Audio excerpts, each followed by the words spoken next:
Edward wrapped his arms around me from behind, complicating my attempt to tie the belt of my robe. For someone who spent the better part of a week on a pleasure island, you're awfully handsy. I tilted my neck, encouraging him to nuzzle in. He nibbled along the skin I'd exposed. A week with sex happening all around me while I slept alone in my cabin. You better believe I came home greedy. Hurry up with your shower then, so you can have your way with me. You sure you won't join me? He was already undressed except for his boxer briefs, and the heat of his skin at my back, as well as his powerful presence, made my belly curl low with desire. But there was a buzz in my head, and I needed a few minutes to sort my thoughts before abandoning them entirely to wanton ways. If I join you, you'll never get clean, I said, nudging him to the task with the promise of what would come after. That's very likely true, bird. He turned me into him and kissed me deeply, making his own promises before pulling away abruptly. I'll hurry. I'll be here. I wandered over to the sink to begin my nighttime routine of makeup removal and moisturizing, eyeing my husband in the mirror as he stripped from his underwear and stepped into the glass walk-in shower. He was magnificent to look at, and I admired the view with full attention until the whir of my thoughts grew too distracting, and I gave myself into them instead. Edward had said he'd come home greedy. Considering how highly he prized honesty, it was almost strange to hear the lie couched in the statement. Not that it was a bold-faced falsehood, and not that I didn't understand his reasons. It was for me. He was romanticizing the trip on my account. He didn't want me to have to think too hard about why he'd really been there, about the perversions he'd had to interact with. Didn't want me to think about my Uncle Ron and the sick things men like him were into. Grateful as I was for Edward's desire to protect me, the shield only worked on the surface. It allowed me not to have to talk about it. I could avoid the questions that pressed like a heated iron at the edges of my mind, wanting to straighten the wrinkles of my imagination that were surely as terrible as the truth. But not talking about it meant the acrid thoughts remained inside me, seeds of poison ivy that would grow if given the right soil. Old habits dying hard. My instinct was to make that ground infertile, to close off, to become numb. I'd been working through the things my uncle had done to me, but as much as I trimmed and hacked at the memories, I could never cut them away completely. The pips remained inside me, sprouting unexpectedly in the sun, and the urge to withdraw would shiver through me. It was a funny thing, the fight or flight response. Most people who knew me would probably say hands down that I was a fighter in every instance. I would have said the same before Edward. It was ironic that he showed me the error in that presumption, considering how often he drew me to fight with him. I certainly did deal with many threats with a bold head and sharp tongue. The truth, though, was that when the threat was severe, when it brought on intense levels of emotional pain, I didn't fight at all. I flew. Like the bird that he'd always seen me to be, I abandoned feeling and took flight to a sky of gray and numb. It had been a practiced skill, one I hadn't been very good at on my own. I could still clearly remember the day I'd begged my friend to be my mentor, when the baby boy inside me had decided to make a much too early appearance to the world. I'd been nearly 20 weeks along. One day later, and his death would have been called a stillbirth instead of a miscarriage. Whatever the appropriate term, the result had been the same. My womb had once been full of life, and with that life gone, it was full of pain. "Teach me, Hudson," I'd said when I'd woken from sorrowful dreaming to find him at my hospital bedside. Even the burn of the IV at the back of my hand was intolerable, and his games, experiments, as he called them, beckoned to me like the whispered praise of a magic healing elixir. Experiment with me. What? Why would you want me to? I'm not experimenting on people I know anymore. Not on me, I'd corrected. With me. I want to learn how you do it. Teach me. No, that's absurd. Please. It wasn't just in the wording that I begged. My entire body leaned forward in supplication, as though he were my Messiah, the only one who could release me from my heartache. No. But his features had furrowed, as if he was thinking about it. Why? Because I want to be like that. Like what? Like someone who doesn't feel. He'd had mercy on me then, and he'd taught me. He'd taught me so well that not feeling became second nature. And even after Edward had tethered me with an invisible collar, forcing me to stay grounded when the pain grew too great, the impulse still niggled inside me, and I had to take deep breaths and center myself so that I wouldn't thrash against my leash, longing for the gray, numb sky.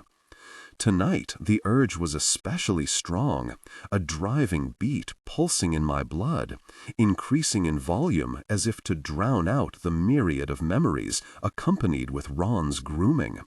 The swing, the baths, the first moments of forced intimacy, the attention from strangers, their eyes, their hands, their mouths, the look of disgust and disbelief when I tried to tell my father. My wings fluttered, the wind called. Deep breath in, deep breath out. Feel the feeling, find the anchor, stay on the ground. I dropped the dirty wet wipe, and my hands went instinctively to my belly, ensuring my breaths were full and from my diaphragm. The pain washed in like the tide overtaking a dry stretch of land, but then it slowly began to pull out again, and a newly familiar desire was left on the shore. The desire to replace emotion with emotion. I wanted a baby. And Edward would allow it, but only on his terms, terms that I was unable to concede to. He believed too deeply that unburdening my sorrow required balancing karma. I supposed I did too, in a way. We just had different ideas of how to go about that balancing. He wanted to make the people who'd hurt me in the past suffer for their sins. I wanted to look forward and replace the pains of the past with happiness in the future. We'd fight about it again. He'd promised me that. After Ron was taken care of, which would happen soon if all went right. But Edward fought dirty. He fought dirty and he always won. So this time I promised myself to fight just as dirty in return. I thought of it as an act of love, really. He needed the challenge from me, and I wanted to be able to deliver. So when he got out of the shower and wrapped a towel around himself, I set the trap. You have the nurse practitioner on the schedule to come by Tuesday for my birth control, but I have a meeting with a vendor at the same time that can't be changed. Edward had been arranging my shots for me since I'd been living on Amelie, when I'd been his prisoner. He took care of me in many ways now, as he did then, because he liked it, and because I liked it, so I didn't automatically believe that he continued this particular arrangement because he didn't trust me. I was about to find out for sure. No problem. I'll have Charlotte get it rescheduled. Thank you. I waited a beat, then turned toward him. On second thought, could Charlotte make me an appointment for a full gynecological exam in the office instead? I'm due for a pap smear and all of that. The doctor can renew my birth control at the same time. He raised an eyebrow, and for half a second I thought he suspected. I didn't realize the time had flown so quickly. Of course you're due for your yearly. I'll get that scheduled immediately. Sorry I hadn't thought of it myself. I turned back to the mirror and smiled at his reflection behind me. You would have, I assured him. Don't beat yourself up. Let me have the rare victory of thinking of it before you. Again he wrapped himself around me, the scent of his body wash making me weak in the knees. Yes, have your victory. I do know how you need those wins. I appreciated that he could laugh at himself, and I chuckled with him, but the humor I felt was for an entirely different win.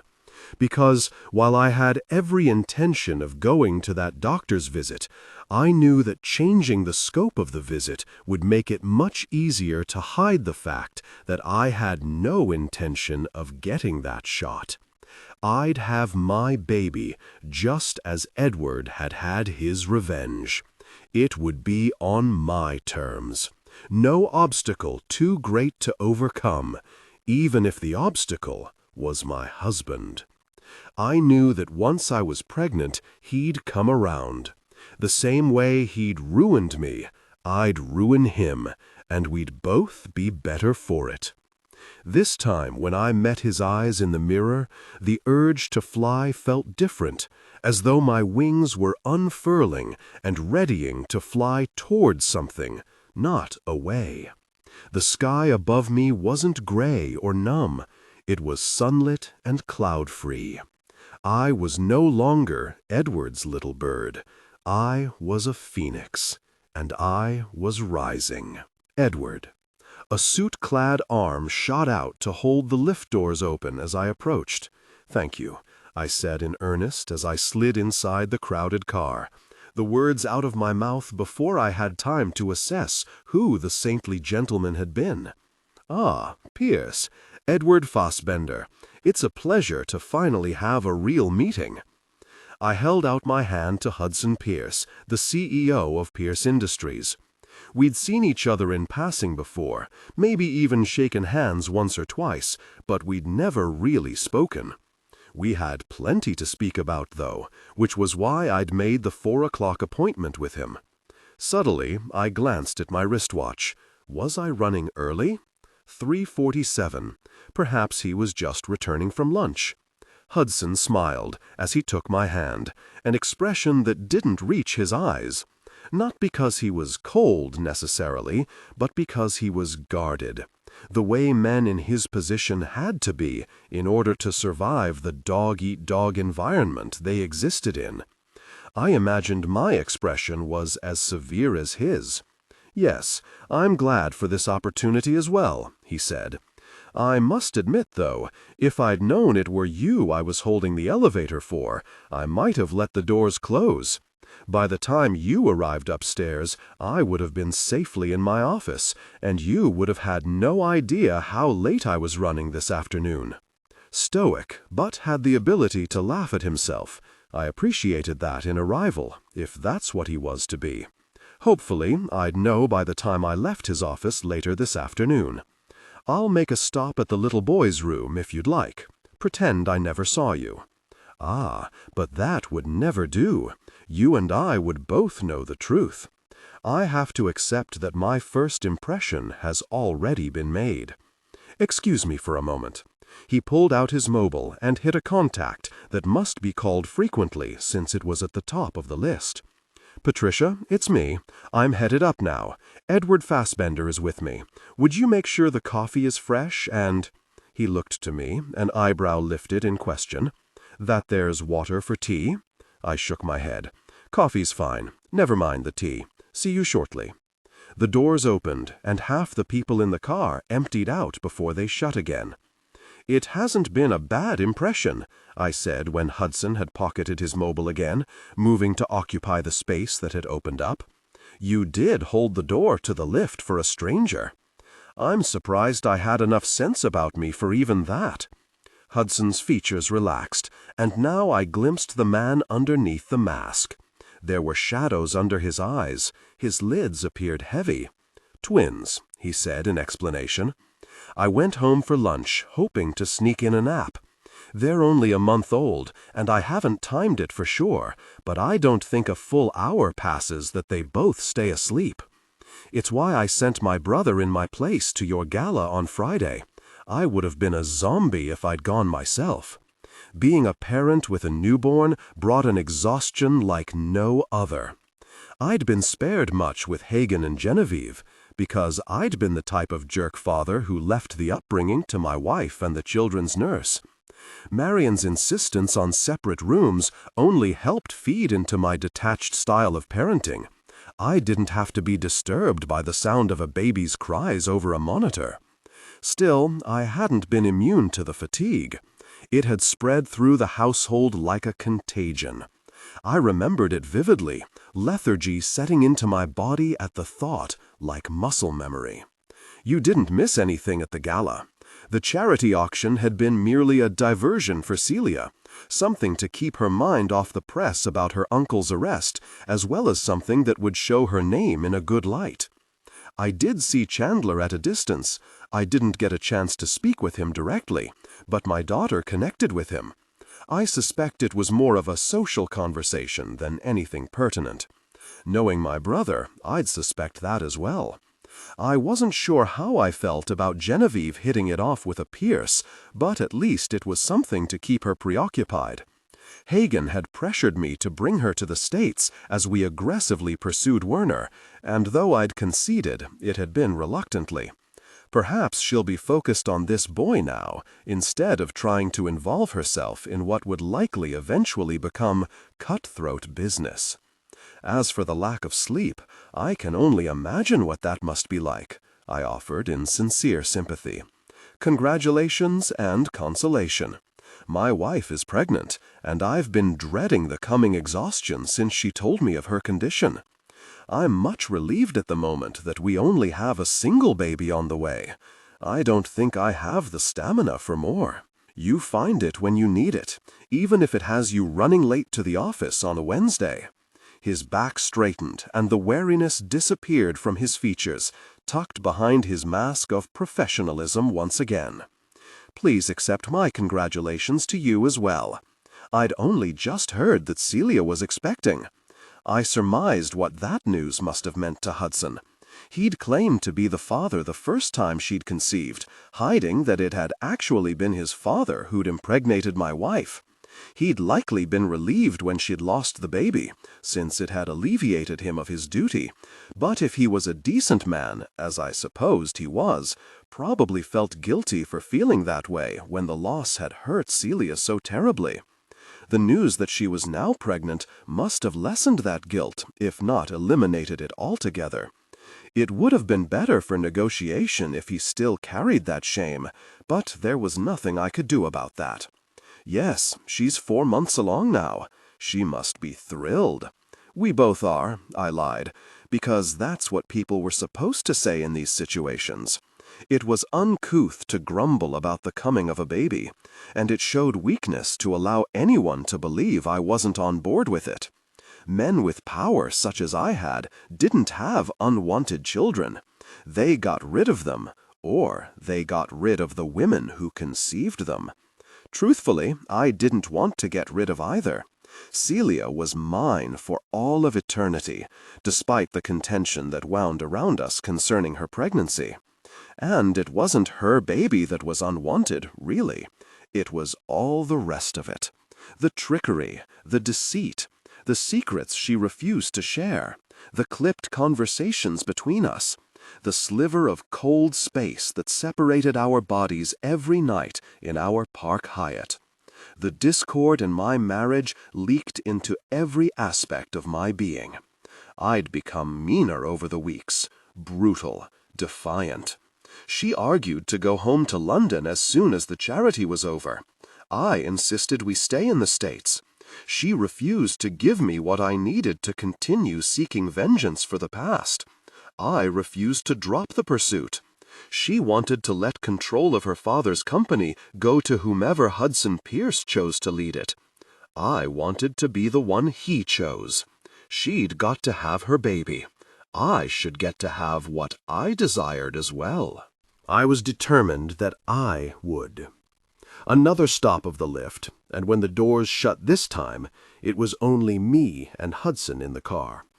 Fueled by thoughts of Celia, by the dissension coursing through my veins, I turned to my would-be nemesis. I'm not going to waste either of our time here, Hudson. You know from my emails what I'm after. It should be an obvious choice to put the company in my hands. He opened his mouth and then closed it, and I could practically see the gears spinning in his head, trying to decide what excuse to give me, perhaps. trying to guess what I knew about his possession of the majority stocks. He was aware that I knew he owned them, and that Warren Werner was in the dark. I'd made that clear in my correspondence so far. I hadn't yet admitted that I knew why he owned them. I was curious whether or not he'd bring it up himself. Throwing accusations at a man's wife took guts, but it was also a dirty move. If he chose to expose my wife's manipulative past, I might be impressed. I'd be equally impressed if he continued to step around it. Whichever choice he made would tell me a lot about the man, would tell me what I was up against, would help me prepare my own weapons. "I have great respect for Warren and the company he ran, Hudson," said finally, all traces of informality gone from his tone. He was pure businessman now, focused and sharp. It would be quite desirable to see Werner Mejia continue in that direction, and I understand the attraction of keeping it in the hands of family.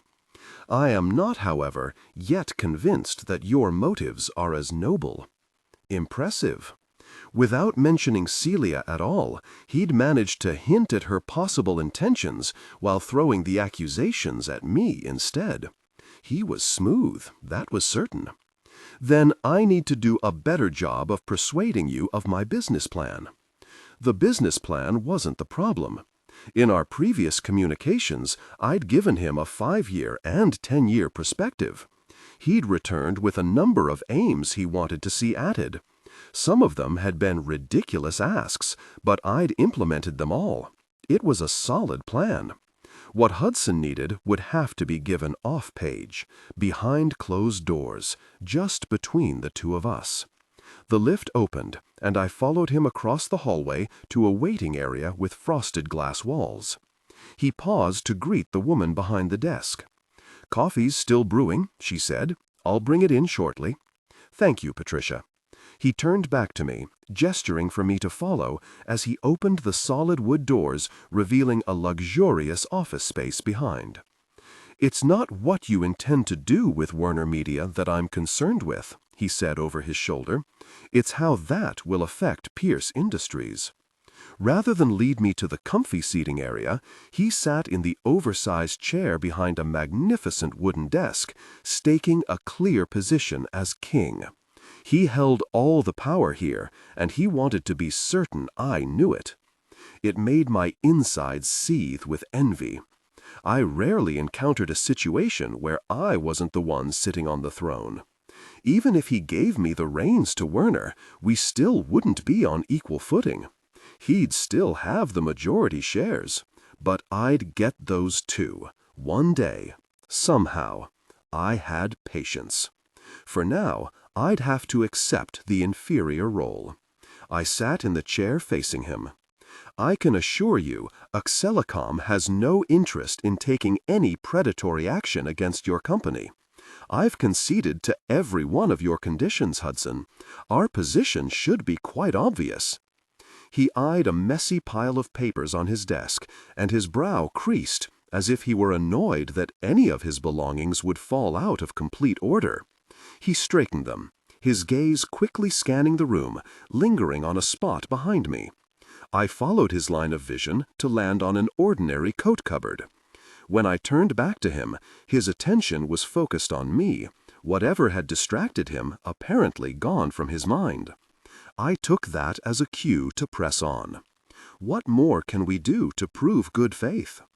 He steepled his hands together, leaning back in his chair, and considered. My jaw twitched, and I realized it was time to make a choice. I could sit here and listen to a list of unfounded demands, or I could cut to the chase. "Let me be candid," I said, leaning forward.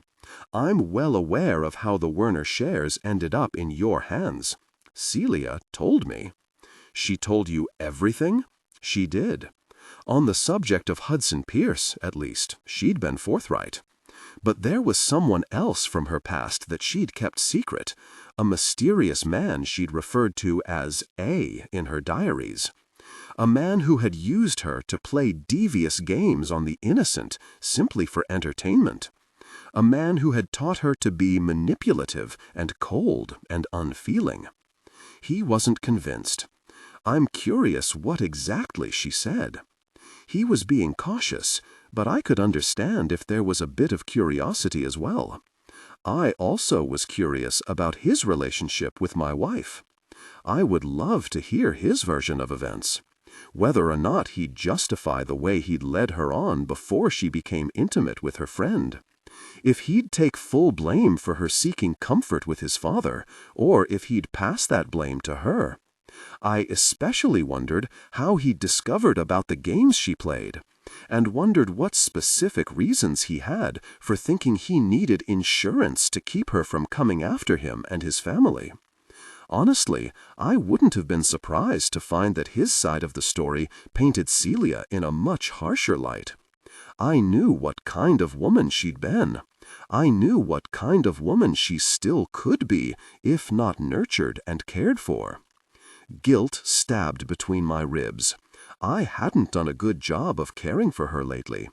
There had been too much hostility between us, and the will to nurture her had been eaten in the flames of that fire.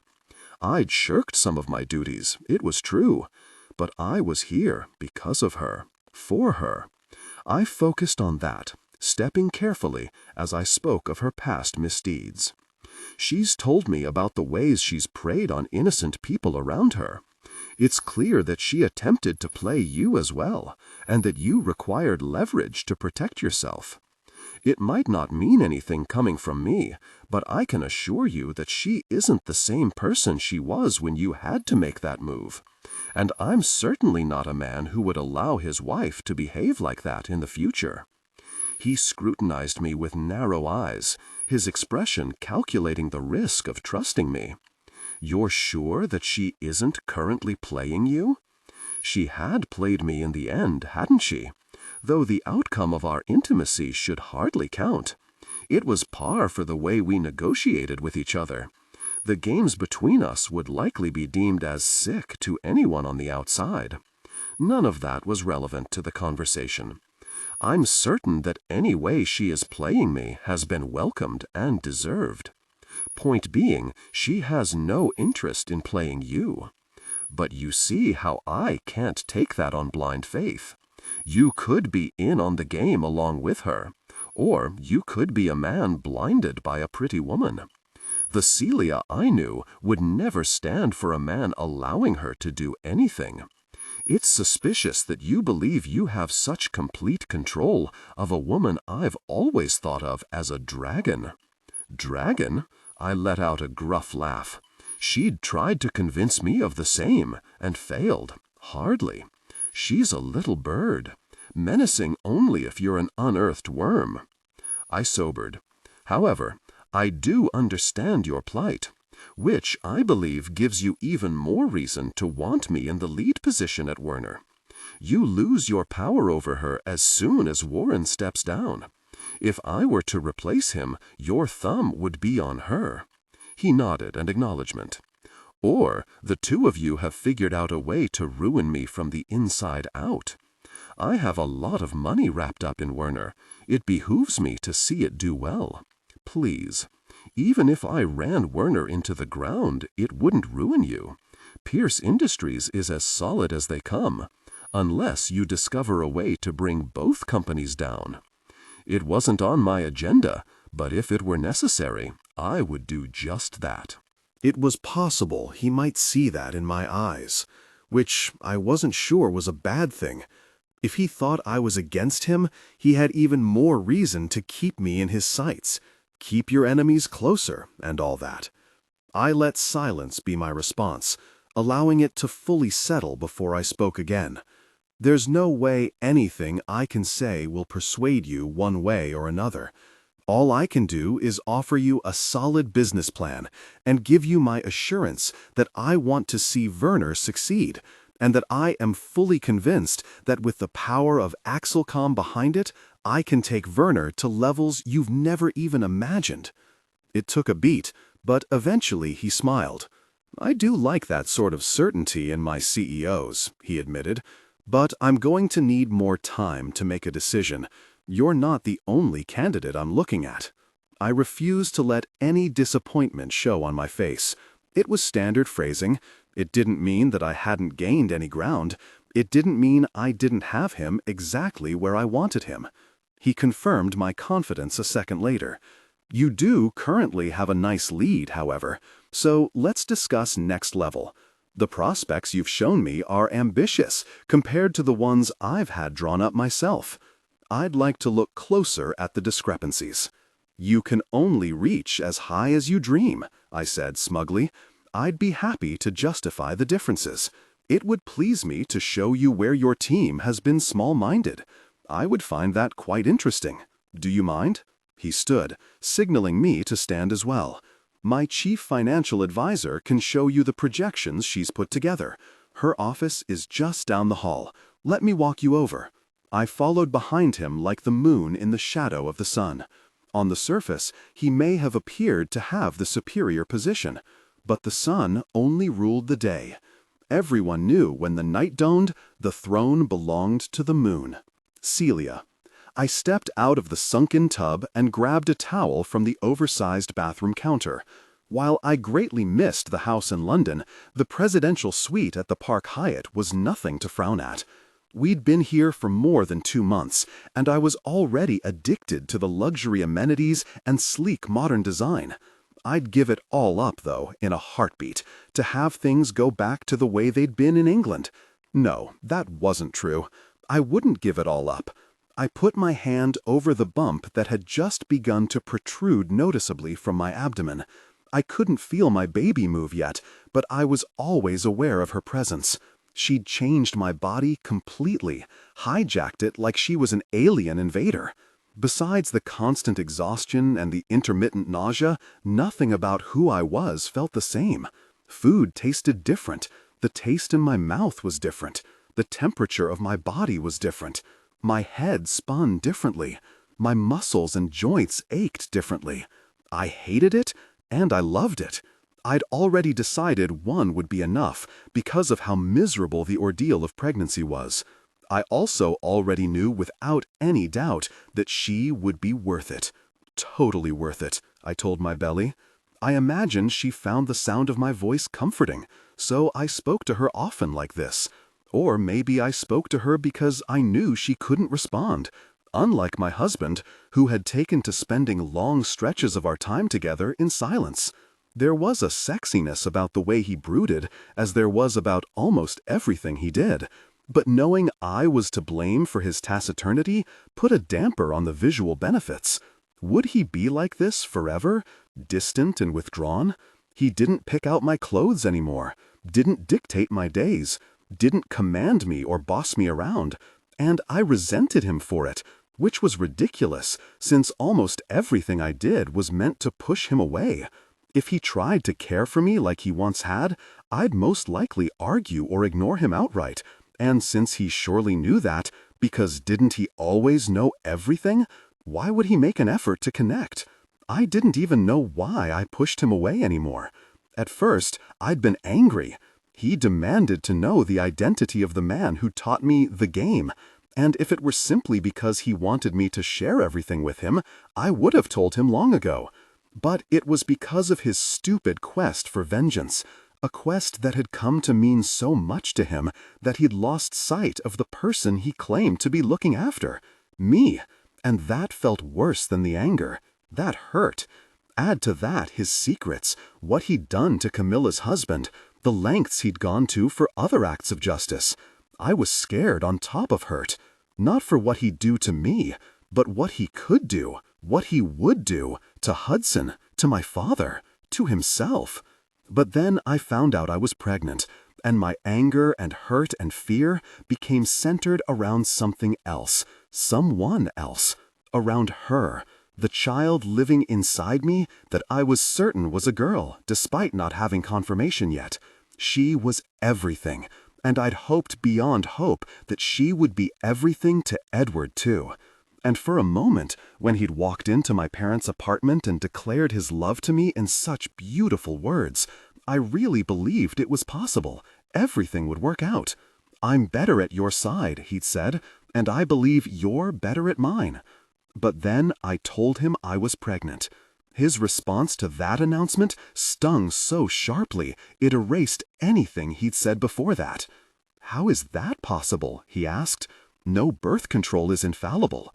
He looked at me, and I knew he understood. So I'd said nothing, and he'd walked out of the room. We hadn't recovered from that. 9 weeks later, and we lived in a shell of the marriage we'd once occupied. I didn't know how to go back to what we were, and maybe he didn't either. Point was, neither of us made much effort to try. We'd fallen into a wretched cycle. He wouldn't reach out, so I'd do something to make sure he didn't reach out the next time. And sure enough, he wouldn't. And then I'd do something else to make sure he wouldn't again. We'd been good lovers, I truly believed that. But we'd been even better rivals, and we fell easily into that well-worn groove. "He'll come around," I said, "as much for my sake as my baby's. He loves us too much to stay away forever. Please, oh please let that be true." With a sigh, I toweled off, staring at the pile of panties and tank I'd brought into the bathroom with me. It had become a standard bedtime outfit for me. Not purposefully provocative, yet still revealing in a way that caught Edward's eye. He tried not to notice. I could visibly see him trying, but he always did. His eyes would skate over the bare skin of my legs, lingering at the V of white cotton at the top of my thighs. It was a passive-aggressive move on my part, wearing what I knew would grab his attention when we were barely on speaking terms. It hadn't yet worked in my favor, though. No matter that he couldn't resist looking, he somehow was still able to resist the need to touch. He was fantastically good at self-denial. I'd learned that from the first time we were enemies. It put me at a disadvantage because I did not have that skill. And I was desperate for him. Desperate for his words and his care and his regard and his love, and definitely desperate for his touch. But there was no way I'd beg for it, which meant my passive-aggressive behavior had to become decidedly more aggressive. Ignoring the clothing, I wrapped the towel around me and opened the door, planning to walk out to the living area where Edward had been working before I'd gotten in the bath, in search of a bottle of water or acetaminophen or a nighttime snack. And if I dropped the towel when I reached for whatever item I was after, and Edward had to face me completely naked, well, hoops. Except when I stepped out of the bathroom, I discovered Edward, still dressed in the suit and tie he'd worn for whatever business had done today, was in the bedroom, which was unusual since he generally waited until I was asleep before he came to this part of the suite. Even stranger, he was standing at my side of the bed. And any thought that he might be having the same ideas as I was were seemingly confirmed by what he was holding in his hand, a personal item I had recently purchased. "Really, Celia, you think this little item is what you truly need?" I forgot I'd left it on the nightstand before I'd taken my bath. I'd lain there for nearly half an hour, contemplating relying on it, before I'd abandoned it for a soak instead. In fact, I hadn't used it even once since I'd bought it 2 weeks earlier. It wasn't that I thought such items were immoral or that seeking comfort alone was a form of cheating. The prospect of relying on it just increased my feeling of loneliness. I wanted to share intimacy with my husband, and the inanimate object was sure to be a poor substitute. Forgetting to put it away suddenly seemed fortuitous. While there was absolutely no hint of seduction in his tone when he'd spoken, he'd at least engaged. It was progress I intended to use to my advantage. I nodded at the object in his hand. I have a better chance at addressing my needs with that than from a husband who refuses to touch me. I told you before I'd be with you. The offer had come in the middle of a terse conversation and had been so full of venom I'd ignored it. It pricked to hear it again, recognizing it as a weapon, a way of shifting blame. The problems between us are you, obviously. "I'm here," I offered. Well, really him and his offer. I didn't need him, cold and distant. I'd do better with the personal item. "No need to trouble yourself," I said. "I wouldn't want to put you out." I spun back to the bathroom to grab the lotion I'd left there on the counter. When I returned, Edward was still where I'd left him, but now he had the personal item pressed to his nose, sniffing. I shivered, knowing what he was implying. The indecency of the act caused a strong wave of desire. I hated him for that, for having such an effect on me. Hated him almost as much as I loved him. Are you equally loath to put this personal item out? It hasn't been used. His smile was smug, and I hated him for that, too. I marched across the room and snatched the personal item from his hand. Maybe I washed it. Such traces don't wipe away that easily. I only just bought it. I had it out because I was planning to rely on it now. It was a challenge, an attempt to make him jealous, to make him plead, "Please don't rely on it. Be with me instead." What he actually said was nothing like that at all. "Good idea. Now that you're all nice and clean, you can indulge yourself." I spun away from him and set the lotion on the nightstand, using that as an excuse so he wouldn't see my disappointment knit across my features. This was how every conversation went with him these days, barbs and jabs back and forth. Never a winner. What did I have to do to make that change? What did I have to say? I took a deep breath and tried to listen to the conversation objectively, tried to hear what his goal was in this exchange. Edward was the last person on earth I'd call passive, but was that what this was? His version of walking in and dropping the towel? His way of saying he wanted me as much as I wanted him? I turned back toward him, and with less hostility, I awkwardly held out an olive branch. "Would you rather it were you who initiated intimacy?" He was 3 feet away, the closest he'd been for any real amount of time in weeks, and I was nearly naked, a fact I was very aware of as his eyes skimmed down my face, down my neck, to the top of my breasts. I held my breath and silently begged for him to make the next move.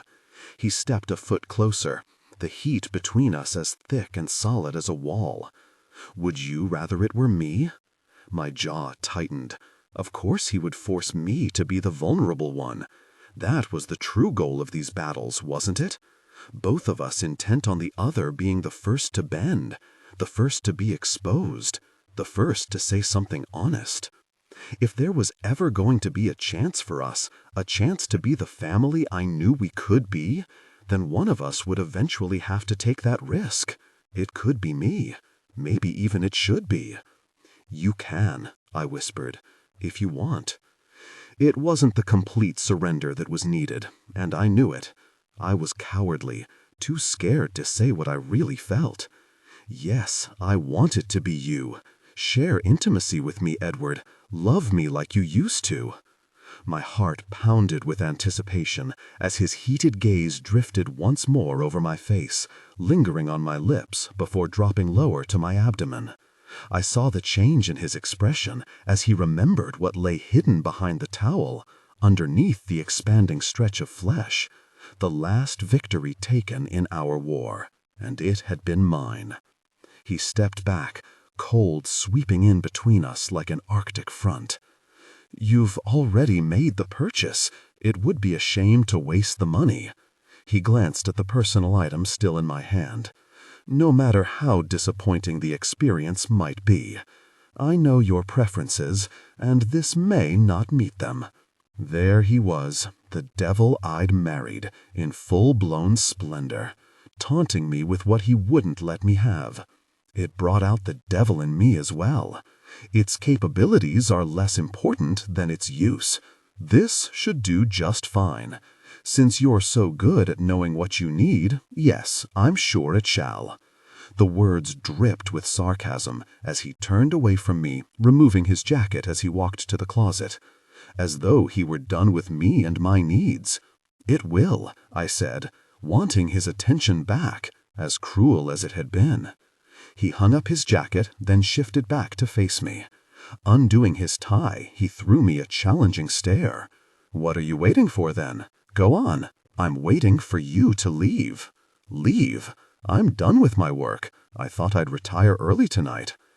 Gosh, he was infuriating. He'd probably only come in the room to get his reading glasses or some report that he'd left on his nightstand the evening before. The only reason he was staying was to prove I had no real intention of finding comfort alone. But I'd bought the very personal item, so I did have the intention, even if I hadn't used it as of yet. And if he wasn't going to give, I'd find my own comfort. Stay then. You can pretend I'm not here, like you always do. Turn the light off, will you? I dropped the towel, and somehow managed to stand tall under his gaze. I'd rather keep it on, he said, his voice deeper than it had been a moment before. It was barely noticeable, the change in timbre, but it was there, and it bolstered me. I baited him. So you can watch? So I can judge. The upward curl of his lip got me low in my belly, a tug of desire so strong that any inhibitions about finding my own comfort fell away. Besides, I'd done this before. On our wedding night, our intimacy had taken a similar path, leading to a profound connection that changed everything between us. Maybe that would happen again. Suit yourself, I said, laying on the bed, my shoulders propped up by the headboard. I pressed the button on the personal item, increasing the power until the buzz was quite loud and strong. The air crackled with unspoken desires and a profound sense of anticipation. It was almost too intense, and if I weren't trying to prove some point, I would have turned the thing down. But I was trying to prove a point, and beyond that, I had grasped something that I hadn't been able to get hold of for weeks, my husband's attention. I was desperate to keep it, even if it meant enduring the brutal buzz against my sensitive nerves. I lasted all of 10 seconds before I had to lift the toy ever so slightly to give myself a break. Fortunately, my knees up like they were, I was pretty sure Edward couldn't tell. Not that I was even sure he was actually watching, since I wasn't about to look at him. It was enough to imagine that he might be. I tried the toy against me again and had to immediately move it away. Too much for you? Edward's voice cut through the haze of sensation. So he was watching. Gosh, it's perfect. I tried a new tactic, pressing the head of the toy to the spot next to my sensitive area instead of directly on it. This I could manage. This sent enough vibration to my sensitive area without being overwhelming. And now I could concentrate on the real source of my gathering pleasure, Edward. His eyes were more effective than a vibrator ever could be. It turned me on to be watched by him. It felt sexy and naughty and almost like cheating. Combined with the steady pulsation of the toy, a peak was building, slowly but surely. My back arched up off the bed as I let out a sigh. You're faking. I am not. I shot him a glare, which was a mistake, because then I saw how aroused he was, how the crotch of his pants tented with his desire. He couldn't be wearing underwear, and gosh, that was exciting. I forced myself to look away, but I kept the image in my mind. Imagined more. Imagined him taking his desire out, about holding it with one strong hand, about him crawling over me and drawing close. Open your knees. No way. Undo your pants. Already undone. At that, my head swung back toward him. Sure enough, his pants were undone and his desire was in his hand, just as I'd imagined. There was no looking away from him now. He'd caught my gaze and trapped it. Open your knees, he demanded again.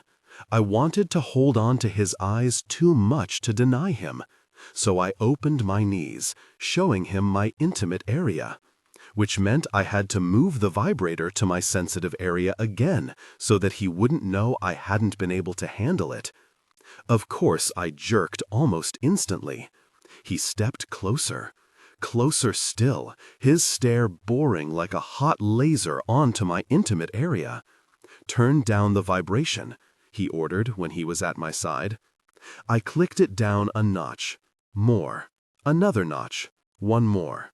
I clicked the button again, and it was better now, but I handed the toy toward him anyway. You could take over. I'm busy."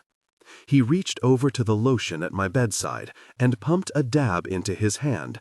Then he spread it over his desire with the downward glide of his palm. Yes, he was indeed busy. "You could be busy with me," I purred, no longer able to restrain myself. "I am busy with you." He stroked leisurely. "Put it inside you."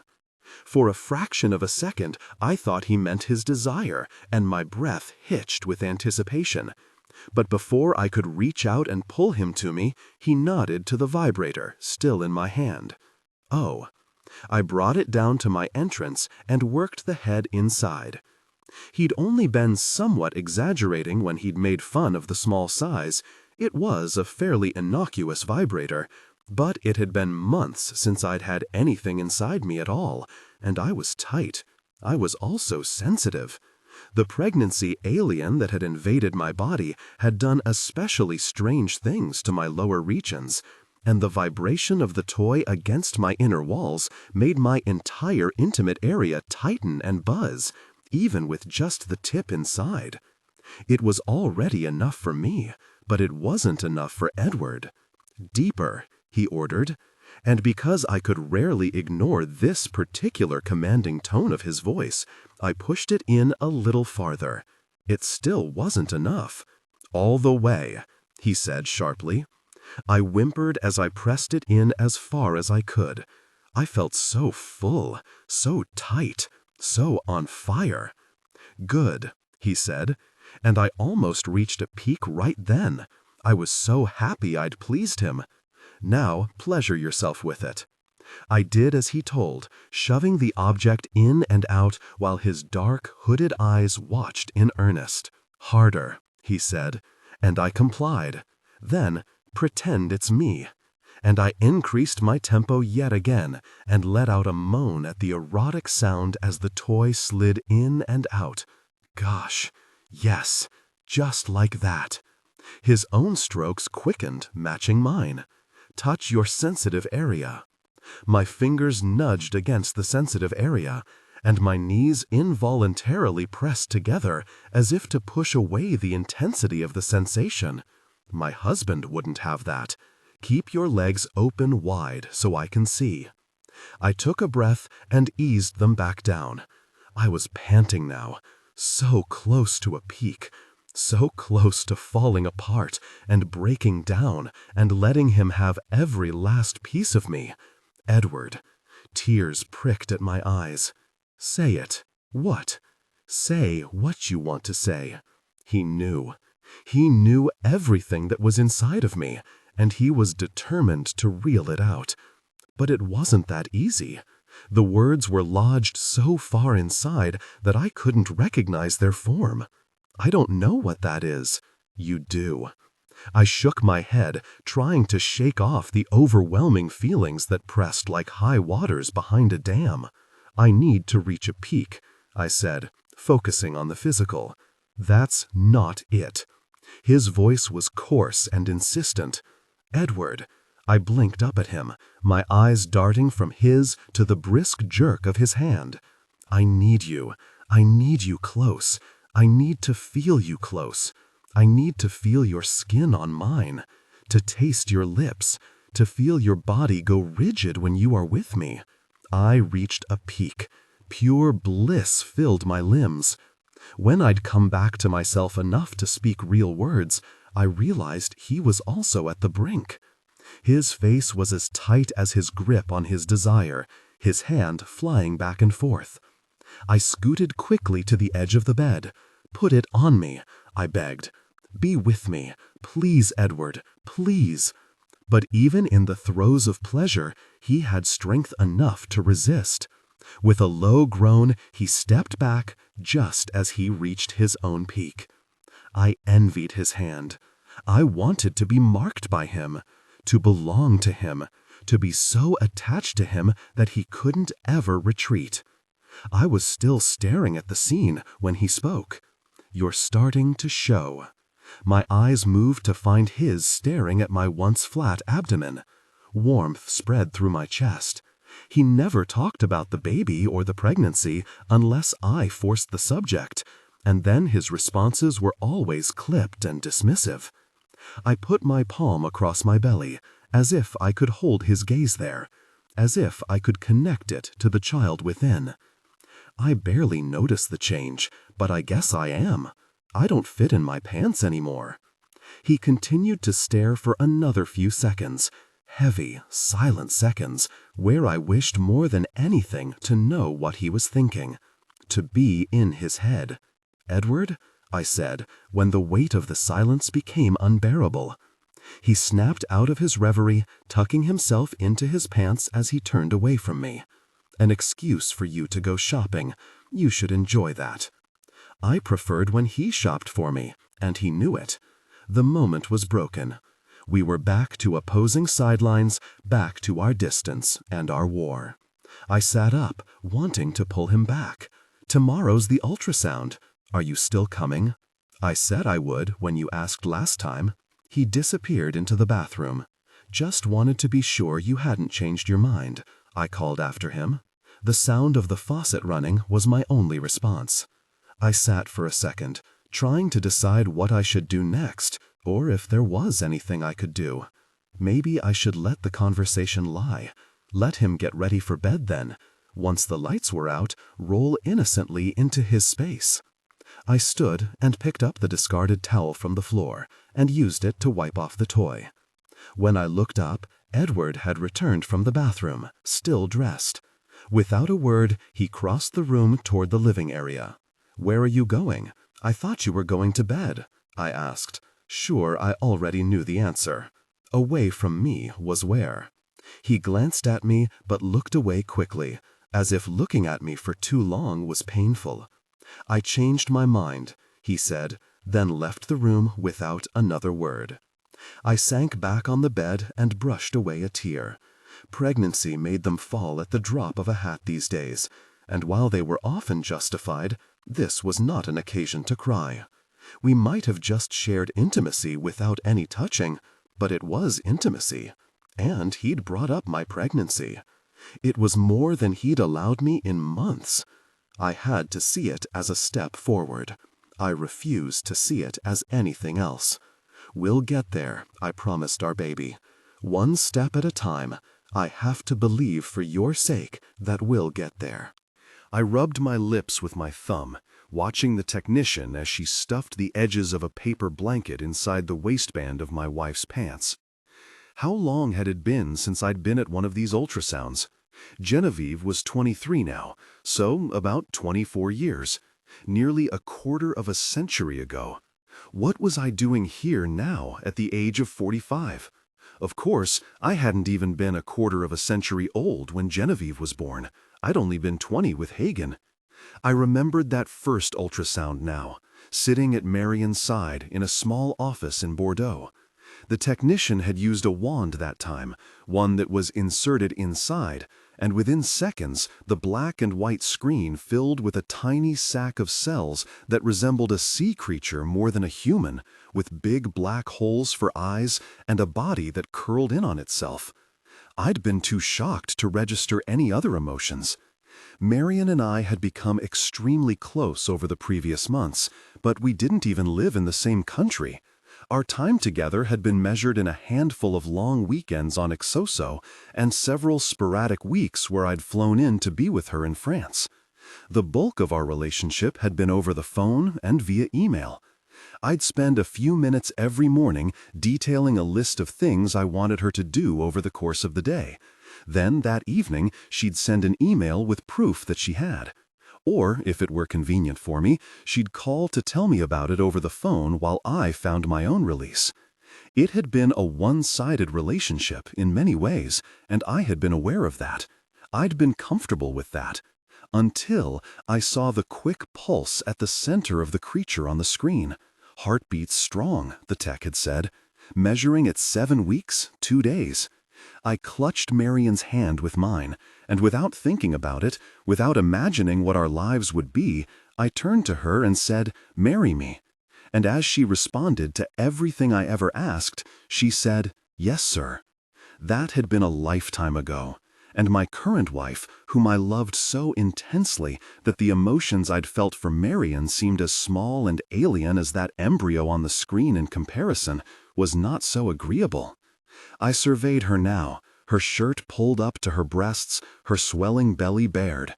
While I'd known there was a baby growing inside her, it hadn't been real for me until last night when I'd seen the protrusion of Celia's belly up close. Her body was changing. It had changed. Her breasts were fuller, her nipples darker and more pronounced, and buried underneath her expanding skin, my child was growing.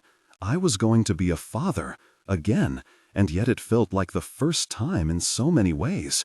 And I was terrified. Celia was too, I realized. If she was all the time, she'd done a good job of hiding it from me. But here and now, whatever masks she might have worn had been dropped, and I could see the fear etched on her features, her brows knit tightly above concerned eyes as she chewed on her bottom lip, much the way I was worrying my own with my thumb. I dropped my hand and wondered if I could do anything to put her at ease. But the barricade between us was thick, and gestures that had once come as naturally as breathing now took great effort. I glanced at her hand, resting on the table at her side, the rings on her wedding finger a blatant show of our commitment to each other. It should be easy to reach out and take that hand, thread my fingers through hers. I could do that. I wanted to do that. Instead, my hands sat in my lap, as the technician put on latex gloves and then reached for the transducer. With her free hand, she picked up a white bottle with a top that resembled a mustard dispenser and shook it before turning it upside down above Celia's abdomen. "This will be cold," she said, squeezing until a tiny drop of gel plopped out. The tech shook the bottle, then squeezed again, with similar results. After glancing around the room for another, she said, "I'm sorry, I have to get more gel. I'll be right back." She hung the instrument in its place on the machine, then slipped out into the hall, her footsteps on the hard floor diminishing, until the only sound in the room was the gentle hum of the equipment. Celia's eyes darted to the blank screen, where her name flashed at the top. Fasbender, C. She let out a heavy sigh, and I reached out and took her hand. She turned to me immediately, her usual hostility completely absent, and in its place, apprehension. "What if she's not okay?" she asked quietly, as if speaking the words any louder might make them come true. "This is a routine checkup," I assured her. "There's no reason to believe that everything we see today won't be perfectly normal." "But the last time—" She shook her head and swallowed. "If I'd set my ultrasound a week earlier, we would have seen that he was already gone. I was a bloody idiot." The miscarriage she'd had years before had happened right around this time in her pregnancy. That was why she'd insisted on making the appointment for her anatomy screening as early as possible, right at 18 weeks. Of course she was worried about it. I scooted to the edge of my chair and put my other palm over the hand that held hers, squeezing gently. "This isn't last time, Bird. This is this time, and you are strong and stubborn, and there is no way that our baby hasn't inherited that from you." I considered what I just said. "From both of us," I corrected. "Mostly you," she said, with a smile so bright it cut straight to my heart. I held her gaze like that for several long beats, and when the door opened and the technician drew my focus, my hands remained clutched to Celia's. "Let's try this again," the tech said. She squirted gel in zigzag lines across Celia's skin, then spread it out with the transducer and settled it down on a spot near her navel. I glanced at Celia's face, her expression breaking into pure joy before I followed her eyes to the profile of a white figure filling the previously dark screen. Unlike the seahorse that had appeared that first time with Marion, this figure was recognizable as a baby. I could make out so much of it. The curve of the nose, the indent of the eyes, tiny limbs flapping near the head. "I can make out the individual fingers," I said, astonished. Ultrasound had come a long way in the last 24 years. The pictures hadn't been nearly this clear. 10 total by my count. The technician clicked a few things on her keyboard, drawing lines and inputting numbers. "Length is right on track for 18 weeks. "She's growing like she should?" Celia asked tentatively. So far, so good. Still a lot to see. The technician made a few more measurements, this time near the skull. The head is the right size, nothing concerning there. She moved the transducer to the torso, then tapped a key, and a whoosh, whoosh, whoosh sound came over the speakers. That's the heartbeat. Sounds nice and strong. Told you. I squeezed her hand again. This time she squeezed back. What are we looking at now? Is that her foot? My throat felt tight. I'd never seen her so excited. I'd never seen her this aglow. Yup, the tech affirmed, and I count 10 toes. As if on cue, one set of toes stretched wide. It knows you're watching, I said, absolutely charmed by all of it. She's moving so much. Celia's voice was thick with emotion. I didn't have to look to know she was crying. Is that what that flutter feeling is? The technician nodded. Possibly. First-time mothers often don't feel anything for another month or so, but it's not uncommon to feel it by now. And she's okay? Everything looks okay? Even though she could see that the baby was moving around, though she'd heard the heartbeat, Celia still needed reassurance. She looks great. The tech met Celia's eyes this time, briefly, before going back to her keyboard. A few more things I need to see to be absolutely certain. You already know the gender? No, I said. At the same time, Celia said sheepishly, we think it's a girl. I appreciated being included in that we, even though we'd never discussed it. It felt hopeful, like proof that we still were a we, despite all that was going on between us. I hadn't realized until that moment how much I'd worried that we weren't. Well, you're right, the tech said. She drew an arrow on the screen. Right there. That's the labia. She's showing off for you. I don't always get such a clear shot, I chuckled. Definitely your daughter. The words said out loud brought levity to the situation. A daughter. I was having another daughter. We were having a daughter. Together. My breath got stuck somewhere in my throat, and I had to blink several times before I could see clearly. The rest of the ultrasound went by in a haze. Every new view brought another wave of elation from Celia, immediately followed by another request for reassurance about the baby's health. I smiled and nodded and smiled and nodded, the whole time trying to ignore the screaming voice in my head that said, "This is really happening. You're a mess for a father, and currently not any better as a husband, and this is really happening." No matter what happened between me and Celia, we were now bonded forever. And I wanted that. I wanted her, both hers, the mother and the child.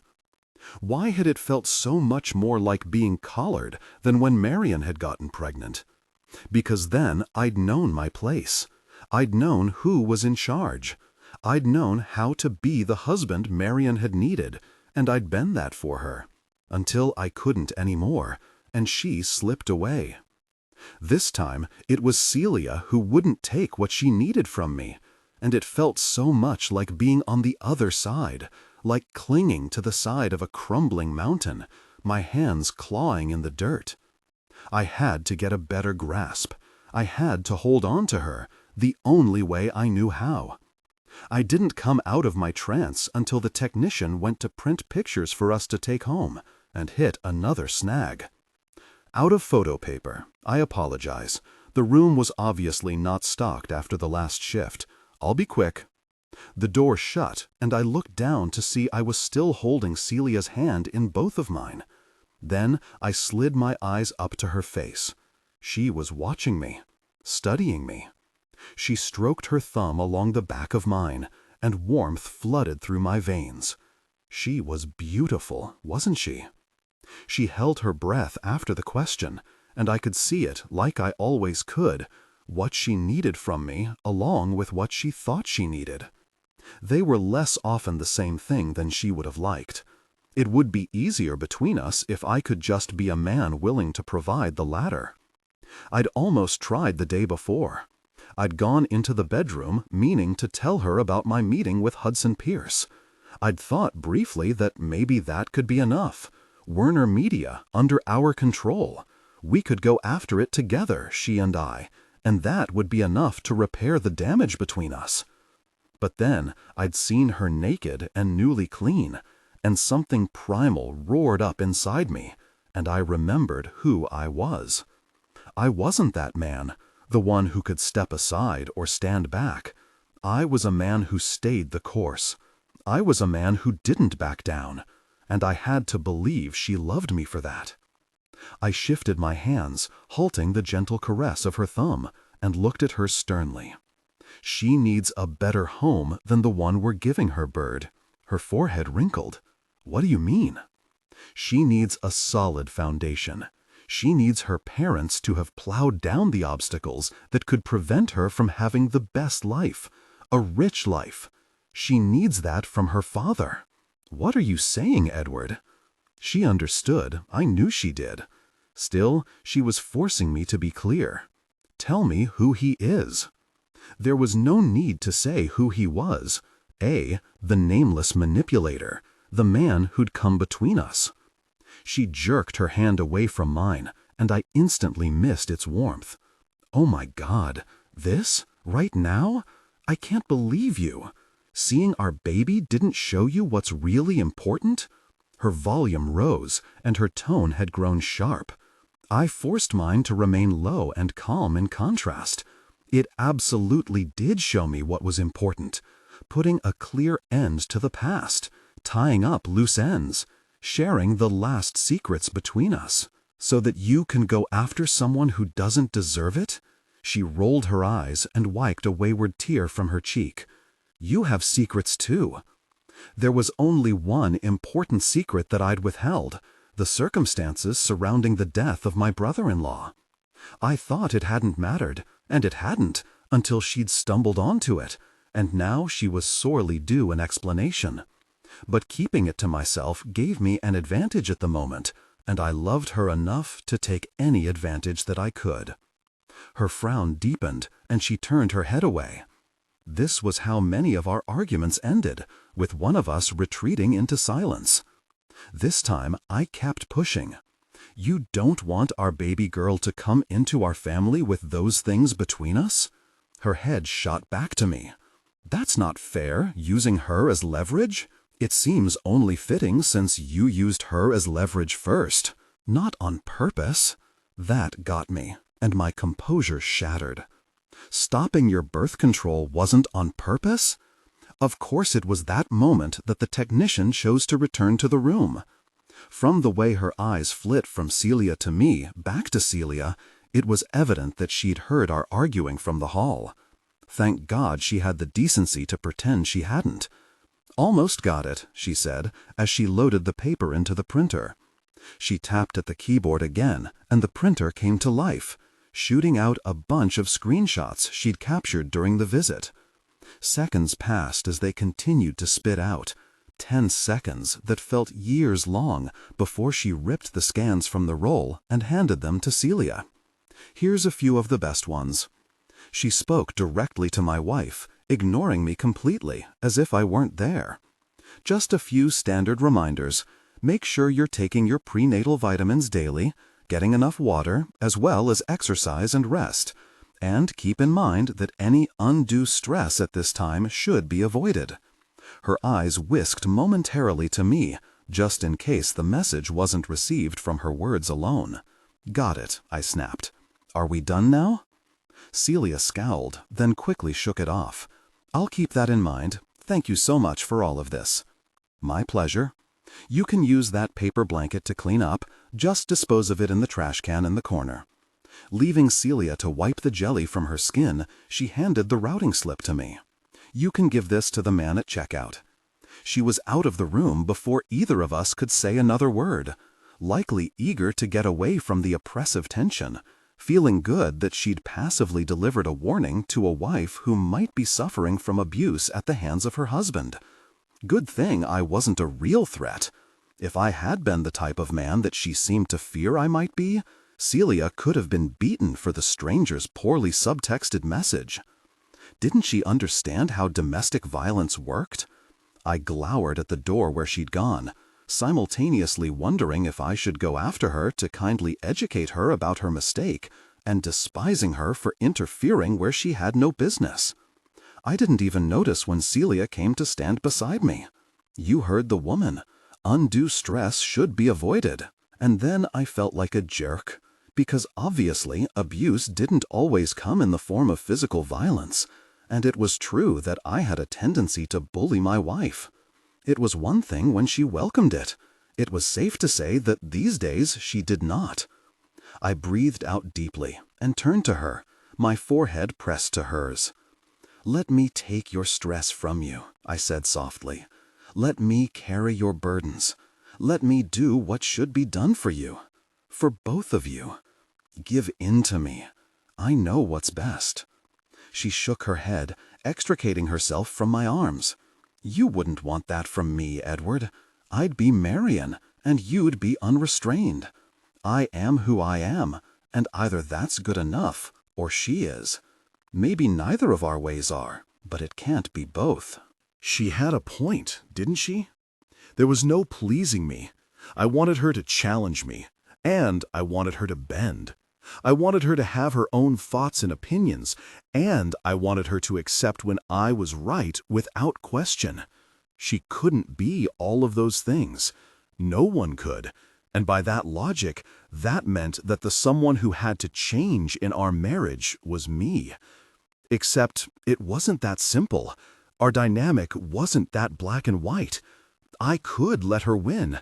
It just couldn't be this. But she was already gone.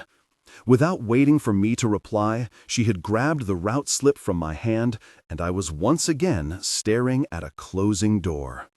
"Celia, I'm going to name Edward as CEO of Werner." My father's words startled me more than his presence in the kitchen, which was unusual. He was a conventional type man who, though he firmly said otherwise, believed that there were duties best suited for women, as well as the rooms associated with those jobs. In my parents' house, the kitchen belonged to Lupita. She was the only one who spent any real amount of time in this area of the penthouse. Undocumented and paid under the table when she'd first begun to work for them nearly 20 years before, she was now not only a citizen with the help of my father's lawyer, but also practically family, according to my mother anyway. I would echo her sentiments if I thought that paying someone a low-end salary to clean toilets and scrape dinner plates was how a person treated family. I supposed, in some ways, it wasn't any more humane than the way some members of my family treated blood. Throw some token gestures of love, and then put the rest of the person in a neglected box, and you had a Werner daughter. Shower her with affection, and then misuse her trust and her person, and you had a Werner niece. I often thought I might prefer the measly salary and a scrub brush. Whatever she was to my parents, Lupita had always been one of the realest people in my life, and I frequently found myself huddled in her spaces when I visited. Even when we didn't speak, I enjoyed her mutterings, half English, half Spanish, as she dusted and straightened and brought order to the luxurious life Madge and Warren led. I'd officially moved to the Park Hyatt when Edward came from London, and while he spent his days in the rented-out event space he used for his office, the suite would become small and unbearably quiet. Not that we spoke much when he was there with me. In some ways, it was a worse form of captivity than when I'd been on his island. I had free rein here, but on Amelie, I'd had care, and the only reason I didn't run back to that paradise now was because of the lack of prenatal care. So instead, I found myself coming regularly to the apartment under the guise of wanting time with my mother, but more truthfully, it was for Lupita's companionship. Today, Mom had her weekly mahjong. Dad had been at work, presumably, and with no need to pretend to be there for them, I'd gathered my newly purchased stationery and set up a spot at the kitchen high top while Lupita organized the grocery delivery. My task was to write thank you letters for the charity gala Excelicom had sponsored the week before. Hosting the event wasn't my favorite of assignments that Edward had given me, but it had done its job to distract me, as I was sure its real purpose was, and writing the obligatory notes now was strangely engaging. Until my father's unexpected pronouncement anyway. I set down the Mont Blanc rollerball pen I'd borrowed from his desk and spun on the stool to face him. What? When I retire, I'm giving it to Edward. My position. He leaned against the side of the table, propping himself with his elbow, and waited for my response, which he obviously expected to be gratitude or praise or some combination of the two. I glanced at Lupita, wishing for help that she couldn't possibly give me. She wasn't even looking my way. As if the mention of business was her cue, or perhaps just the presence of my father in general, Lupita shoved the last of the groceries in the pantry and disappeared from the kitchen, leaving us alone in her space. I let out a slow breath, my heart pounding at my insides as I tried to manage my panic. There was no way I could let my father try to hand over his command to my husband. Hudson would never allow it, and the secret I'd managed to keep for years would come barreling to light. My father no longer owned the majority shares of his own company. Hudson did. Changing my father's mind about anything, though, was something I'd never been good at. Nevertheless, I had to try. I attempted a smile. That's so very thoughtful, but is that really what you want to do? I know this business stuff is all over your head. He reached over to steal some fruit from the plate Lupita had put out for me earlier. Trust me, it's a power move, he said around a mouth full of berries. Merging the two companies, Werner will be bigger than ever. I'll go out with a bang. My neck tightened as I swallowed back a bitter response to his patronizing tone. I see why combining efforts with Excelicom can be attractive, and there are many ways to do that without a formal merger. I'm surprised at this reaction. You don't want Werner to stay with the family? You still own the same stocks, whoever is at the helm. And Edward is not a Werner. He's your husband and the father of my grandchild. That's close enough. I don't understand why you'd be opposed to building a bigger and better Werner Media. His tone was stern now. He was losing patience with what he considered ignorant thinking on my part. I leaned forward, trying not to lose my patience with his ignorance. I'm being practical, Dad, not letting my emotions get involved. For decades, Excelicom has been your enemy. This is a real turnaround from that. It's one thing to drop your rivalry, but quite another to get in bed with him simply because he's married to your daughter. What if something happens to us? If we broke up or something? Are you saying there's trouble between you? The way he looked at me, I understood clearly that it wasn't going to be my side he took if there was. Ironic, considering he'd been opposed to our marriage in the first place. I didn't say that. Before I could expand, he jumped in with a lecture. You have a baby on the way, Celia. This isn't the time to get wishy-washy about your vows. Be the daughter I raised and act responsibly. Hold on to your man no matter what the cost. I was so infuriated I almost told him right then and there the real reason he couldn't give the company to Edward. But then the slightest flutter happened in my belly, a feeling similar to what I'd felt when we'd seen our daughter moving on the ultrasound a week before, and I paused to let the joy of the moment sink in. In that pause, I remembered that it wasn't just my father's ego that would be harmed from knowing the truth. It could be the first tile knocked down in a line of dominoes, exposing Hudson and forcing him to take more of a leadership role. There could be good at the end of that road, but it was too much of an unknown to want to risk finding out. I'm not having trouble with Edward, I lied. Divorce wasn't on my radar. I didn't want to get rid of my husband. I wanted to win him back. I am very much in love with him, but that doesn't mean things don't happen. He's been divorced before. What if he loses interest in me? I shook my head, not wanting to hear whatever chauvinistic response my father had to that. My point is that marriages are not always permanent, and with the previous bad blood you've had with Excelicom, I doubt you'll get support from your board for deciding to go all in with them now. I hold the majority. It doesn't matter if I cut him off. Edward and I hold the majority. Don't forget they're in my name now. And it's only 40%. If the other stockholders got together to go against you—" It was his turn to interrupt. "Glamplay holds 30%. They're legally bound to vote with me. You. They weren't bound anymore." That agreement became null and void when Hudson purchased them. Since I couldn't tell him that had already happened, I decided to hint that it might. Those kinds of deals aren't permanent. Something could happen to Glamplay in the future. A competitor could buy them out or something, and you'd lose that guarantee. My father astonished me by smiling. "You must be learning from your husband." That's indeed true, and he's right to worry about those risks. But he and I have already discussed that possibility, and we found a way around it. You and who? You and Edward? You and Edward have found a way around it? I didn't know why it was a surprise that my father had spoken about all of this with my husband before telling me. Of course he had. In fact, it probably had been Edward who had brought it up. What did I think he was working on every day in his temporary office space? Sure, he could connect with London and still effectively run Excelicom from the States, but I knew he wanted Werner. Why would I think for even a second that he wasn't pursuing it, just because he hadn't said anything to me? Yes, me and Edward. I'll admit, he's the one who brought up this particular scenario. I was quite impressed at his foresight.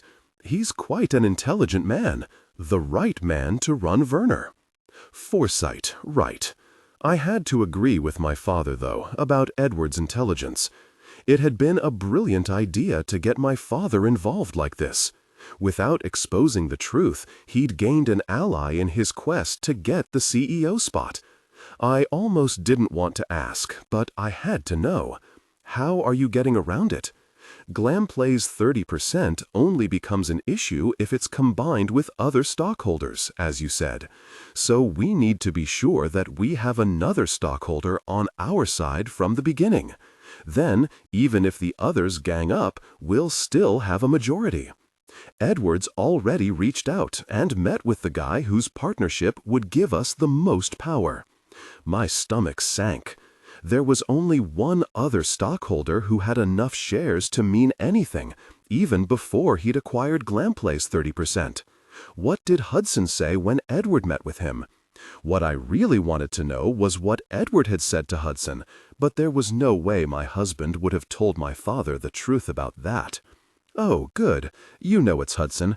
I didn't want to say his name in case that brought up any hard feelings from the past. I have to say, Celia, it might have been a big disappointment when you lost him to that Elena woman, but you snagged a more savvy man with Edward. Hudson doesn't have the vision your husband does. He can't see the potential with a merger quite yet, but we're working on him. I almost laughed. Hudson's vision was beyond what my father could even fathom. Edward was sharp, too, maybe even sharp enough to go head-to-head with my old friend. But Edward was used to having the upper hand in these kinds of dealings, and he did not have it this time. I'd been stupid, ignoring my father's looming retirement and my husband's pattern of going behind my back to get what he wanted. I'd been too focused on my pregnancy and Edward's anger and protecting Hudson's identity. I'd forgotten to be mindful that Edward desired more than just the name of the man who'd taught me the game. Well, I wasn't going to sit back and let him outwit me now. Admittedly, there wasn't much I could do to interfere, but there was one move I could make. I glanced at my watch. I couldn't make it downtown before 5, especially not if I changed, and since I was wearing baggy shorts and a tank, I'd definitely have to change. Tomorrow, first thing, so I'd beat the summer heat that turned people into melting wax by the end of the day. I could go to Bergdorf Goodman now and find something that fit and was flattering, which was important. I might not have the influence I needed for the task, but I intended to use whatever tools I had. And that meant when I walked into Hudson's office tomorrow, I needed to look good. I turned to face my reflection in the steel wall at the back of the elevator. My hair was perfect, my eye makeup subtle, a severe shade of red on my lips. I looked exactly like the woman I once was, the dragon that used to frequently make this trip to Hudson's office. Well, except for the change at my midriff. Seemingly overnight, my belly had popped, displaying to the world the baby growing inside me. Thank goodness I'd bought a sundress. My pre-pregnancy clothes officially did not fit. I put a hand on the bump and felt immediately both centered and chaotic. This wasn't who I was anymore. The countenance I'd adorned for this occasion was a mask that no longer sat well on my face. It made me itch and fidget. My shoulders had to fight to stay lifted, and focusing my scattered thoughts was a chore. But my baby was gravity. She rooted me to my purpose. What happened to me mattered in a way that hadn't before. What happened to her father, an equal concern. If it weren't for her, I could maybe let this whole Edward Hudson thing play out on its own, even if it meant I had to face the consequences of what I'd done in the past. I'd done it before, and I could do it now, if it were only my skin in the game. So, for her, I would play this part. I would be the woman I needed to be. When the elevator dinged at a floor near the top, it was a composed version of myself that stepped into the familiar waiting area and greeted Hudson's secretary. "It's been a while, Trish," I said coolly, practicing the tone and the confidence required for the man beyond the double doors behind her. "Could you buzz me in? I need to see him." I'd made her flustered, which I took as a good sign. "Did you have an appointment? It's 9:20. If he keeps a schedule anything like he used to, he should be free right now." I meant it as a reminder that I had once been very familiar with her boss and his routines. Hudson being the methodical kind of man he was, I doubted they'd changed much. Early meetings, then a break at 9 for coffee and conferring with his secretary before more meetings tied up the rest of the day. Of course, he had children now. Word on the street was that they changed everything. Trish frowned, her expression hardening, the kind of look that preceded a dismissal. I cut in before she tried. "Just ring him. Tell him it's me. Tell him I need to see him now. Tell him I insist." I stared at her, then her phone, willing her to pick it up. She hesitated for only a beat before she did. "Mr. Pierce, I'm sorry to interrupt, but you have a visitor that insists on seeing you right away." I strained to hear his response, but the receiver was too tight against her ear, and I heard nothing. "It's not a him," Trish said, eyeing me up and down. "It's Celia Werner Fasbender." The next few seconds passed like they'd been dipped in molasses. I held my breath. I tried not to move. If he turned me away, there was a very good chance I could cry, my hormones being what they were these days. In fact, if he made me wait a second longer— "Yes, sir." She hung up the phone and pasted on her too friendly smile, the one that said there was a whole lot going on behind it that no one in the world was privy to. "He's with someone. It will be just a moment, if you'd like to take a seat." Every cell in my body seemed to sigh in relief as I let out the air I'd been holding. I gave her a matching fake smile, raising her a sugary tone. "I'd rather stand, thank you." "Suit yourself." A handful of seconds later, I wondered if that had been the right choice. Sitting was never a powerful position, and I wanted to present a strong. But if he made me wait, like he very well might, I wasn't sure my swollen feet could handle it. My fault for wearing a pointed-toe stiletto instead of choosing a more sensible pump.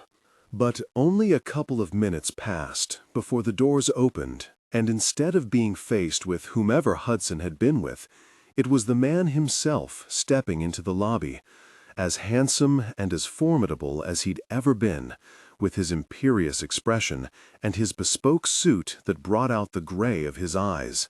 "Celia Werner, I didn't expect I'd ever see you step foot in my offices again." He didn't offer his hand, and the chilly timbre of his tone was more threatening than welcome. What had I expected? A smile and a warm embrace? I'd been tormenting his future wife the last time we'd spoken. I channeled the woman I'd been then and sneered. "Don't get your panties all twisted. This visit is harmless. And it's Werner Fasbender now, which I'm sure you already know." Yes, I heard. I felt a twinge of guilt at adding the hyphen in my name. I hadn't been using it, not just because it was Edward's preference, but because it felt right. I was more his than I'd ever been my father's. Right now, though, as irritating and archaic as the surname construct was, it seemed useful to claim both. A subtle reminder that I had come from two powerful men. A suggestion that I had them both behind me. Never mind that it wasn't true. He assessed me with calculating eyes, and I let him, taking a moment to study him in return. I was wrong, I realized now. He wasn't as formidable as he used to be. And while I could credit my newly found self-worth as the reason, it seemed there was something else as well. Something gentler in his gaze. Something gentler in his jaw. And the new lines at his mouth added a dose of friendly to his character. They said he was a man who could laugh. A man who did laugh. That hadn't been the Hudson who'd taught me the game. It seemed I wasn't the only one of us who'd changed. My throat felt thick as melancholy rushed through me. I forced it down with a hard swallow before it took hold. "Are you going to keep me in your lobby all morning, or are you going to invite me in? I'll say what I have to say wherever. I just think you might prefer the privacy."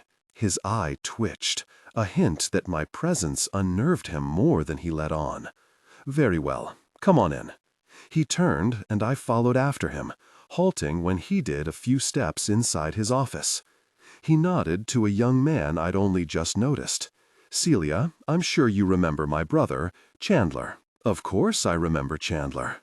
I blanked as I looked him over. You sure grew up. He was a dozen years younger than me and Hudson. I'd always known him only as an irresponsible kid. But now he was a full-fledged adult, looking professional and serious in his designer suit. He'd been graduating from high school the last time I'd seen him. Had that much time really gone by? "It's good to see you again. It's been a while." His icy tone made it evident that he didn't remember me warmly, and I wondered if he'd learned about my part in his father's infidelity, or if he was just following Hudson's lead. It didn't really matter, I supposed. I hadn't expected this to be a friendly visit, though I'd thought I might have gotten a little credit for having stayed away as long as I had. "Yes," I said, answering Chandler, my eyes pinned on his brother. "I've kept my distance, haven't I, Hudson?" In case he needed a reminder. That earned me a tight smile. He glanced over at Chandler, and I assumed he was about to dismiss him. But when he spoke again, he said, "Whatever you have to say, Celia, I hope you're comfortable stating it in front of Chandler, because I'd like him to stay." Chandler gave a smug grin. "You won't even know I'm around. Afraid to be alone with me, Huds?" "I suppose that's fair," I smirked. He wouldn't be cruel with his brother in the room. So, really, the situation was a win for me. Apparently, Hudson didn't appreciate my gloating. "Why are you here, Celia?" "So, we're jumping right in then. I suppose it was too much to expect we'd catch up first."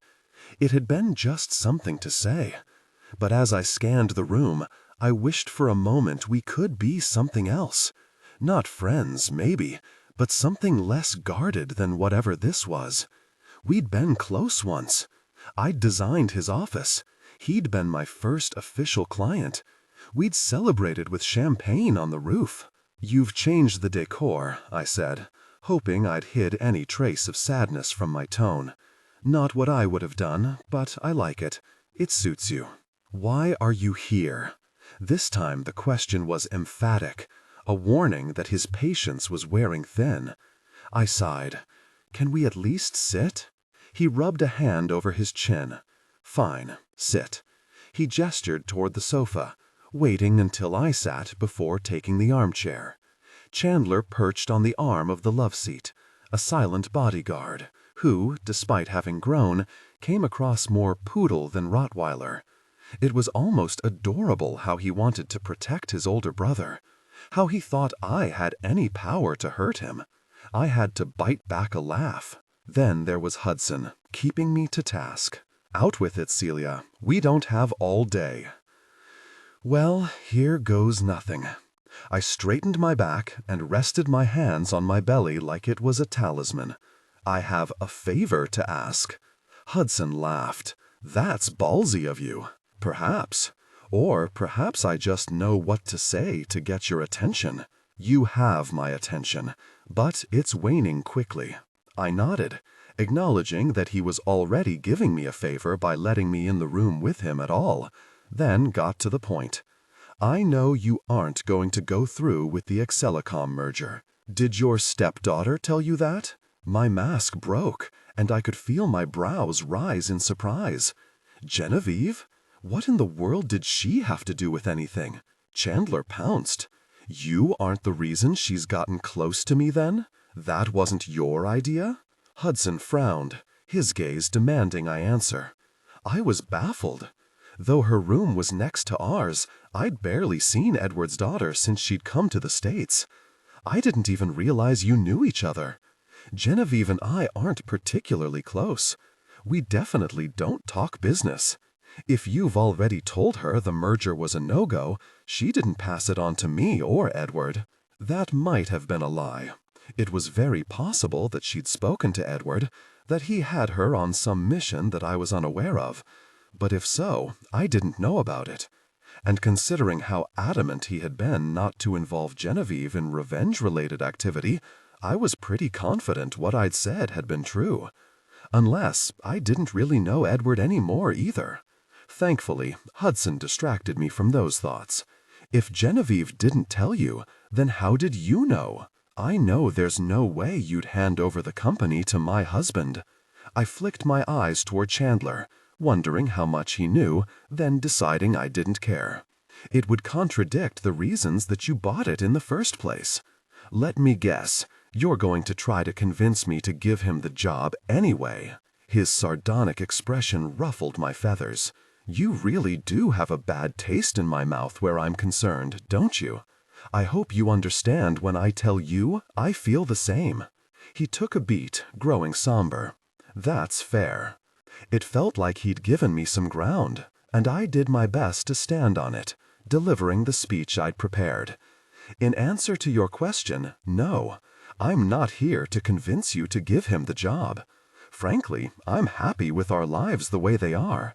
I'm not interested in moving back to the States, and I'm especially not interested in that kind of move with a baby on the way. Never mind that we were here indefinitely at the moment. Then, the favor you want is for me not to give the job to Edward?" Guilt wrenched my intestines. I didn't say that. I considered backpedaling, considered trying to fight the other side, considered begging on my knees. But as much as I was doing this for our baby, I was also doing this for Edward, even if he didn't see it that way. I pushed on. "Let's be clear. I'd love for Werner Media to be back in the hands of my family. I simply know that isn't an option on the table." Then what is it that you're asking? I thought of what I really wanted, for Edward to come away from this unscathed. I wanted him to let this go on his own. I wanted him to walk away and focus his energy elsewhere, on Axelcom, on me, on his baby. Hudson couldn't grant that, no matter how much power he had.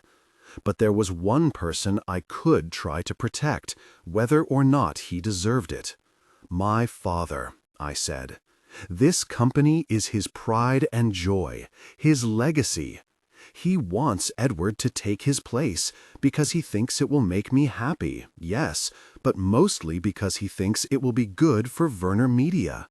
He hasn't even considered giving the job to anyone else. You and I both know that you will give the job to someone else. I'm willing to help convince him that's best." If what? If you let him believe it's his idea. I'm not sure I understand. It was satisfying to find I could throw Hudson Pierce for a loop. It gave me confidence to plunge ahead with what I knew would be a near impossible request. I'm saying go ahead and pick who you want to pick for the job. I know you have other names in mind. I'm confident that you'll select the best person to head Werner Media in the future.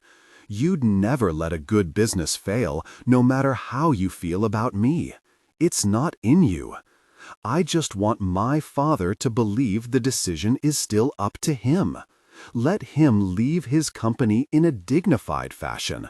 Let him think it's his creative vision he's implementing, not just yours. What a noble endeavor, he said, and he almost didn't sound like he was mocking me. Unfortunately, I don't know how I would begin to convince your father of anything. I didn't either. If anyone could, I'd hoped it would be him, that he'd have enough dignity to try to keep the ruse up, especially when I'd kept my end of our bargain and left his family alone. I was seconds from saying just that when Chandler shot to his feet. "I'll do it. I can do it," he said. "Get me a meeting with him and I got this." Chandler? Hudson was as surprised by this as I was. "The proposal I was telling you about. I'm confident Warren will be interested in it. I just need to be able to present it to him. 30 minutes, that's all."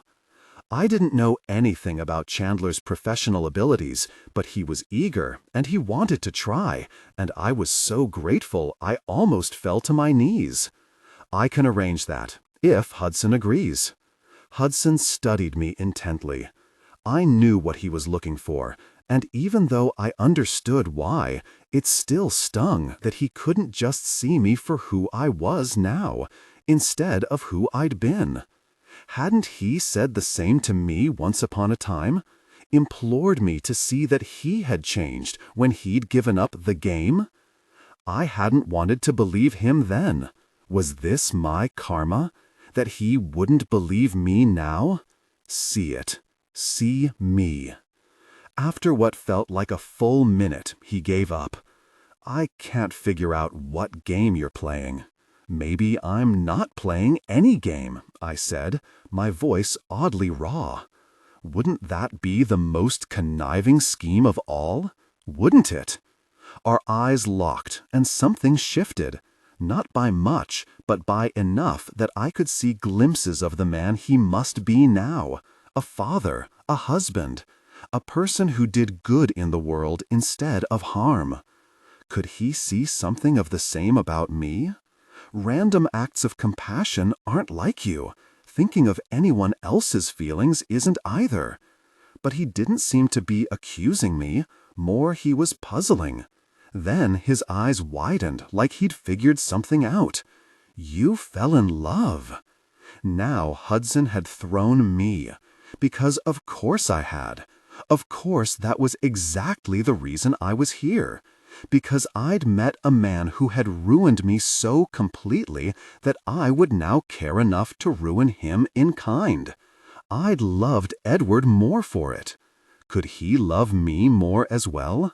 I couldn't think about it and not fall apart. "Do you want the meeting or not?" I asked stiffly. "We'll take the meeting." Relief blanketed me. My breath shuddered as I inhaled, my throat tight. Thank you, Hudson. Needing to get out of there before sentimentality took over, I stood. "I'll make arrangements with your secretary. No need for us to have any further contact, as far as I'm concerned. I appreciate that." I beelined for the door and was halfway to escape when he called after me. "Celia?" He waited until I turned back around, and it took a beat because I had to gather myself first. When I did, his eyes grazed my belly. "Congratulations on your pregnancy. I once thought you'd make a good mother." Tears pricked at my eyes as the past slammed into me, bringing vivid memories to mind. We'd been friends, and he'd hurt me, so I'd hurt him. Then the pregnancy, and he'd claimed it, and I'd lost it. So I'd begged him for an escape, and he gave it, while I'd given him companionship. We'd been bad to the people around us, really, really bad. Bad to each other as well. But we'd been good to each other too, when both of us had needed it most. No matter what else between us, we had that. My vision blurred. I nodded toward the framed picture on his bookshelf of him, his wife, a baby in each of their arms, a little girl tucked into his side. "Congratulations on your own little family," I said, amazed my voice didn't crack. "I once thought you'd make a good dad." I went straight from his office to the bathroom, planning to schedule the meeting with Trish on my way out when I was composed. Now, though, I needed a minute to myself. Locked in the privacy of a stall, I let the tears fall. Tears I couldn't quite explain. I wasn't sad. I was a bunch of other things, all rolled into one. A muddy mess of too many emotions to name. It felt good to let them out, the way it felt good to pull out a fresh, clean sheet of paper. A blank slate, a place to start anew. Edward had said I'd needed closure with the man who'd taught me how to play.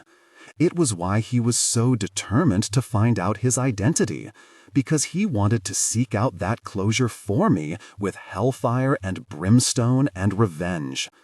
But this was what I'd needed. Just this. Just today. My story with Hudson was over. Now I could shut the book and move on. Edward Hagen leaned over to whisper something to me. Whatever he said, I couldn't hear it above the pounding in my ears. I was seething.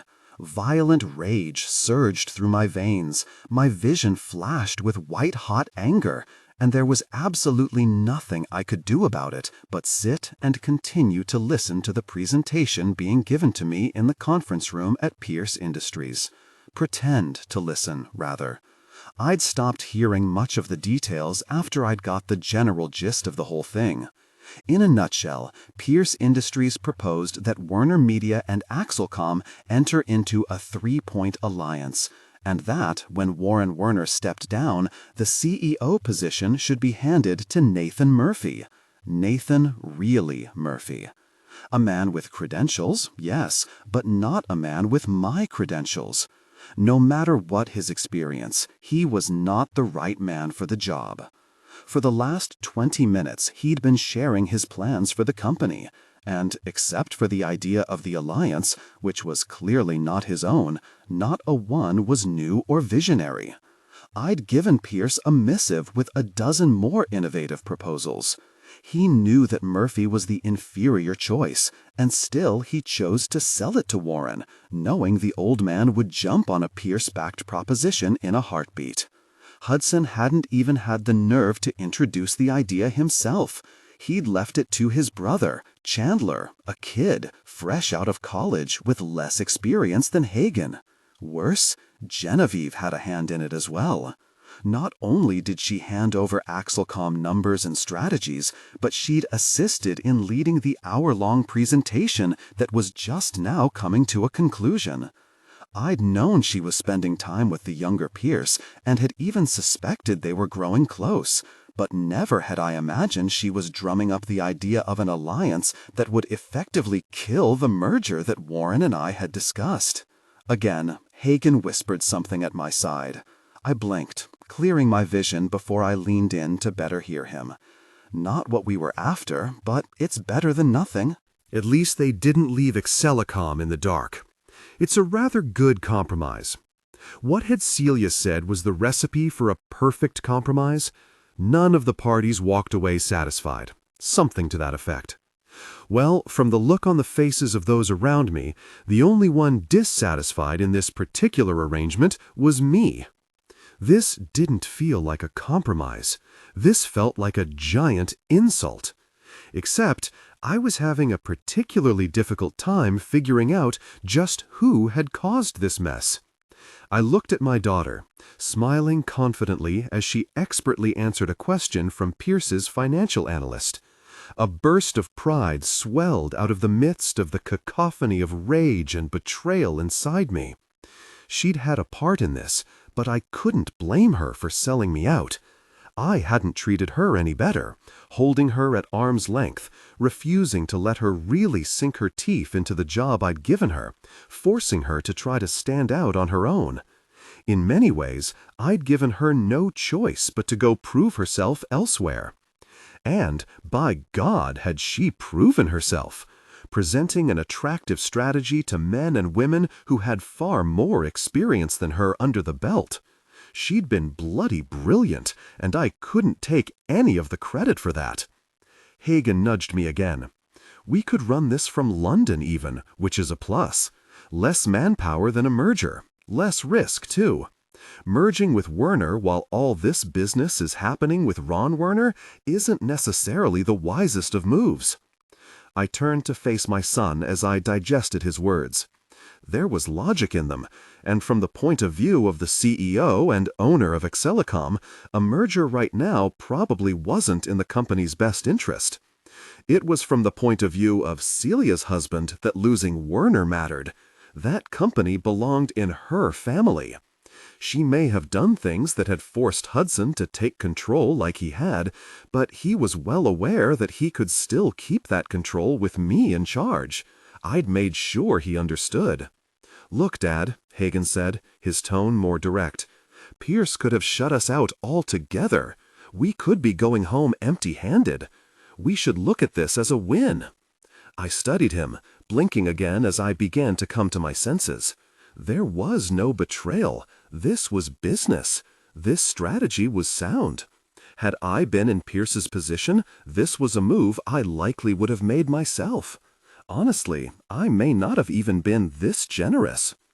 I wonder if it was Genevieve who had a hand in looking out for us. I turned my attention back to her as I rubbed my thumb along my bottom lip. I'd failed her, hadn't I? She was smart and savvy and stunning, and even when I'd failed to lift her up, she'd made sure I was taken care of. I didn't deserve her for a daughter, and gosh, I had another one on the way. How long before I failed that one, too? My thoughts were interrupted by the shuffle of chairs as those around me stood. The meeting was officially over. For a brief second, I imagined ducking out without having to speak to anyone.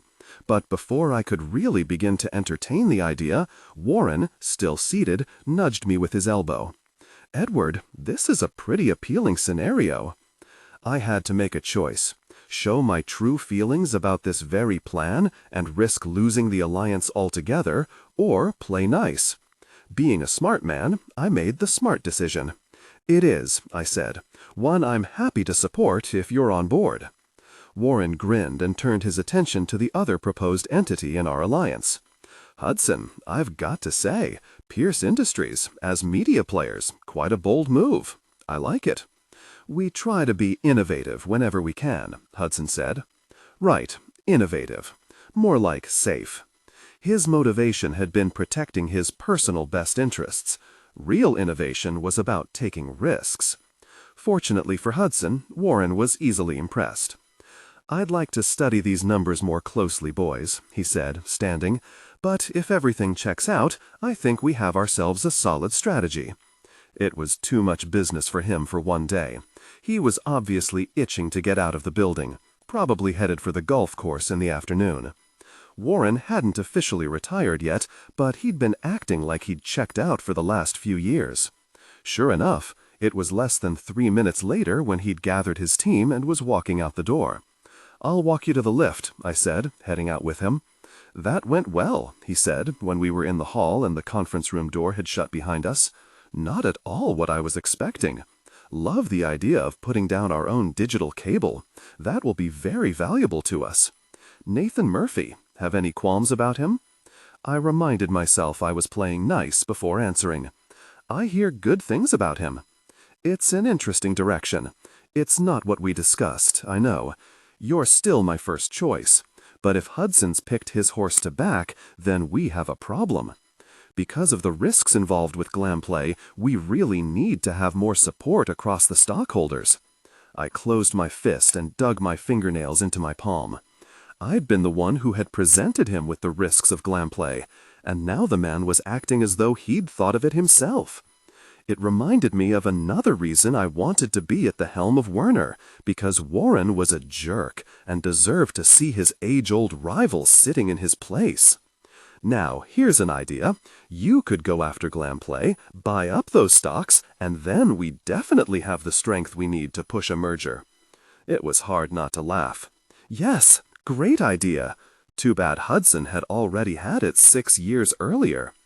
They've refused to sell, I said, implying I'd already approached them. It wasn't exactly a lie.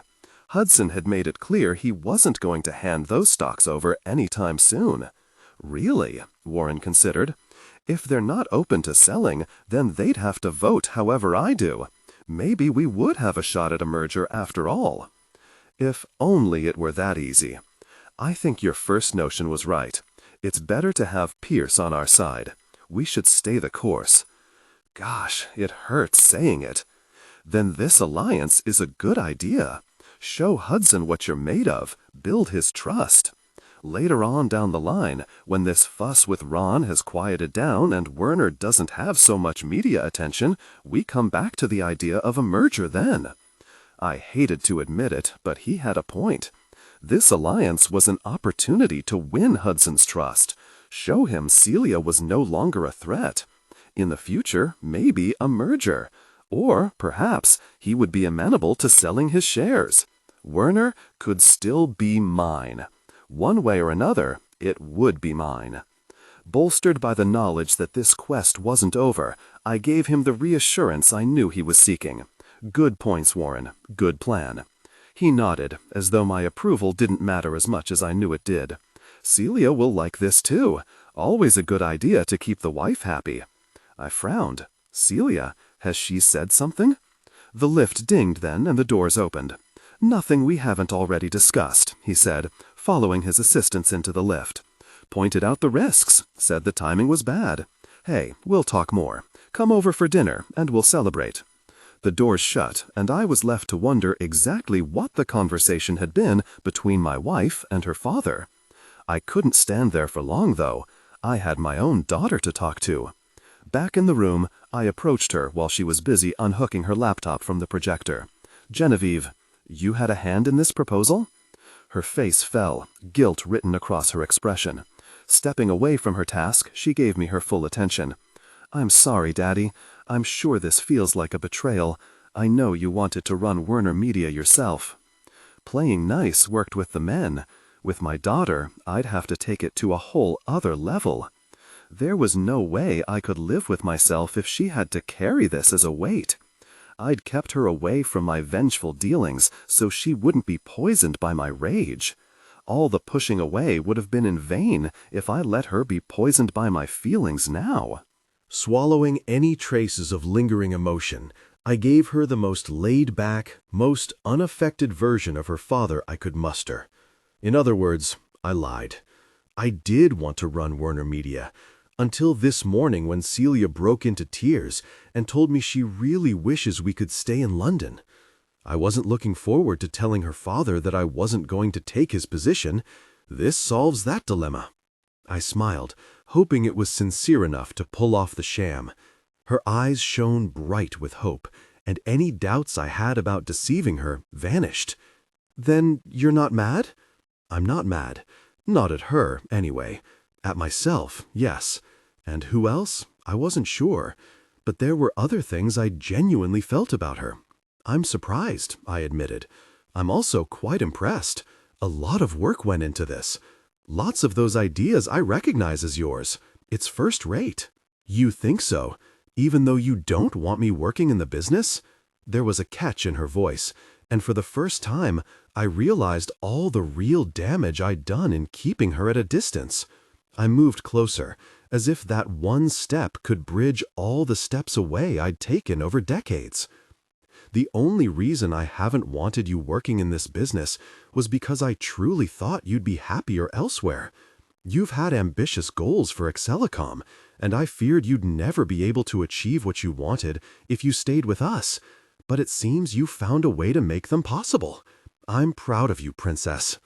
Her eyes glistened, and I wasn't sure if it was me or her who reached first, but the next thing I knew, I was holding her. clinging on to her in a way I hadn't since she was little. Something tightened in my chest and stretched up to the back of my throat, making it hard to swallow, and for a moment I wasn't sure that I could stand anymore if she weren't in my arms, holding me up. We held each other like that for long seconds. When she pulled away, she swiped a tear from her cheek before she spoke, her eyes cast down at my shoes. "I know you're bluffing, Dad. You're disappointed. I know you don't like me to see your feelings, because, well, I don't really know why you hide so much from me. Because you think I won't see you as strong, maybe? Or because you don't think a man should show his emotions?" She looked up at me then, bravely. "Whatever the reason, I want you to know that you'll always loom tall in my eyes. You're my hero, and that's all there is to it. I'm super proud to be your daughter, whether you run every company in the world or none at all." She'd got me, right in the heart. Genevieve. I pulled her back into my arms. She'd left me speechless, and I needed another moment to simply hold her tight before I could respond. "It wasn't all a bluff," I said, when I had enough voice to manage a harsh rasp, her head still pressed against my shoulder. "I really do have higher hopes for you than Excelicom. There are better places, better people to align yourself with. I was positive she'd have a job working for Pierce Industries before the day was over, and as much as it pained me to think it, I knew they'd treat her better than I had." I drew away from her so I could look her in the eyes, needing her to hear this next part, to really hear it. "And I am so proud of you, so very proud, which is entirely ridiculous, because I can't take any credit for the woman you've become. I'm proud just to know you, I suppose. It's one of the greatest honors of my life." With 2 straight fingers, she wiped at her eyes. "Daddy, stop. I'm working right now, and you're making me a blubbery mess." She swatted me playfully. "And shut up about not being able to take the credit. I'm all you, you prat. For good or bad, who I am is completely your fault. In that case, maybe you should be congratulating me." I cleared my throat and eyed Hudson's younger brother, eager to move to a less sentimental subject. "This Pierce boy. He's not a boy." She rolled her eyes, but it was her blush that gave her away. As I'd suspected, they'd gotten close, which made me really tempted to pull him away from his brother so I could break every bone in his body. But I was a somewhat civilized man, and reasonable enough to know that she was old enough to make decisions for herself, for good or bad, to use her words, and if this boy was one of the decisions she wanted to make, I had to let that be her choice. There was one thing I needed to know, though. "He's good to you?" She peered over at him, her lips twisted. "He's trying to be. I think that's what counts. And I like him, a whole heap, so you can stop perusing him like he's prey." A growl rumbled in the back of my throat. I expected better than trying to be good from my daughter. "Please, Dad," she said, sounding a little more like she had when she'd been a teen than when she delivered her speech only 30 minutes before. "Fine, I concede it. But if he hurts you in any way I know. You tell him that. Would you?" She pushed at me with her shoulder, nudging me toward the door where Hagen was waiting with our things. "I'm good. Go. Meeting's over." "I'm going," I said, chuckling. "I'm going." The second walk down the hall was less tense. The episode with Genevieve had loosened something in me, unwound me. My steps felt lighter. The weight of disappointment felt not so burdensome. Hagen was business as usual, chattering at my side. I set up a meeting for us next week with Pierce's chief finance officer and that Murphy guy, and I sent a text back to the London office. I'll brief them this afternoon if you'd like, or if you'd rather. Oh, and I heard something. Heard what? Jen mentioned that Celia was the one who arranged for Warren to be there today. Celia? That didn't make sense. There were a dozen ways Pierce's office could contact Warren. Using Celia for a business arrangement was not the most effective method of communication. Unless... I stopped abruptly and looked back at the conference room, just as Hudson walked out with his financial officer. With a handful of strides, I was standing in front of him. "I've a question for you, if you don't mind." "Certainly." His tone said he was only surprised that I only had one. There actually were several I would love to pose to him if given the chance, but at the moment there was only one that seemed important. Would you have considered giving me the position if Celia hadn't intervened? It was a hunch, a gut feeling that I couldn't explain. But in my experience, my gut feelings very often paid out when I listened to them. And sure enough, I was onto something. Hudson's usual austere expression had slipped into one of surprise, which might have indicated he had no idea what I was talking about, except for the way his eyes darted. That said, he was hiding something. His surprise wasn't that I'd asked an odd question, but that I'd known to ask it at all. I held the higher card now, so I pressed on. It's a fair question. After being denied a coveted position, a candidate has a right to know whether he even had a shot. He took a slow breath in, his features composing as he did. It is a fair question, and you deserve a truthful answer. I'm not sure whether she helped you or she hurt you, but she is the reason Warren thinks he has any say in this decision. I'd mark that as a victory if I were you. Thank you. You've been very helpful. I ignored the outstretched hand he offered and turned back to Hagen, resuming my walk to the lift at a brisk pace, the earlier rage roaring over me in a gust. I'd been right then. I had been betrayed, and the one who had betrayed me had been none other than my wife, Celia. I'd been pacing the hotel suite for 2 hours, checking my phone every 5 minutes while I waited for news from my father. Not that he'd necessarily update me right away. It would probably be my mother who would call, and only if what happened at his meeting was interesting enough for him to tell her, and then interesting enough to her to pass on to me.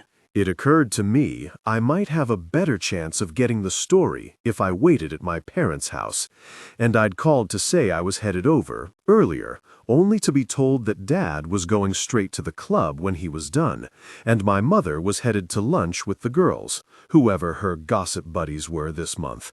"Call me right away if you hear anything from Dad, will you?" I'd begged earlier. "Sure," she'd said, distracted. Then, "You want me to tell you about a business meeting of his?" "It's regarding his replacement," I said impatiently for the 3rd time. Not wanting to explain more, I'd twisted the truth into a lie. "I want to know if he's changed his mind about working with Edward, so I can know if I need to prepare to comfort my husband or make reservations for celebrating." "Oh, that's right," she'd said, in a way that made me pretty sure she'd forget again as soon as I hung up. "I'll call if I hear anything." Now it was almost 3 hours later, and I hadn't heard a word. Frustrated, I paused my pacing and texted her. "Any news yet?" I hit send, and then decided it was probably a good idea to clarify. "From Daddy?" It took several minutes for her reply, so I jumped when the notification pinged. "Mom, only talked briefly. He says things are good. Ask Edward for more details. He was there as well."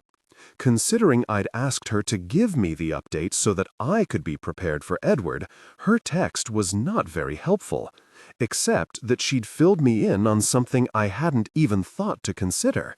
Edward had been at the meeting as well. Gosh, why had Edward been there? Chandler had asked me to get a meeting with my father. When had that invitation been extended to Edward? Did that mean Hudson had changed his mind? Was he giving over the top spot to Edward after all? After our last encounter, it was possible, but didn't seem likely.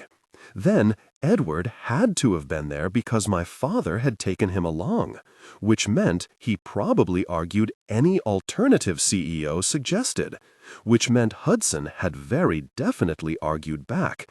And though there were a dozen different ways I could imagine the scenario going from there, I was pretty sure many of them ended in the same way, with Edward in a rage. There was a chance he wouldn't come straight home after. He spent most of his days in his temporary office, and even if he did come home, he might not give any indication that he'd had a bad day, seeing how he barely gave me any indication of his days at all as of late. But if things had gone very, very badly for him, if he had any reason to blame me, going to my parents' house was once again appealing, very appealing. I turned my pacing into a purposeful stride, slipping on a pair of flats, searching for where I'd left my purse, finding it at the far end of the living room next to the sofa. After checking to make sure my sunglasses were inside, I turned to head out, muttering to myself how ridiculous I was being, since, even if the meeting had gone as I'd suspected, there was little chance that I'd be connected to it at all, only to stop abruptly when I looked up and saw Edward at the mouth of the room. Though his expression gave away nothing, his eyes said everything. They burned into me with vehement, laser focus, radiating hatred and fury and murder. And he didn't have to say a single word. He knew. I didn't know how it was possible, but he knew. And here I was, trapped.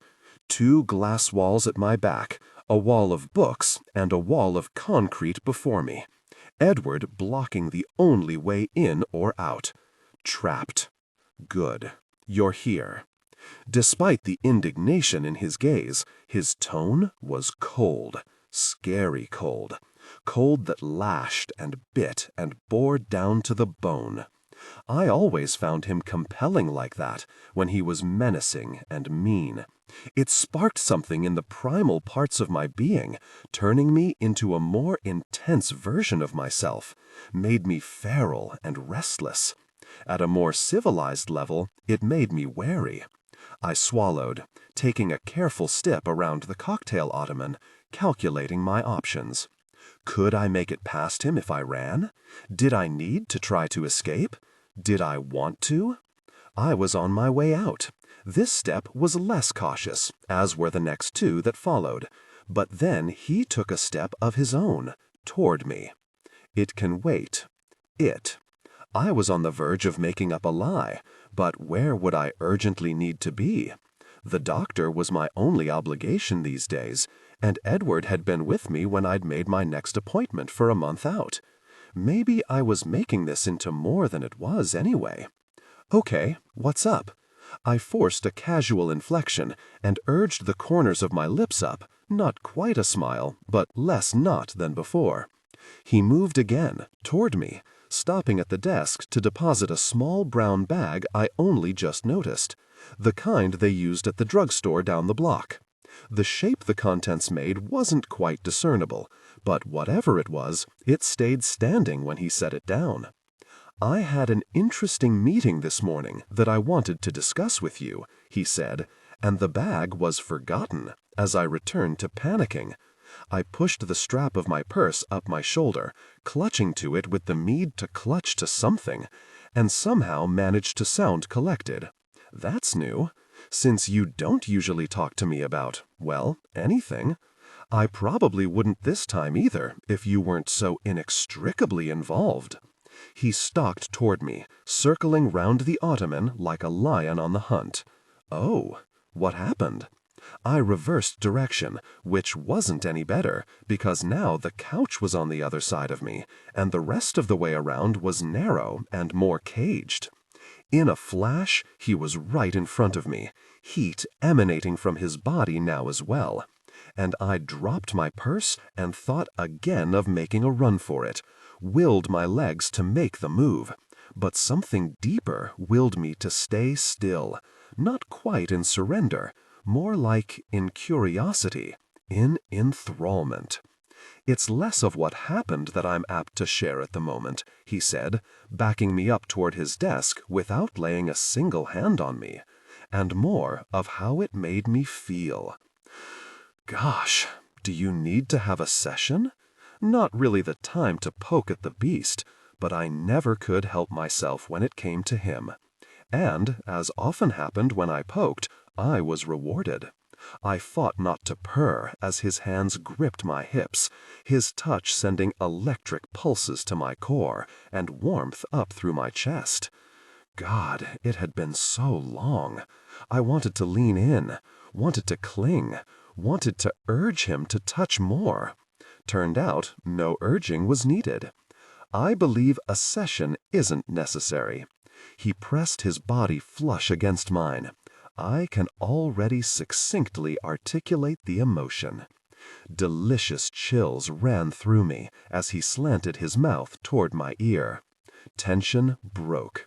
They gave in to desire, connecting deeply. "You spoke to him?" he said, low and urging.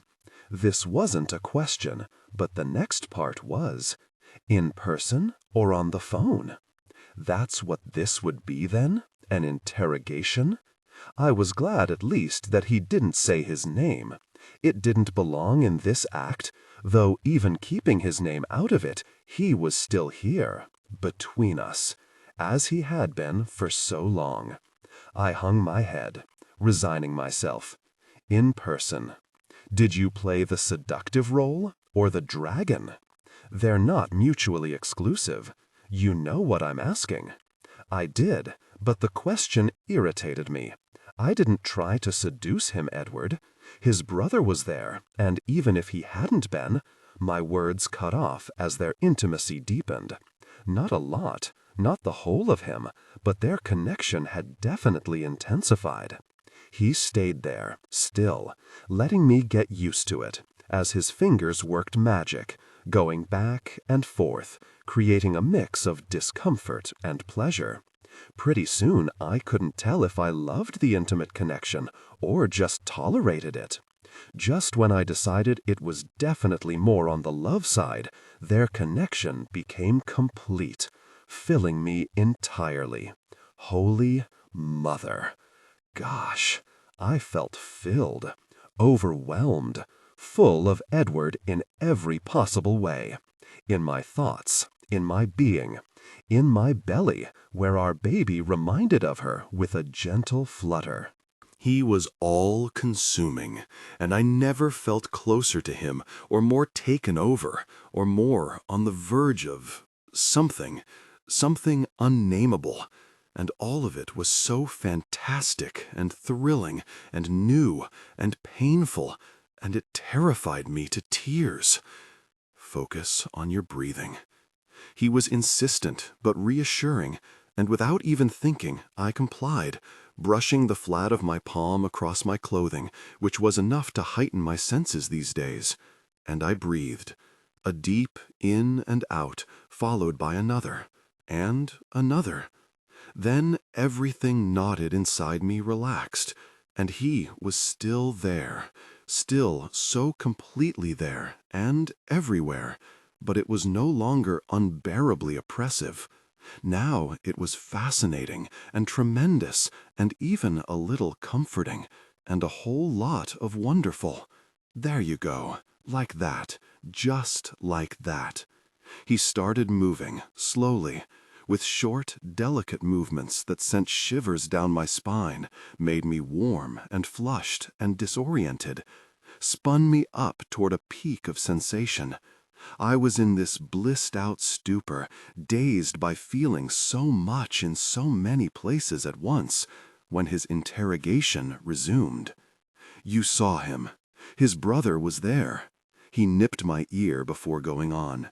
And you said, please don't let my husband have your company. Give it to someone else, anyone else, just not him. No! He intensified the connection. Or, in my alarm, I'd pushed back on him, and now I wasn't responding just to his accusation, but to the intense sensation within me. Oh my God, no! Then I worried he'd think I meant no to the action, which, even at its most overwhelming, I didn't want to stop. I tried again. Oh my God, that's intense. And no, I didn't say anything close to that. What did you say?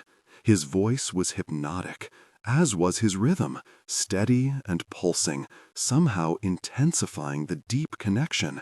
Stars spread across my vision. A sonorous hum vibrated in the back of my throat. I said, I knew. I had to close my eyes and take a second so I wouldn't explode. Once I caught my breath, I rushed on.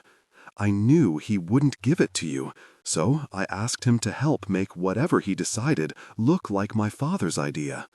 Edward slowed ever so slightly.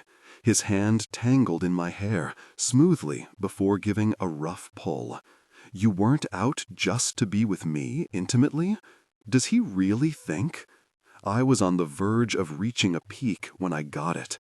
Got why he was giving me this aching pleasure when he was so entirely incensed with what I'd done, not just now, but the whole last 6 months, stopping my birth control, running away, refusing to give up Asker's name. He wasn't just angry, he was also impressed.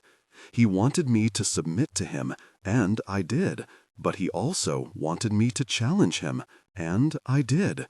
And maybe it was like how I enjoyed being scared of him as much as I enjoyed being cared for.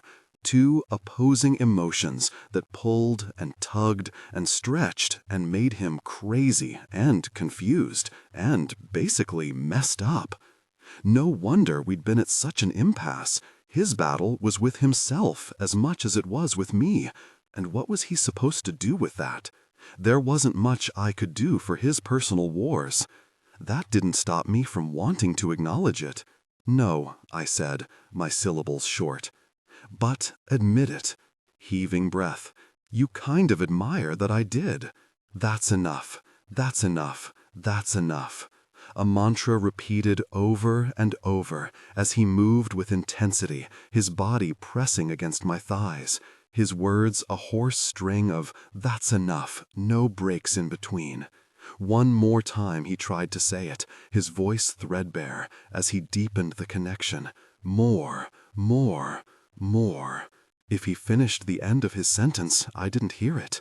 Sound muffled around me, as though I'd been plunged underwater, or like the after effect of a very loud boom. All I could hear was my heart in my ears, underscored with a whir as an electric storm flashed across my vision, and my muscles went completely rigid. I cried out and spiraled and convulsed, taken by a full-body peak of sensation that was at least a 9.0 on the intensity Richter scale. I couldn't remember ever being so devastated from pleasure, so completely wrecked that I didn't know up from down. Couldn't tell if I was standing upright or a puddle on the floor. Distantly, I was aware of the intense connection with Edward, of his dedicated commitment to keep moving, to the stuttered final movement before he roared with his own peak, a jagged sort of groan that I was sure would make me remember the passion every time I thought about it for years to come. I sort of blacked out then. Several seconds went missing from my awareness.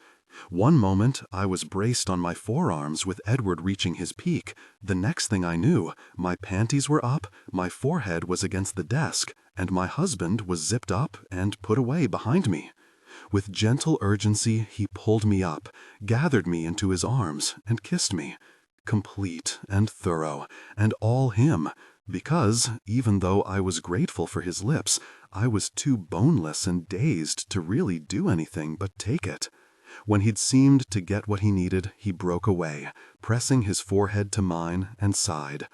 "What am I supposed to do with you, bird? Love me." He let out a gruff chuckle. I love you too much, I think, sometimes. Without moving our heads apart, he ran the back of his knuckles across my jaw. I hurt you.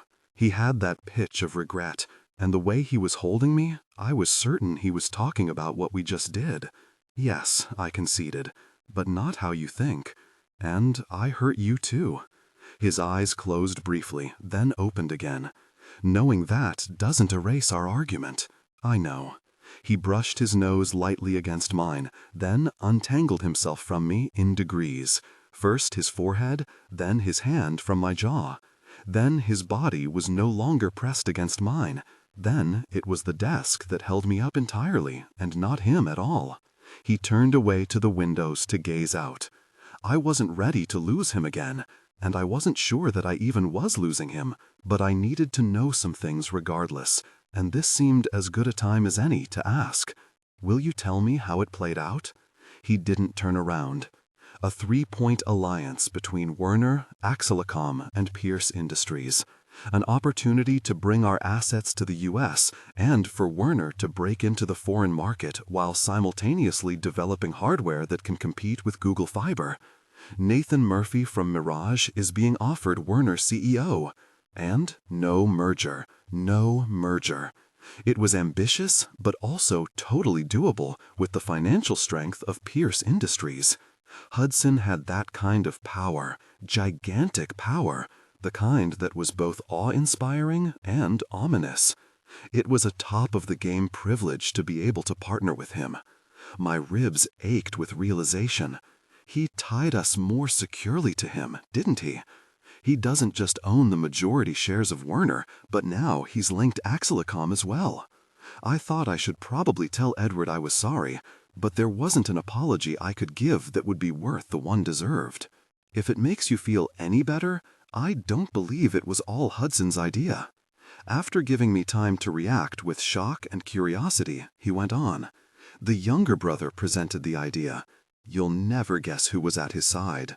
But I could guess because of what Chandler had said the other day. Genevieve. You knew? I wished I had, simply because it was rare that I had the opportunity of surprising my husband. Except I didn't really wish that, because I hated that I knew it now.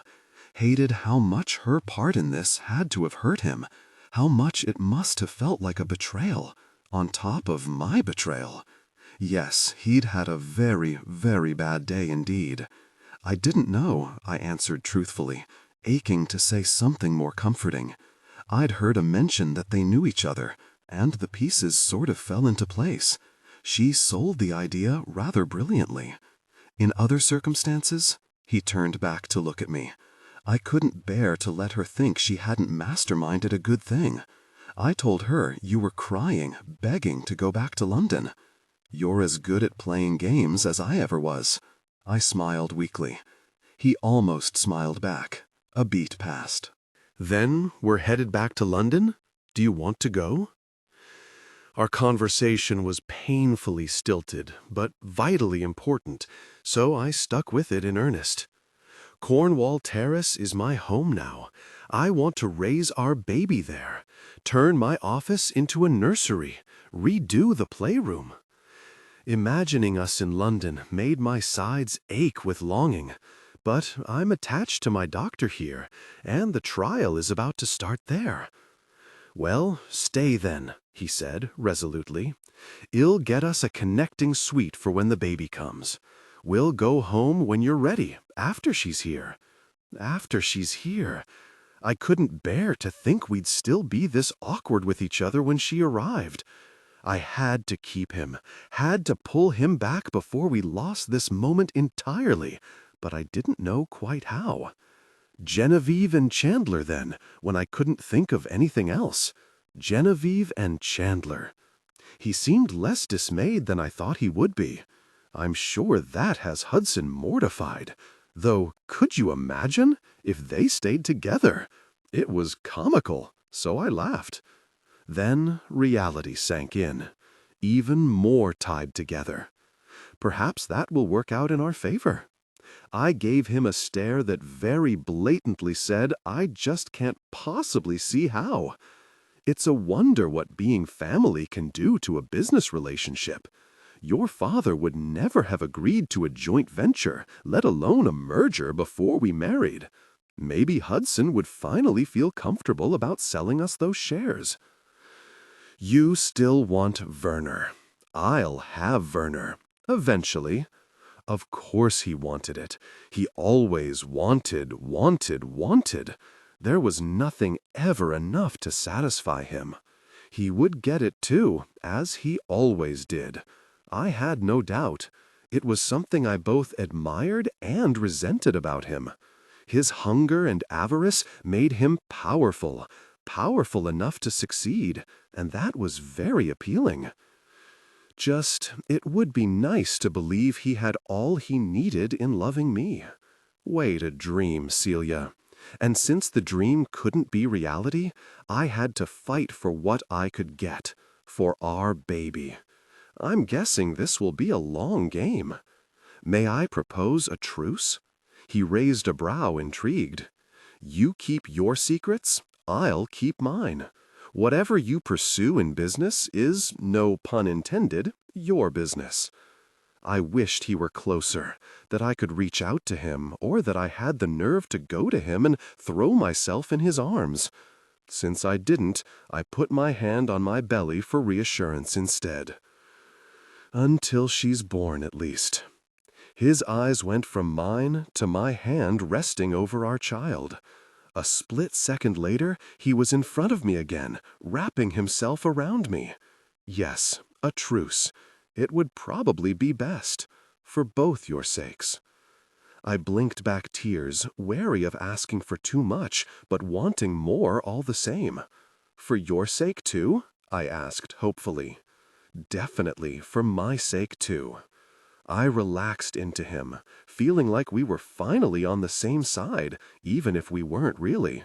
We were for now, united in our love for each other and our baby, and our determination to stay together no matter what.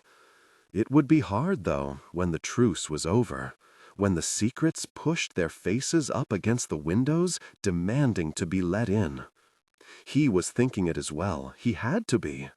I knew for certain moments later, after he'd suggested a bath to clean us up and soothe my tail end, and after I'd cooed about his desire to take care of me like he once had so routinely, and after he'd promised he would again from now on.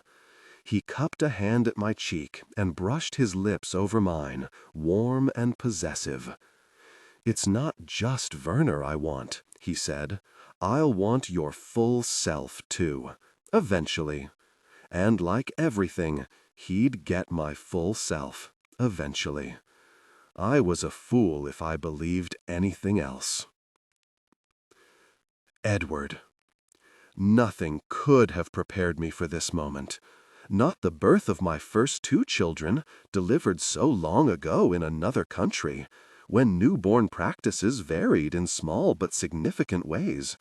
When infants were immediately carted off to a nursery to be weighed and measured and cleansed, instead of placed, all coated in white waxy vernix, on the mother's bare torso to stretch and squint and whimper and root. Not the childbirth class that Celia had requested I take with her, and I, in an attempt to honor the truce we'd made in good faith, humbled myself to concede. A 12-week course that had consisted of labor rehearsals and relaxation techniques, and a thorough tour of our birthing facility, and guidance on how to coach, and instructions on how to give a good massage that I, thank you very much, did not need. Not the hours of late-night talking when Celia should have been getting her rest, but instead curled up next to me with a baby book on her e-reader as I caressed the expanding swell of flesh that housed a tiny human forming in our image. Even through the preceding 14 hours of labor, as my wife had, despite growing weary from contractions that squeezed and wrung her like she were a sponge, soldiered and triumphed, while I'd made poor attempts to guide and support her, I hadn't quite grasped what we were headed for, what the end result would be. That I would eventually be looking through glassy eyes at the most beautiful scene witnessed in my 45 years of life. My daughter in the arms of a tear-streaked goddess, a woman so evidently made to be a mother that I suddenly wondered what importance I could possibly be in her life. How had I ever thought to keep this from her? I was thoroughly convinced this child was more than just a blessing of joy. She'd been fated. 10 on the second APGAR test. The nurse folded the blanket back over the baby, then pulled the tiny hat farther down on her head. "Make sure she stays warm now. Skin to skin is best for that, but you'll want to keep that heat trapped around her." Celia nuzzled our daughter closer. "She's doing okay then." I didn't know if the nurse noted the hint of worry or not, but she was sufficiently reassuring all the same. Her color's good, she's breathing well, she's perfect. Oh, thank God. More tears leaked from her eyes as she bent down to kiss our baby's head. Without leaving her shoulder where I'd been firmly planted for the last 90 minutes, I peeked over at the hospital team still working down below. Knowing our daughter was in good health was a relief, to say the least, but I wouldn't be able to relax until I knew my wife was as well. "Everything routine?" I asked, afraid I sounded far more on edge than Celia had. "Placenta's just been delivered," the obstetrics doctor said, not the one we'd met with over the course of pregnancy, but the one that had been on call when Celia's contractions had begun in earnest the night before, sending us to the center with her packed bag. "There's been no tearing, nothing to stitch. We should be out of here shortly." That hadn't quite been an answer to my question, and I teetered between asking again and forcing myself to accept that all was fine. Before I made up my mind, the baby nurse, or pediatrician, or delivery assistant, I didn't know who was whom anymore, the room had got crowded, called me over. "Would you like to cut the cord?" I blinked, having forgotten about that tradition. I'd assumed the job had already been done. "Sure, what do I—" A pair of scissors were placed in my hands, and a spot on the cord between two clamps offered up for me. I brought up the instrument and made the cut, and the whole thing took a matter of seconds, and, especially compared to everything Celia had done to deliver our baby, was nothing. Yet I felt quite smug in that moment. My wife called me. "Edward?" Frankly, I'd thought she might have forgotten I was here in the midst of her elation, which was more a reflection on my feeling of insignificance than of her preoccupation with our child, and I returned to her side at once. "I'm here. Look at her. She's beautiful. Isn't she so beautiful?" I picked up a miniature hand as it curled reflexively in the air. "She's exquisite. I know this pregnancy was uneventful for the most part, but I can't stop feeling like she's a miracle." "She is," I agreed, "and meant to be." Celia's head spun toward me. Her surprised eyes also held a question that she didn't have to voice to be understood. I'd been so vehemently resistant to conceiving. Of course she'd be confused about how much I wanted our child now that she was here. I didn't get a chance to respond, though, before Tylese, the nurse who had been with us for the past several hours, put a comforting hand on Celia's shoulder. "We've done the immediate cleanup needed. I'll be back within the hour to give her eye drops and vitamin K. Meanwhile, we'll give you three a little bit of time to bond." Panic registered on my wife's face. "You're just going to leave her with us?" Tylese managed to hold her laugh. "She's yours now. You'll be just fine. I'll be a click of a button away if you need me. Let her try to nurse if she wants to, or if that seems to not be happening, you can just hold her close. Let her hear your voice. She already knows you, and that will make her feel right at home." She paused to make sure Celia had really heard her before going on. "Does this precious little thing have a name yet?" "Cleo." Celia glanced at me. I'd been charged with deciding on a middle name, which I had, but I'd yet to share it. "Cleo Wren," I said now. Celia's expression lit up as she put the meaning of our daughter's full name together. Small Bird of Glory. I suddenly worried it was the wrong choice. "Is it okay?" She nodded. "I love it." "It's gorgeous," Tylese said, "and it fits her, as this small thing is definitely glorious." She ran her thumb across Cleo's cheek. "Now enjoy yourselves." The door shut quietly behind her as she left, and we were left alone, a little family in awe. My own alarm began to rise.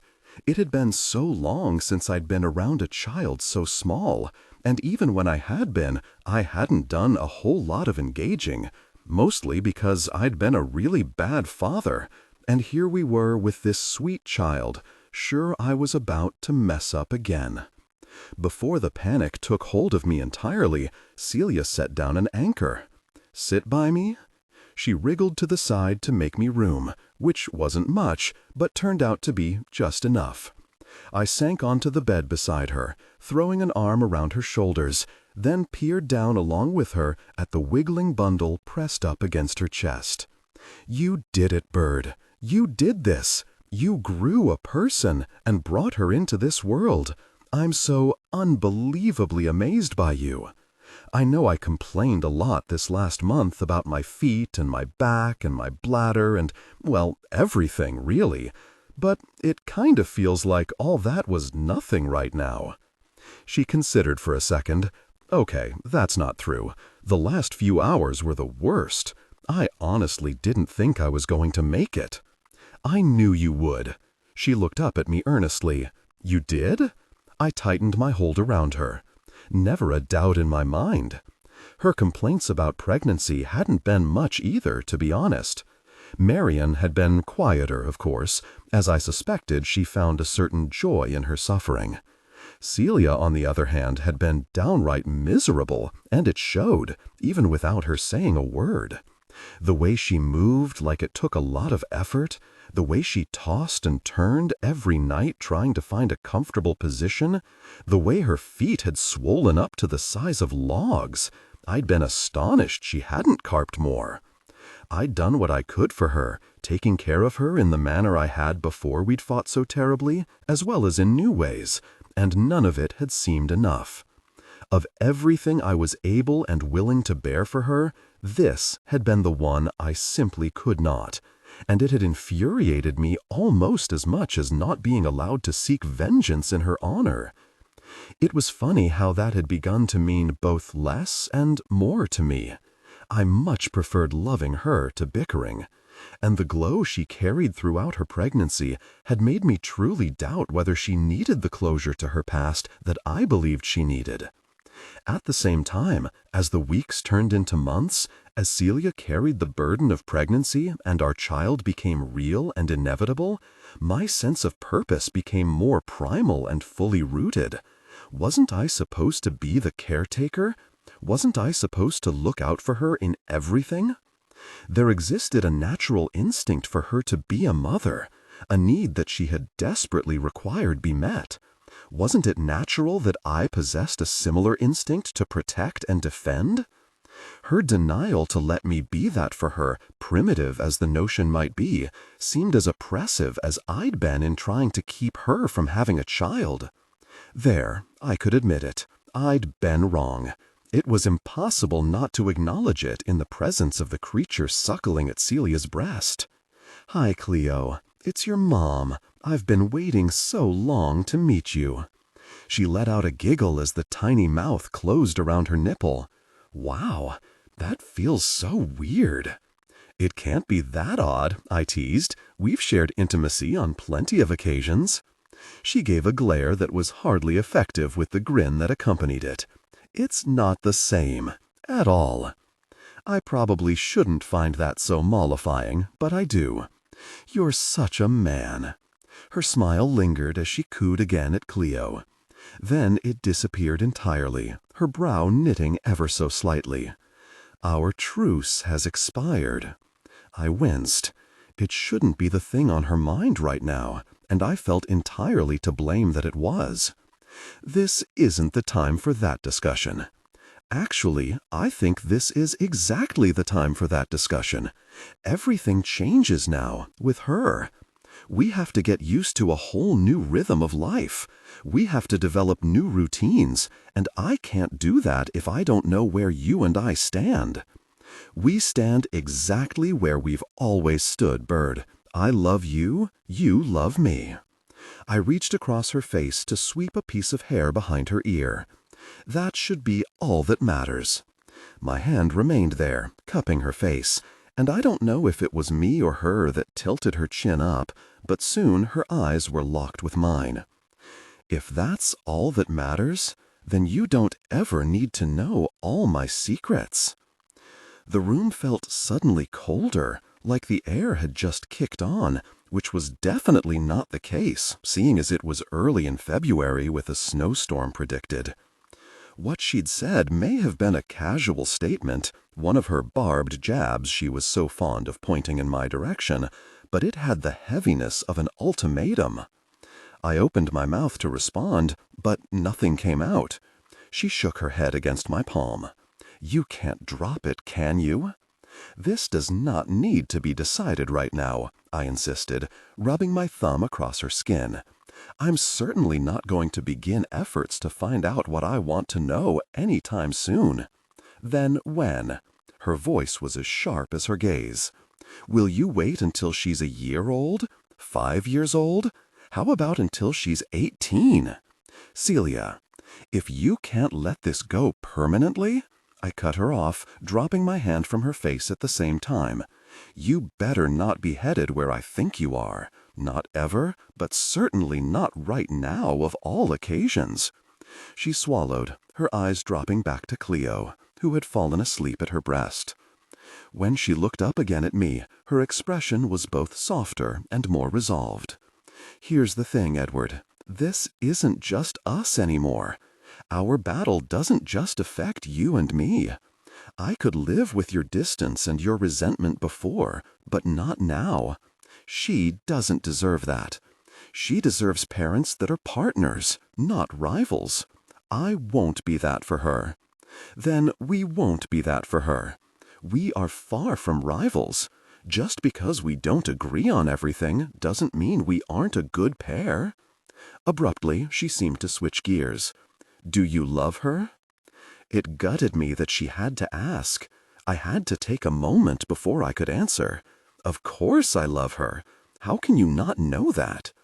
You didn't want her. I wanted her. I sighed. I'd been scared, in truth.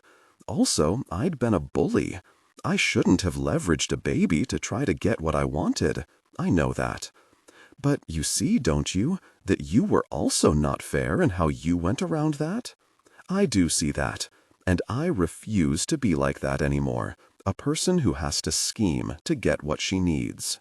So, salmon does have iron in it, but it's not a lot. There's better sources of iron. So, if you can't give me what I need, then don't say it. She stopped at my command, momentarily anyway. Then was about to say more, so I said it again. Don't. Please. Please don't. I couldn't bear to hear how the sentence ended, because if it went where it so definitely seemed to be going, I didn't know if I could continue drawing air into my lungs. I'd been through one divorce, and it had nearly killed me. I couldn't imagine what it would do to me to lose Celia when the way I loved her was so much more than the way I'd loved Marion. She nodded once, conceding. I don't need to say it for you to know. That confirmed it then. My worst fear. My eyes fell to Cleo, the sun and all the stars combined. It was insane that we were talking about this right now, when she was here, and she was glorious, and ours, and I loved her. More than I thought I would. More than I'd thought I was capable of loving anything. What is it you need? I pushed the words out with quiet force, knowing the conversation wouldn't go away just because I wanted it gone. It was an atomic bomb of a question, though, because when she answered, as I was sure she would answer, demanding I give up the quest to avenge her wrongdoer, asking me to be a man that I was not and had never been, then everything between us would explode, impossible to ever put back together again. But she didn't answer how I expected. It's not what I need, it's what she needs, and it's non-negotiable. She bent to nuzzle her nose against Cleo's head. Then, with her eyes still centered on her, she said, You will be everything for our daughter. Everything. You will be present. You will be engaged. You will put her before any other pursuit, before your business, before your obsessions. You will care and provide for her. You will keep her safe. You will protect her from predators. You will believe her when she comes to you in a crisis. And when the world lets her down and she needs to crawl into your lap and fall apart, you will listen to her and console her and build her up again. But you will not destroy her monsters for her, not even if she asks you to, unless we both agree it's the right thing to be done. And she lifted her eyes promptly to mine. I'm telling you right now, Edward, it will very rarely, if ever, be the right thing to be done. It was like slamming into a wall of bricks the way her words hit me. Their impact was so forceful. I was supposed to take care of her, to see what was best for her. I knew the horrors of her past and her father's role in her pain. How had I not understood that what she'd need most for me to be was a father for her daughter that she wished she'd had for herself? As sure as I had been that I had really messed up my older children and that I was doomed to repeat it with Cleo, I was suddenly sure that I wasn't. I could be those things she asked, for our daughter, because Celia believed I could be, because she demanded it of me, because I wouldn't be the man who repeated the sins of her father. I once again brought my hand up to her cheek. Her face was wet with tears, her eyes full of more that had yet to be shed. Yet she was, at that moment, the strongest person I had ever known. "I will," I said hoarsely. A ball stuck at the back of my throat. I cleared my throat. "I promise. I will. For both of you." A tear leaked down my cheek as I kissed her forehead. Another fell as I bent to Cleo. She stirred, her eyes squinting and relaxing several times, as though she were trying to open them. Then she gave up and gave her energy instead to suckling at her mother's breast. "Good," Celia said, her own voice tight. "Thank you. That's good." We settled into silence, heavy but not burdensome, as though I was carrying a load that I very much wanted to be carrying. My emotions were a knot inside me, too tangled to pick out all of them individually. One, though, stood out from the rest, one I was quite familiar with. The almost feeling. The one I'd experienced most frequently after Celia had come into my life. Before her, I'd always been insufferably far away from whatever it was that was the goal, the abstract completion that I longed for and could never actually achieve. Then she'd appeared, and that will-never-reach feeling had grown more and more possible, and now it felt so close, like trying to catch a string of a helium balloon just as it drifts out of my grasp, like closing my hand around a fistful of fog and opening it again to find a bare palm. I closed my hands now, one around Celia's shoulder and another around Cleo's tiny foot. I lay there as long as I could, until a nurse came in to tend to my women, way beyond when my limbs had fallen asleep and my neck had got a crick, afraid if I opened my hands again, I'd find them both empty. "Celia!" I gasped and brought my hand to my chest, a cliched gesture that was both authentic and fitting for the moment. Oh my, that's spectacular! Spectacular was actually an understatement. The Edwardian-style jewel on Genevieve's finger, with its bead of diamonds around a larger stone, was genuinely one of the most gorgeous engagement rings I'd ever seen. Also, possibly one of the most expensive. The center stone had to be at least 2 carats, and if I had to guess, I'd say the whole thing probably cost 100 grand. I suppose that's the kind of bauble you got when you hooked up with a Pierce. Once upon a time, I would have been seething with jealousy, despite having not an ounce of attraction for Chandler. It was his last name that I'd coveted. I could barely remember feeling that way now, as content as I was with a sleeping 4-month-old baby in the next room, and a husband that I loved madly at my side. A husband who hadn't said a word since his older daughter stuck out her hand to share the good news. "Daddy?" Her voice was cautious, but hopeful. Understandably so. She was only 24, and last she'd told us, she'd indicated marriage wasn't anywhere on their radar. She and Chandler hadn't even been together quite a year yet. Not to mention the bit about him being a Pierce. It was natural to assume that her overprotective father might have some reservations about their union.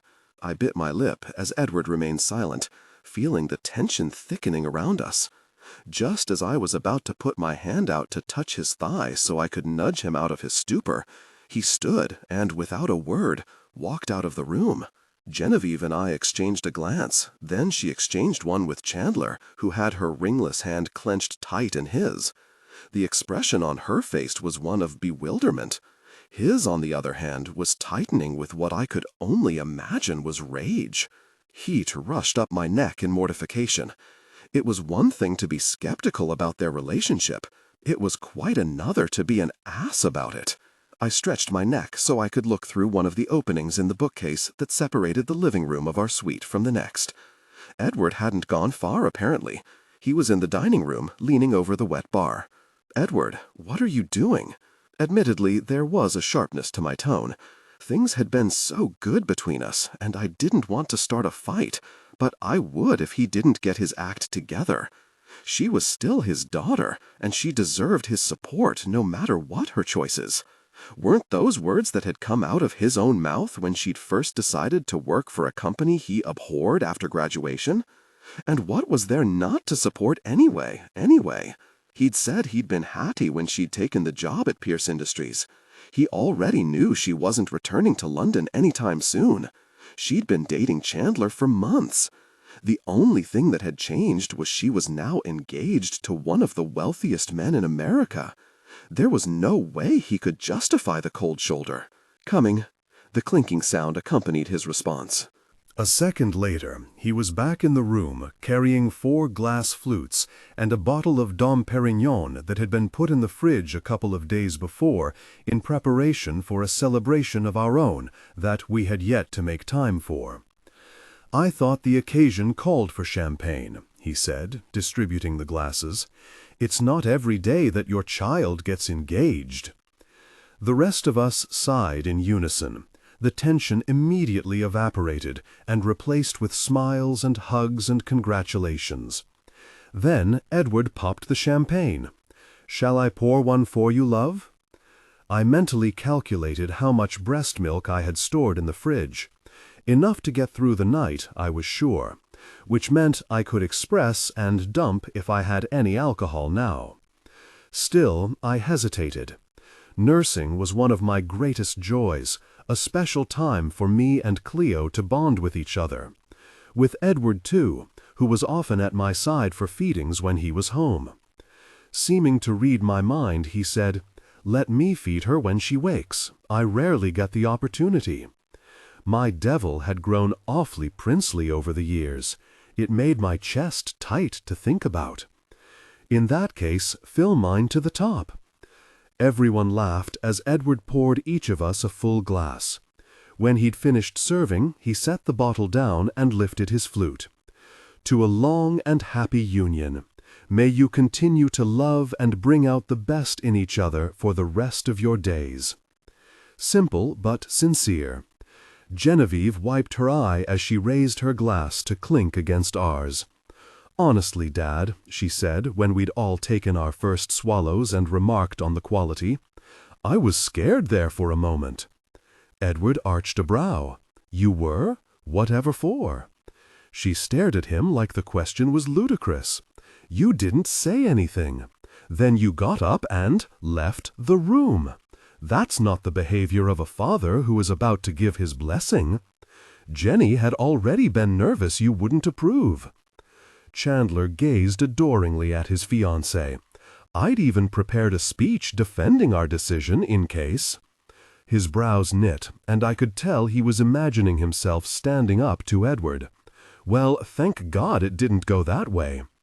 I smiled to myself, feeling lucky that I was married to such an intimidating specimen.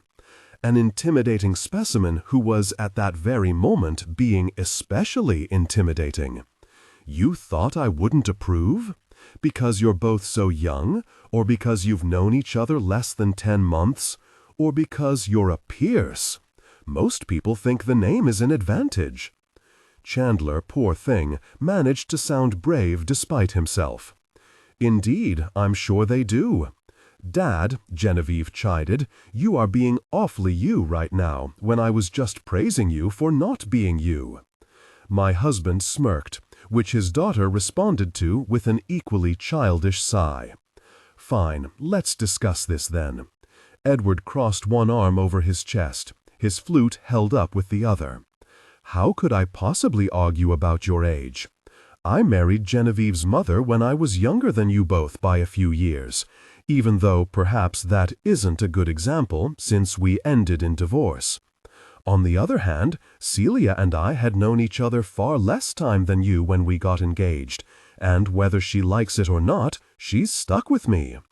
His glance at me was playful, with the hint of a wink without actually moving his eyelid. As for the name, Here Edward grew eerily sober. "Chandler knows full well it won't stop me from killing him with my bare hands if he ever hurts you. Don't you, Chandler?" Chandler swallowed. I do now." A chill ran down my spine. Edward was considered formidable for a reason. He was as much bite as he was bark. Even now, when I suspected he was pulling the kid's leg, I couldn't help remembering Camilla and her abusive husband. Edward had killed Frank, I was sure of it, and maybe it was justified, but was murder ever really justified? I wished I knew the story. It was a secret he refused to tell, since I had a secret of my own, and I'd gotten used to ignoring the burning want to know for the most part. But today I desperately wished I had answers.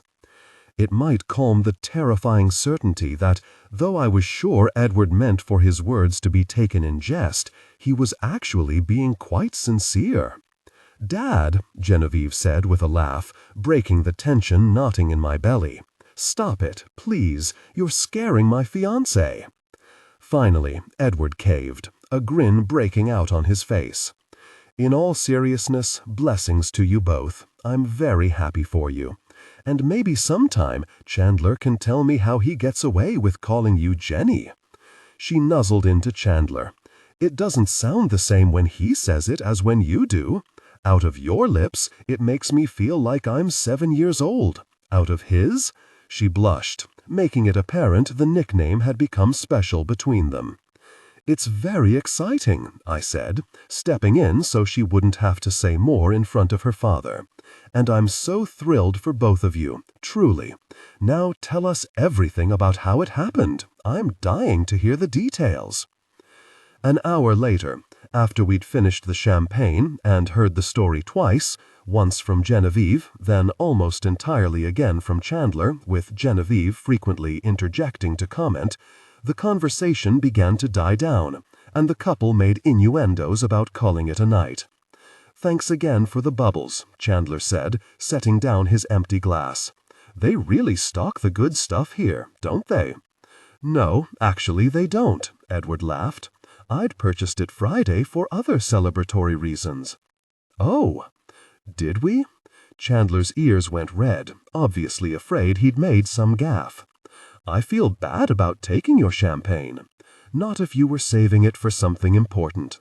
"Stop it," I said, feeling pleasantly tipsy. "We'd rather share it with family.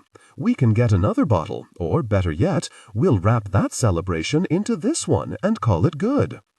Genevieve was the one who thought to ask. What was the occasion? Edward looked to me, giving me the opportunity to decide what I wanted said. I appreciated it, and I also didn't. There had been a time when he would have made these decisions for me, when he would have taken more of a dominant role in our relationship. He still cared for me in all the ways he once had, choosing my clothes and helping me with my agenda. Just now he deferred more to me for my opinion. He didn't command anymore, he suggested. Maybe he thought he was being a better man by giving me more space of my own.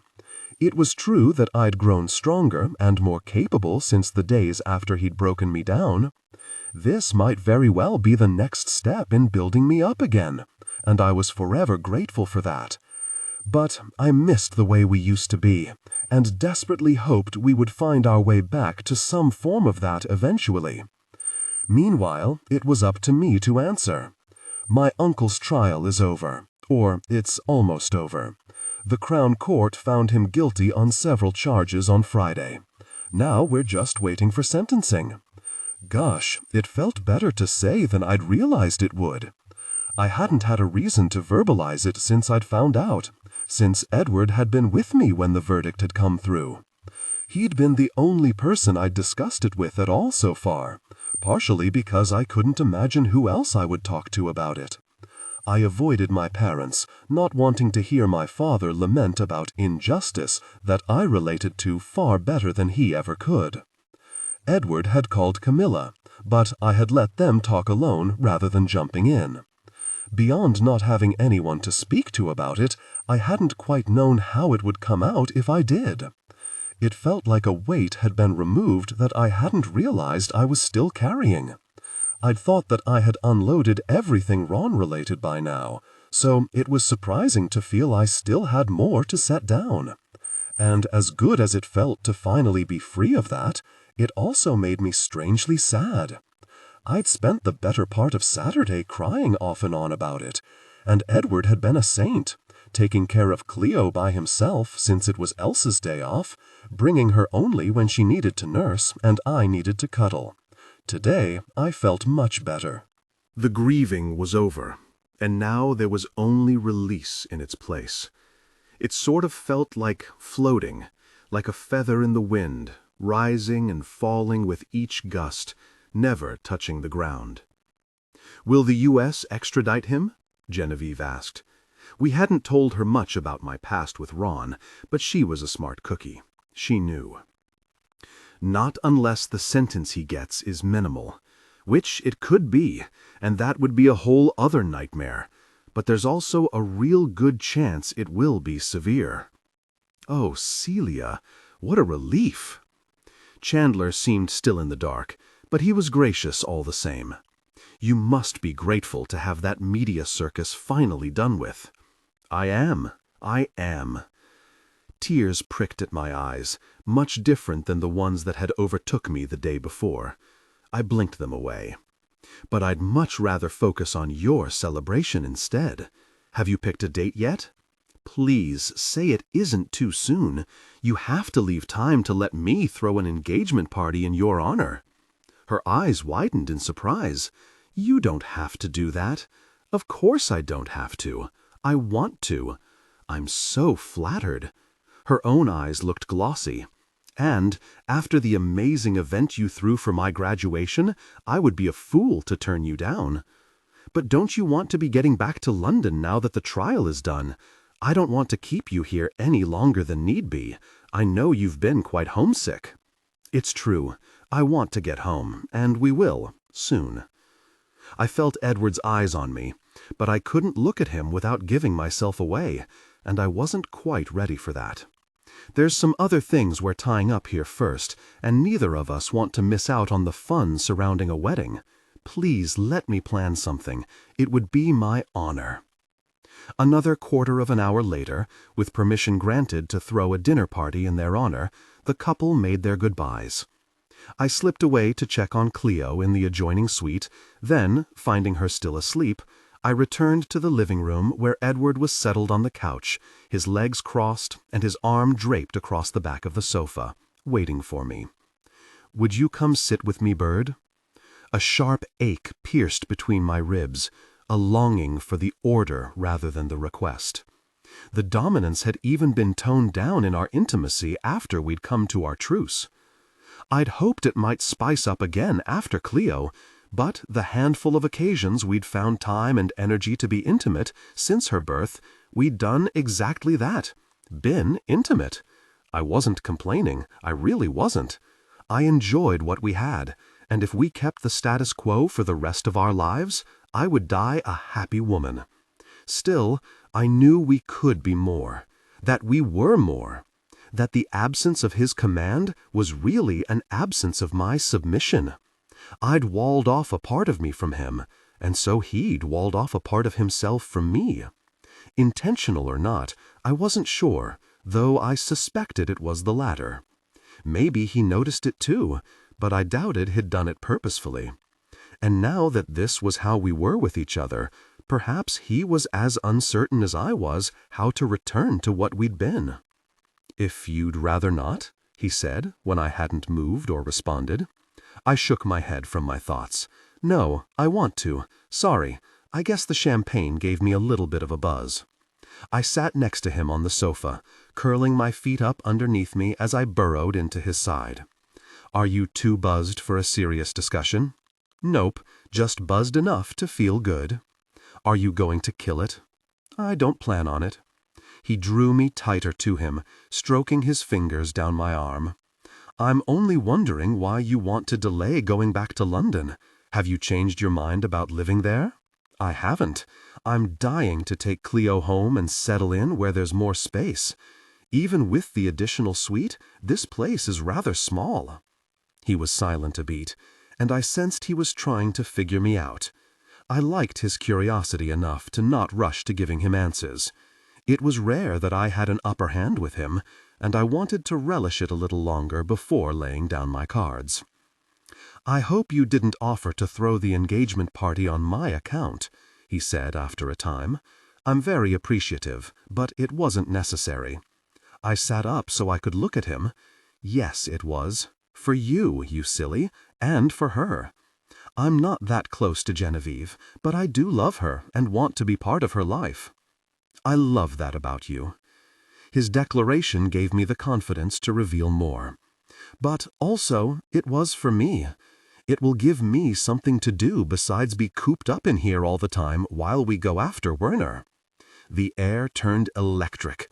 I could feel the charge emanating off his body as he studied me. "What are you saying?" "I'm saying I think it should stay in the family." "And you have a plan for that? I doubt you would bring this up if you didn't." It wasn't quite a plan that I had, but rather a desire. A desire to give my husband what he needed. A desire to lay my heart at his feet. A desire to show him that I was a strong woman, but not so strong that I couldn't also be, sometimes, mastered. Just how to turn that desire into action.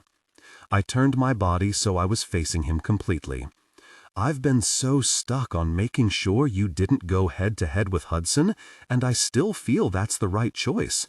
But I was too preoccupied to realize there are other ways to get what it is you're after. Not the CEO position, even if we could manage that. This is not the time. Cleo needs a father who isn't working all the time, and that would definitely keep us in the States, which is not where I want to be in the long run. But majority shares, or at least equal shares with Hudson." His eyes narrowed, considering. "You think Hudson might be amenable to selling us 1% now that Genevieve is marrying his brother?" "Possibly. I think it's worth trying. But if he won't, there could be another way." I ran my teeth across my bottom lip. "I want to help you find a way." "Go on." I could practically hear his pulse tick up. My own heart was racing. "Hudson owns 42%. We own 40%. There are still those other 18% shares." It wasn't news to him how the shares had been distributed. Werner Media was still privately owned, family-owned for the most part. The company had been started years ago by my grandfather and his brother Chester. When Uncle Chester had died, his 50% had been distributed among his children, just as Grandpa Werner's shares had been passed to my father and Uncle Ron. But no one had had the ambition to run the company like my father had. So, little by little, he'd bought family members out of most of their shares. A few relatives had since sold their remaining shares to outside parties, who were unwilling to sell again. But there were 4 cousins that still owned 2% each. Edward guessed where I was going and shook his head. "I've already approached the other shareholders. They've all said no to selling." "You approached them when you were still an enemy of my father. Now you're part of an alliance with him. You'll have been validated in their eyes.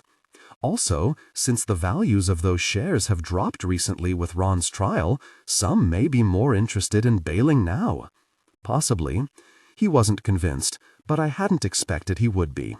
The real benefit of my involvement came with what I offered next. If none of the outsiders are interested, I could talk to my cousins. None of us are particularly close, but I'm pretty sure I have some sway with 2 or 3 of them, especially if I leverage some family secrets here and there. Buying out any one of them would make us equal with Hudson. Buying 1% off 2 of them would do the trick too. His eyes sparked with something I hadn't seen in months. Buying them all out would put us ahead of Hudson. For half a second, I worried I'd made a mistake bringing this up.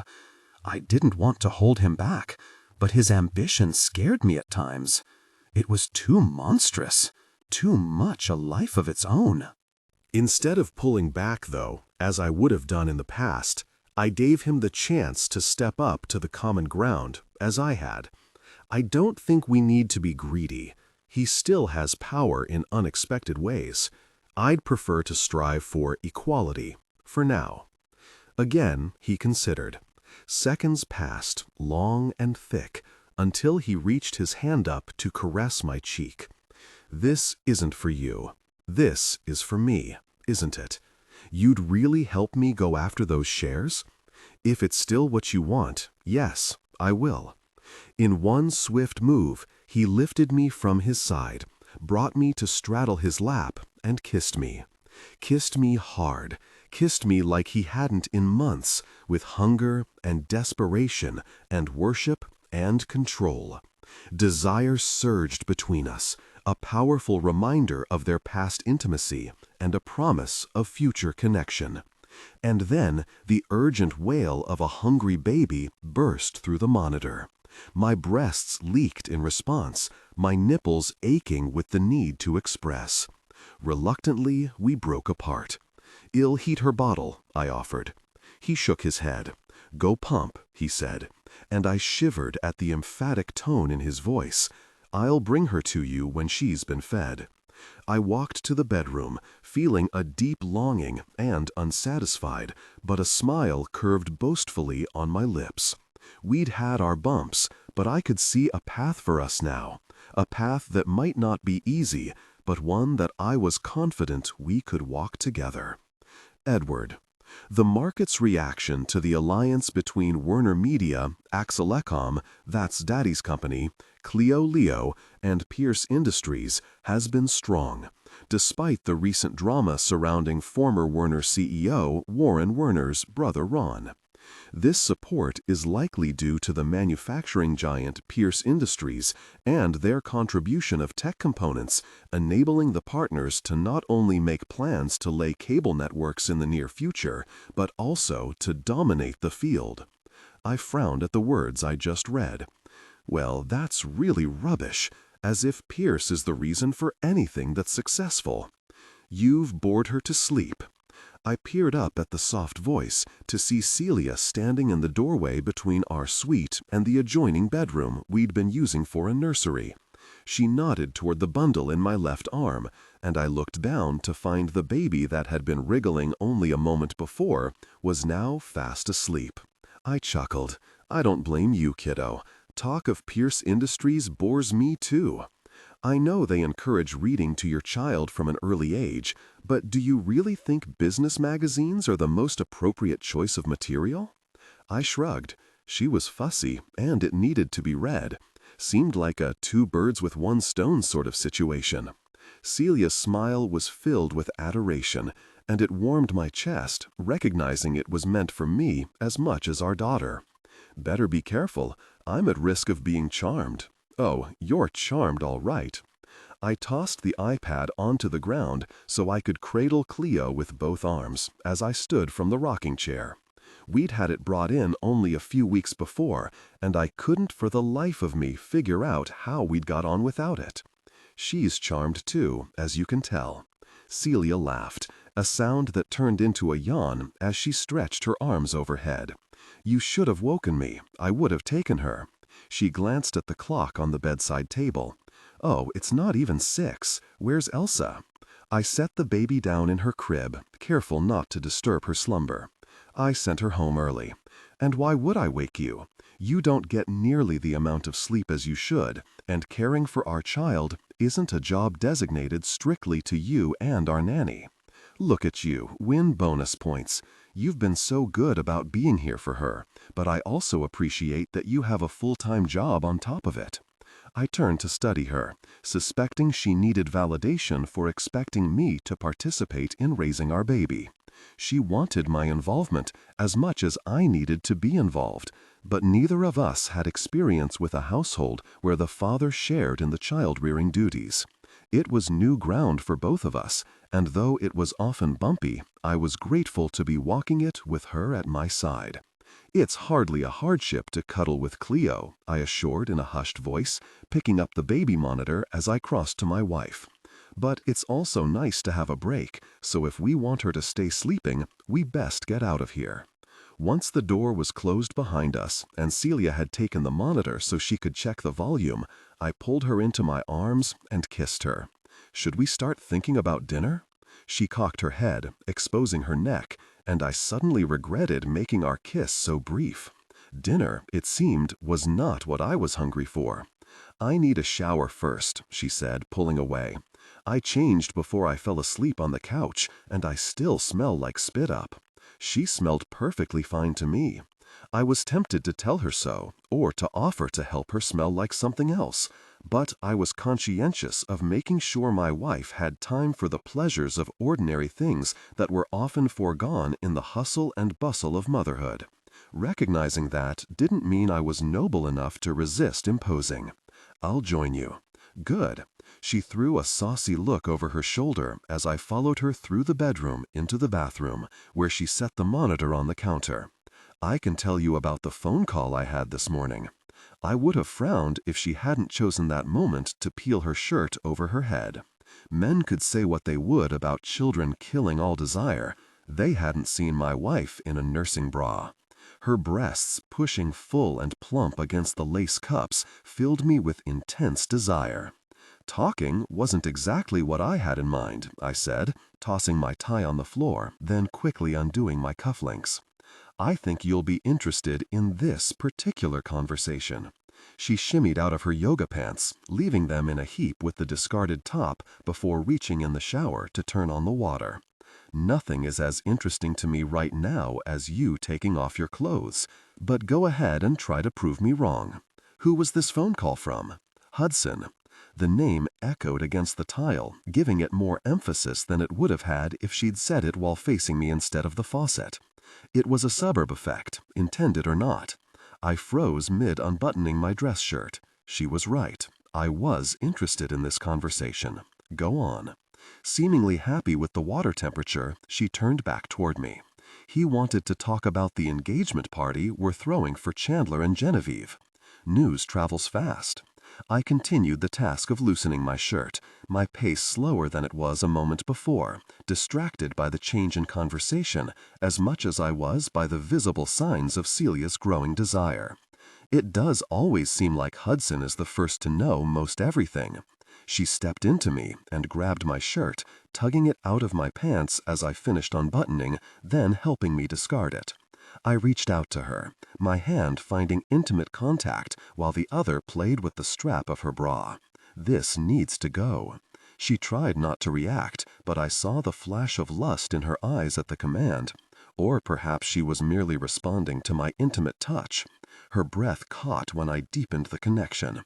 She clutched onto me, her eyes closed as she shivered. I loved her like this, playing strong while falling apart. A beautiful dichotomy, orchestrated with the touch of my hand. "You're distracting me," she moaned. "That's the point. Two can play this game." She moved her hand intimately, still buried inside my trousers. "Now that I have your attention, I can go on. Hudson is concerned about everyone's comfort, his word, not mine. Wants to be sure there won't be much reason for me to interact with his precious wife." The scratch of her nails made me hiss. "He really is scared of you, isn't he?" He's protective. His efforts to look after his own would rival yours." "I doubt it." I tugged again at her bra, reminding her she was not as naked as I wanted her, then shooed her hand away so I could be rid of my own clothes. Talking was fine, and I appreciated the tales of her days. But if all her Pierce news amounted to was talk of upcoming nuptials, I was of the mind to postpone it. Celia, though she got the hint about stripping, wasn't ready to give up the conversation. Anyway, I agreed to let him approve the seating chart.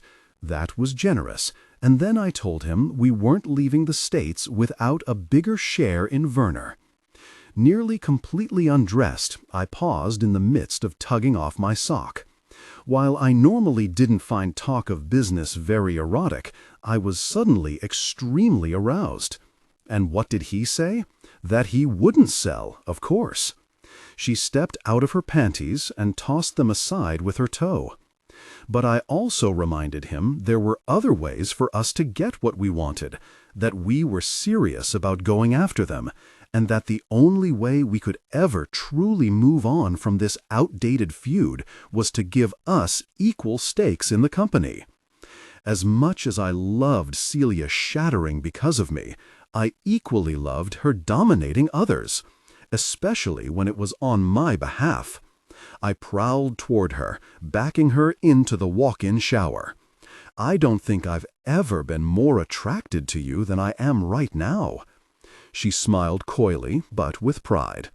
He said he'd think about it. He won't. He might. Her back hit the wall, and I caged her in with my forearms pressed against the tile on either side of her head. I stared at her lips, plump and inviting, really greedy. I didn't know anymore if I was speaking about Pierce or myself. I don't think this is about money. I forced myself to focus, lifting my eyes up to meet hers. This really was a significant turn of events. It had been 1 day since she'd told me she would join me in the pursuit of Werner, and if there had been any question as to whether or not it was simply lip service, I couldn't doubt her now. She'd thrown the gauntlet, and Pierce had stood his ground. It was such a ridiculous business move. He had no reason to keep that controlling interest when he didn't ever exercise any authority in the company. With our alliance, it was possible he could face monopoly accusations if his investment ever became public, a risk that didn't concern me since Excelicom was foreign-owned. Pierce knew I'd pay well over the market value, so why was he so obstinate? "He is scared of you," I said, finally seeing the situation with clarity. My wife hadn't just been a nuisance to him as I'd previously suspected. She'd been an outright threat. That was really something. I cupped my hand over her breast, letting the weight of it settle in my hand. "To think you're a dragon, after all. You've reminded me plenty of times that I'm not. That's how a man dominates a woman, don't you know?" She gasped as I touched her intimately, rivulets of milk running down her skin as it mixed with the streaming water. Tells her she's something other than she is, enough times that eventually she believes it. "You mean they gaslight? Who knew?" I bent to kiss her intimately, despite knowing it would cause more letdown. Her breasts had been more or less off-limits because of the mess it made, a mess only she cared about. In the shower, though, she didn't have that excuse, and I took full advantage, expecting still to be scolded. When she pushed me off of her a second later, however, it wasn't the nipple play that earned the scolding. "Are you admitting you gaslit me? I was a dragon this whole time, and you made me believe I was only a little bird?" "You'll always be my little bird, I said, chuckling. I ran my knuckles down the side of her cheek, my smile fading. "But you were also always a dragon. You did gaslight me."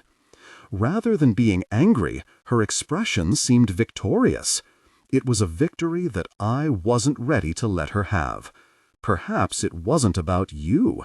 Did you think of that? It was about me not wanting to believe you were a dragon, for my own sake. As if I scared you.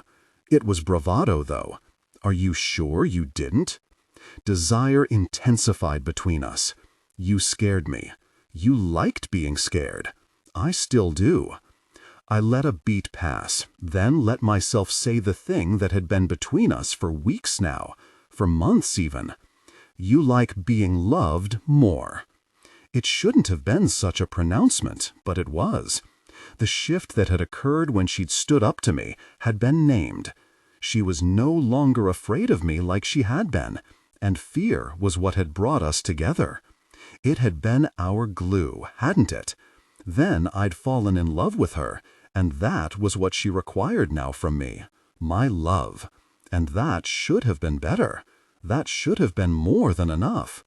It shouldn't matter that she no longer bowed to me, that I could no longer bend her to my will. At my side was what I'd wanted too, or so I'd thought. Celia understood the significance of the statement. Her brow cinched. Can't I like both? I flipped her around to face the wall, unable to look at her while she asked for what I didn't know how to give. Lifting her thigh so her foot rested on the bench, I prepared for intimacy. My method of distraction wasn't working. She twisted her head over her shoulder. Can't I have both? For a split second, it seemed possible, and I tried to imagine myself in that role, the husband that both ruled and equaled, a man who could let his wife win and still be in charge. How did that work? Even if I thought I could fill that position, Celia would have to yield, and she didn't do that now. She stood her ground. She fought like a dragon, and a dragon didn't need a master. As the possibility flickered away, we came together intimately. I don't scare you anymore. You still have secrets. Her words came out choppy as we moved together with increasing intensity. Being with her intimately should have taken my mind off the rest. It didn't. Is that why you insist we keep them secret? So that we can have something mysterious between us? I shouldn't have brought it up. No, she shouldn't have. Because now I was mad, and it was stupid and petty to feel so, and also it wasn't. The truce between us had calmed the conflict, but it hadn't erased it. The secrets still stood between us, like a clear barricade of Teflon. There was no getting through them no matter how transparent they appeared, and still the illusion that it was possible kept me beating my hands against the walls. There's good reasoning to it, I said, pushing her with my words as well as our intense connection. Because if you don't know, you can always assume the worst. Then you can still pretend I scare you whenever you want. I reached around her body to touch her intimately. Or is it not my secrets that scare you the most, but rather what I do with yours? She cried out, on the verge of her peak I suspected, but she managed to hang on, and a moment later she was collected enough to speak. Even without the secrets, you scare me. It was quiet, a confession of sorts. You're the only person who has ever loved me exactly like I am, the only person I've ever trusted. That means you are more capable of hurting me than anyone who has hurt me before, and that's the most frightening thing I've ever imagined. My tempo stuttered as I digested her words. Knowing everyone who had hurt her, knowing the ways they'd hurt her, that was a mighty declaration. It rocked me at my core, made me off balance. That was a form of submission, wasn't it?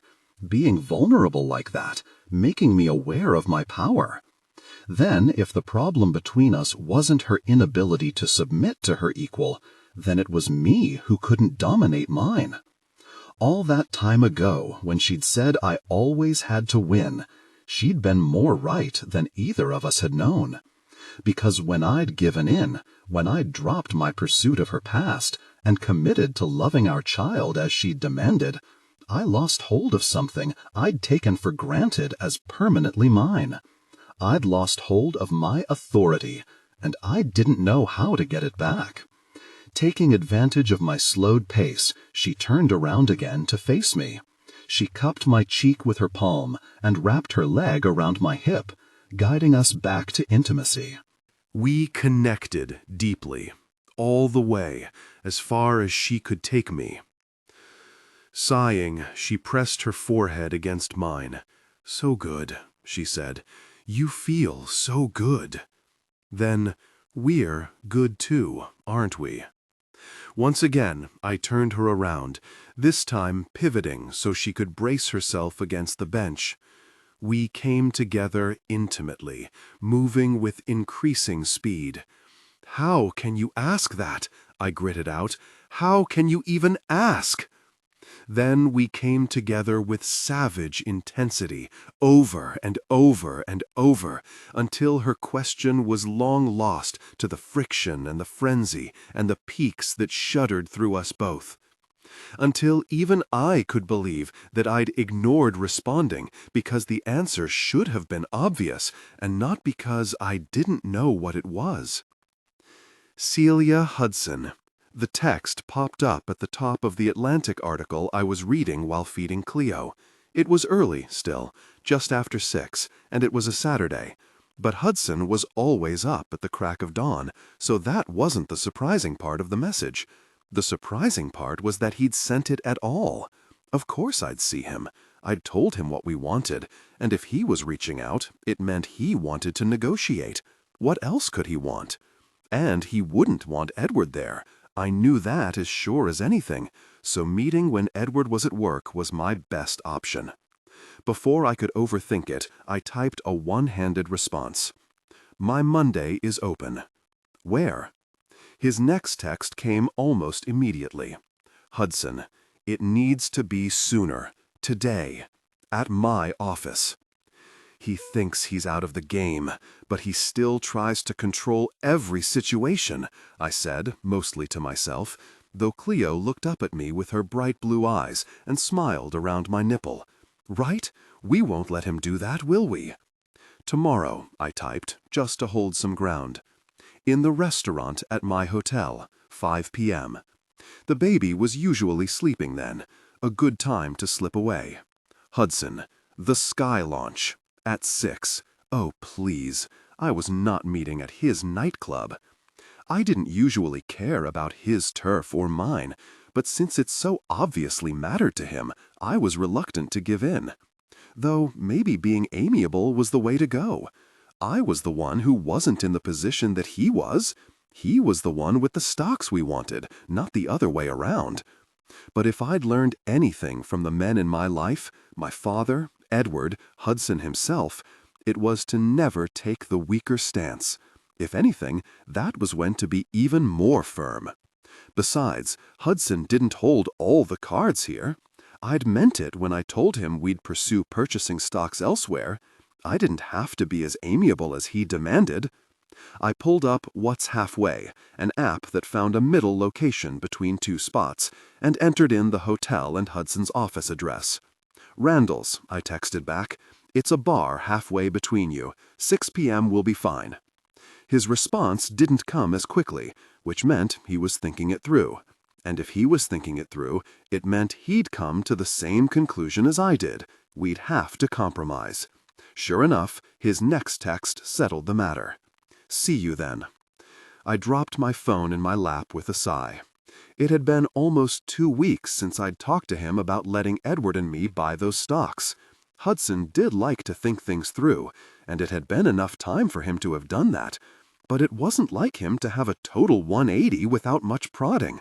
Had something, or someone, changed his mind? Or was this meeting about something else entirely? No, it had to be about the shares.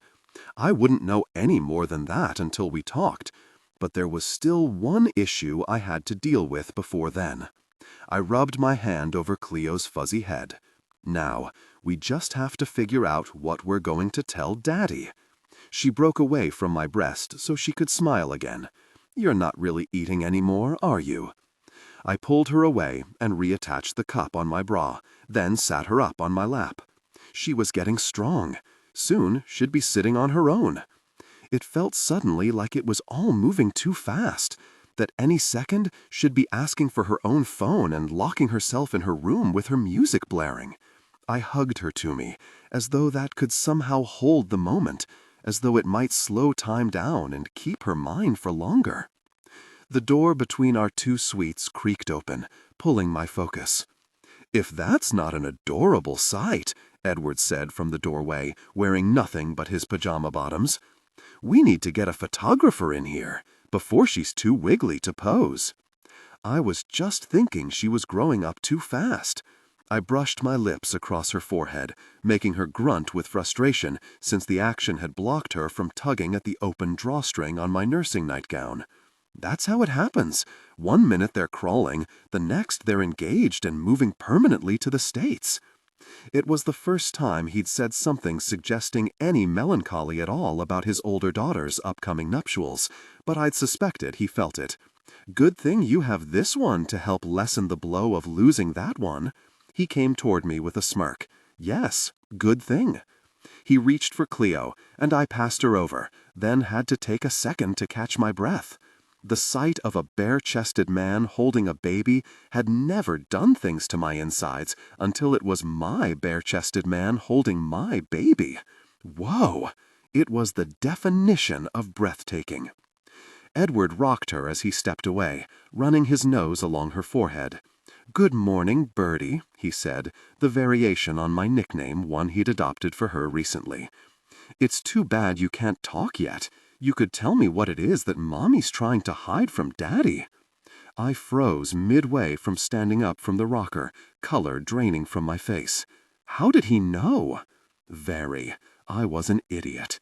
"The baby monitor," I said as it dawned on me. "The baby monitor," he repeated. He held out his hand to help me up, then used it to pull me into him, wrapping his arm around my waist when I was there.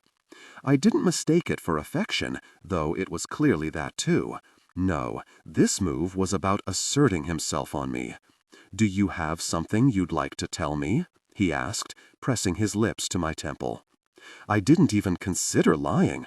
We were on the same side when it came to the Werner shares, even if we weren't on the same side when it came to Hudson, but there was no reason for that to be an issue as far as I could tell. "Hudson wants to meet up," he texted a little bit ago. "That's great," he said, surprising me. "Did you tell him yes?" "I did." "Good. When are we seeing him?" I pushed gently out of his arms. "Well, tomorrow night. But he didn't invite us. He invited me. I'm okay with showing up without an invitation." He said it casually, his focus seemingly on Cleo, who was suddenly very interested in his beard. "Edward," I tried to decide if this was worth battling. Yes, it was, for several reasons, not the least of which was that the fewer personal interactions that occurred between my husband and Hudson, the more likely I was to keep my secret about him. Not that I could tell that to Edward. "If we both show up, then he'll feel outnumbered," I said instead. "He won't likely be willing to negotiate if he doesn't feel like we're coming to this on equal ground." He knew I was right, but he still considered. "I could go in your place. If he wanted to talk to you, he would have reached out to you." I forced myself not to take a defensive posture. Look, he didn't have to ask to meet at all, and he did. I don't think this is the time to try to turn the tables. I should go and see what he has to say. And if that doesn't turn out to our benefit, we can change the game plan. A beat passed. Then two. I was just preparing to double down on my argument when he surprised me. "I suppose I can agree to that." "Really? Awesome." I stood up on my tiptoes and gave him a chaste kiss. "Now, since you're up, want to make the coffee or change the diaper?" He pretended to think about it. Hazelnut or Colombian blend?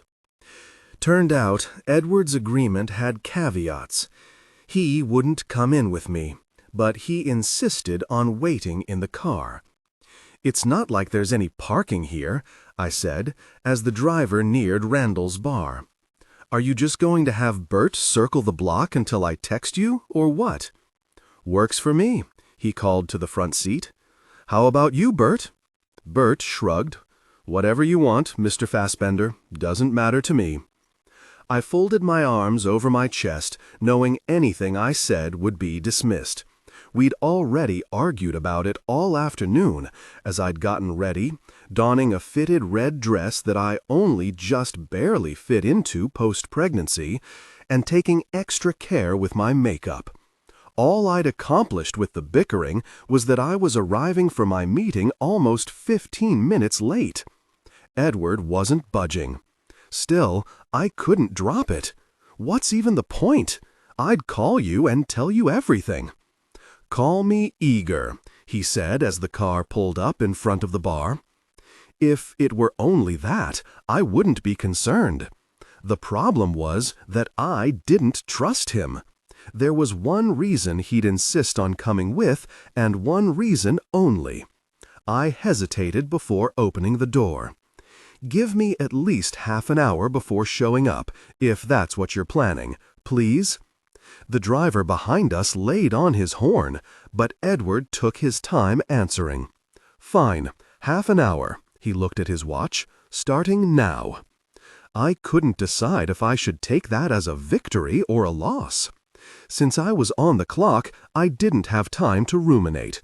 I opened the door and began to step out when Edward grabbed my arm to halt me. "You're a dragon, Celia. Go in breathing fire."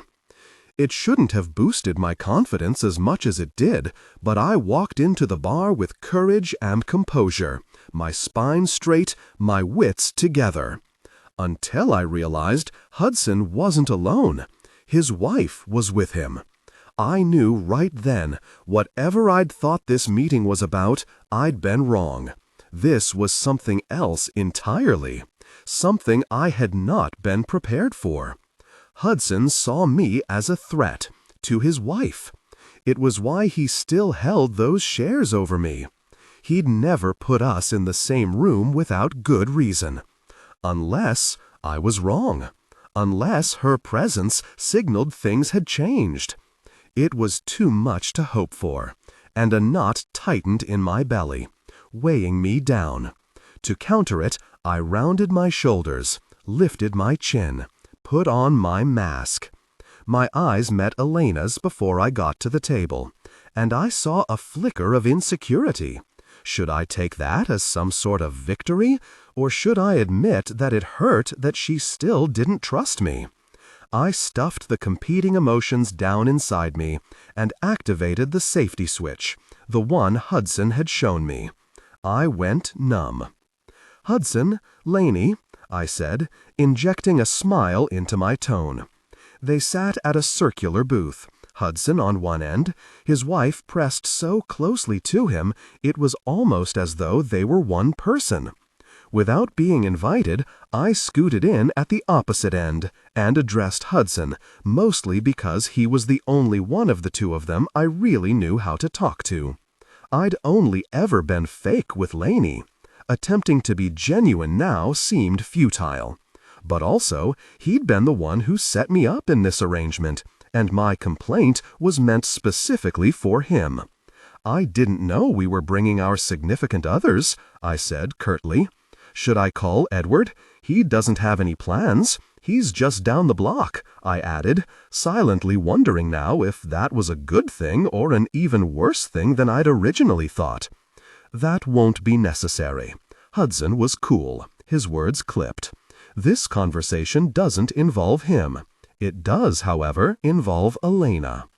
The hair raised at the back of my neck, some strange sense of foreboding that I couldn't shake. It was silly, honestly, probably just PTSD from the last time I'd seen Elena, when she was still Withers instead of Pierce, when she'd broken my nose with one jab of her fist. I'd deserved it, but that was ages ago. Why were we all together now? "I'm intrigued," I said, studying the woman who had once been my foe. She still hated me.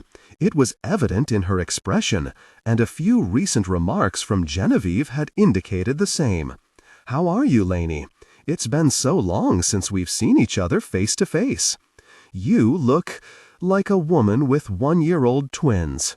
Tired." It was childish and petty, mean even, and I wasn't quite sure exactly what I meant when, honestly, I could relate.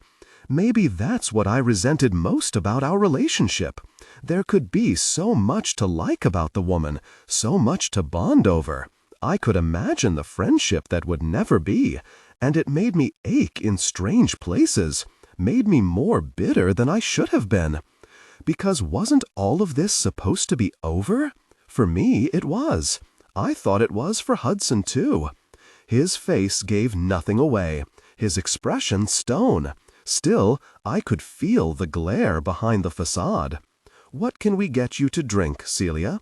A tumbler of scotch already sat in front of him, but he raised his hand to signal the waiter. "Nothing. Water, I suppose." I crossed one leg over the other. "Really?" He sounded irritated, which meant the situation was getting to him, too. "You were the one who suggested we meet at a bar, and you're not even having a drink?" I hadn't chosen it, the app had, but I was irritated with his irritation, and with being set up, and with all the distrust around me, whether I'd earned it or not. I'm nursing. I can't drink unless I'm going to dump it all after, and I'm not. I nudged his drink closer to him. "But we all know you're in a much more agreeable mood when you've had one of these. Hence the bar." Yeah, again it was petty, suggesting he might have an alcohol problem. I couldn't help myself. He'd ganged up on me. Ironically, I realized I was probably reacting exactly the same way I'd told Edward that Hudson would react if we'd ganged up on him. "I changed my mind," Hudson said abruptly. "We don't need to meet with you. This isn't going to get us anywhere. Elena, grab your purse. We are leaving." He pulled out his wallet and began flipping through the bills inside. "Hudson," his wife said, placing her hand on his arm, "we should stay." He hesitated, then threw some money on the table. But when he pocketed his wallet, he didn't stand to leave. I had to concentrate to keep my jaw from dropping. Whatever they needed to discuss with me had to be important. Important to them, anyway, which meant it could be useful to me. For the first time since I walked in, I felt a flicker of hope. "Thank you," I said. "I would hate to have wasted this trip." Conscious that the clock was ticking, I pressed the conversation. "Now, since Edward is not involved in this matter, and Elena is, I am assuming that we are not here to speak about the 3-Point Alliance." "That is," Elena interrupted her husband. "Like Pierce Industries is going to sell you shares. Did you forget that we have the majority for a reason? Hudson needed to have something." "Ow!" she cut off sharply, throwing a scowl in Hudson's direction. "That is correct," he finished, his teeth gritted. "We are here to—" He paused. "Assistance." I tilted my head, evaluating. "This is interesting. You must be mighty desperate if you're asking me for help. You have to know that's going to indenture you to me. Why don't you hear the situation out before you start bartering about payment? At one time, you and I helped each other with no strings attached, especially when we found the outcome benefited both of us. You might find this is one of those times." A welcome stab of warmth penetrated my numb cocoon. Whether he meant it to be manipulative or not, his words acknowledged the friendship we once had. That friendship had been real. With all the poison we created in the world, we'd also soothed each other's aches. For a time, anyway. And even if he wanted to use that against me, he couldn't deny that we'd been what we were. That cost him to admit that.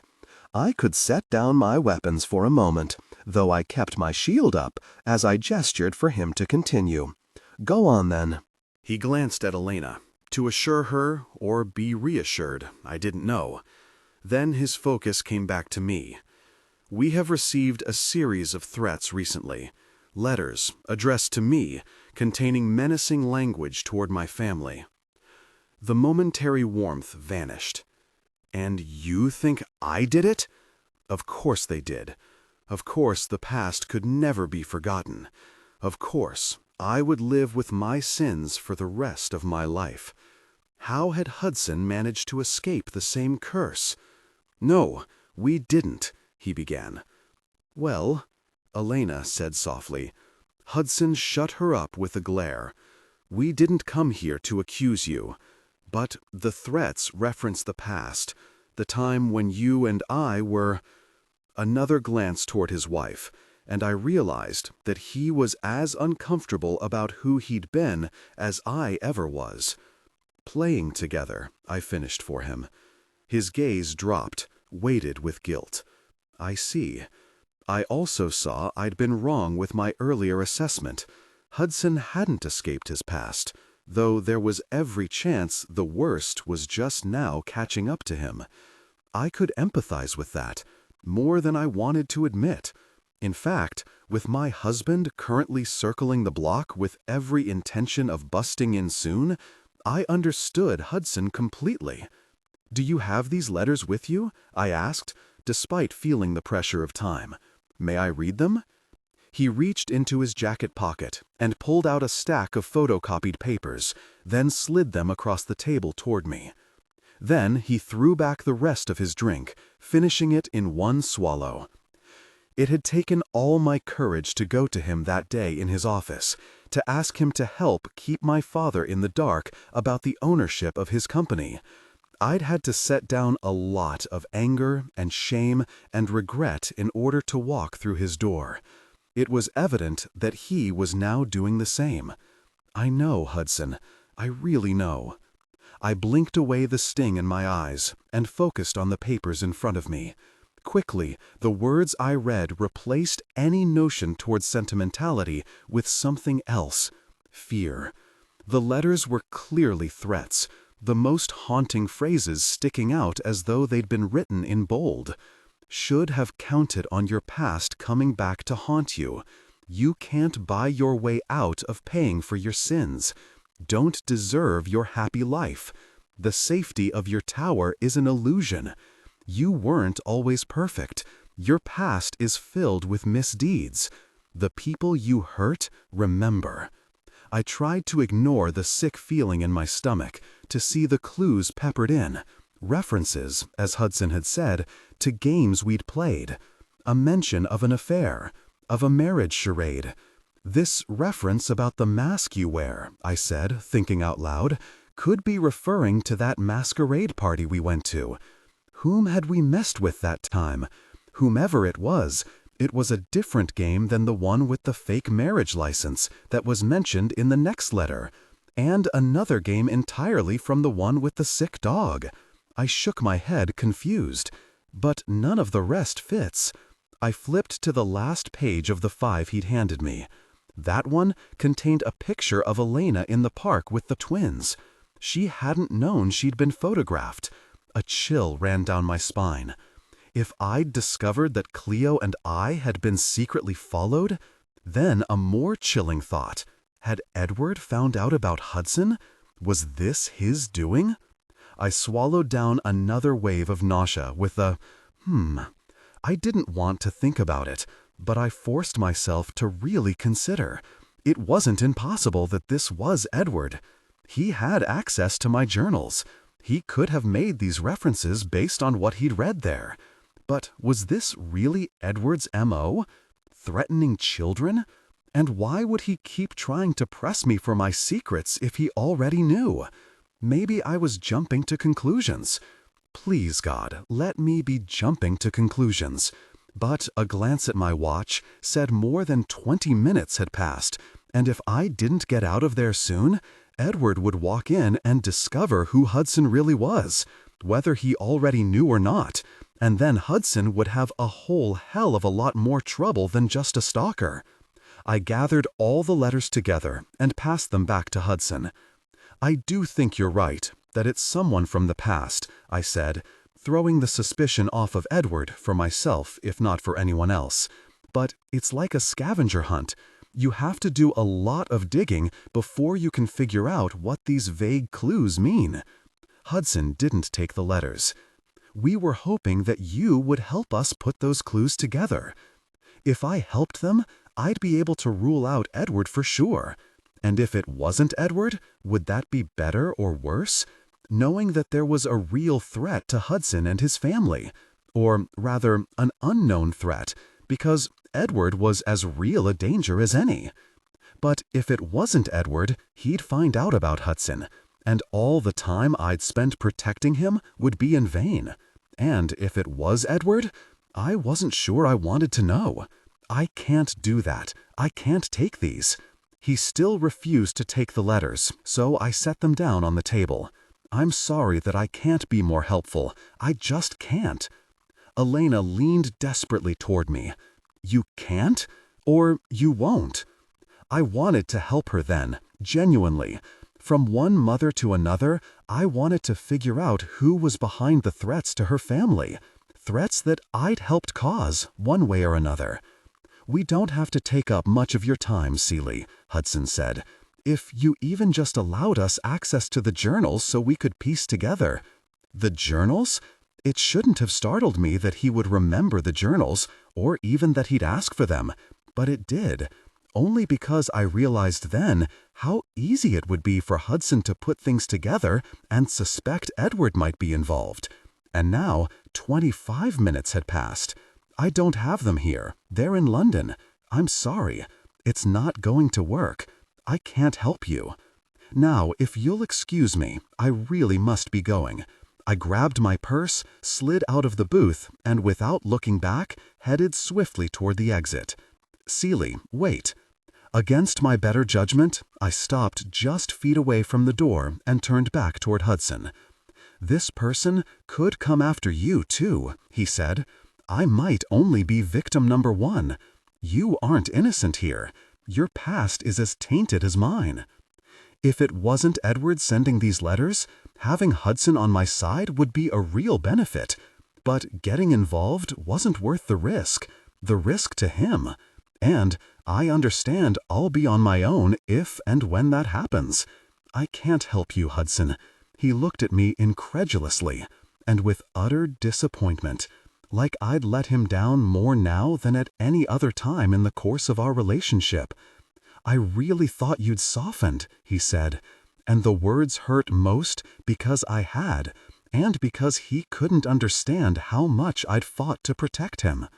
You know nothing about me, Hudson, I said, as Elena walked up to us. Not anymore. I was out the door before he could say anything more, and 3 steps later, I plowed right into Edward.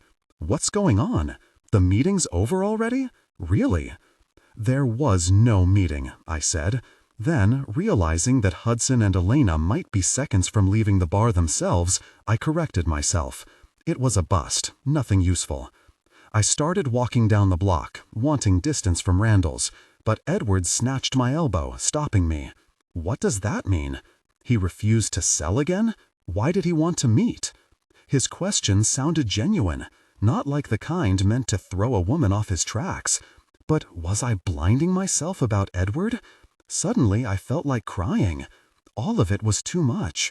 Either my husband was an unhinged psychopath, or there was someone with a real grudge going after Hudson, and whichever it was, I couldn't explain it to Edward without making matters worse, which meant I needed to lie, and I didn't want to lie to the man I loved.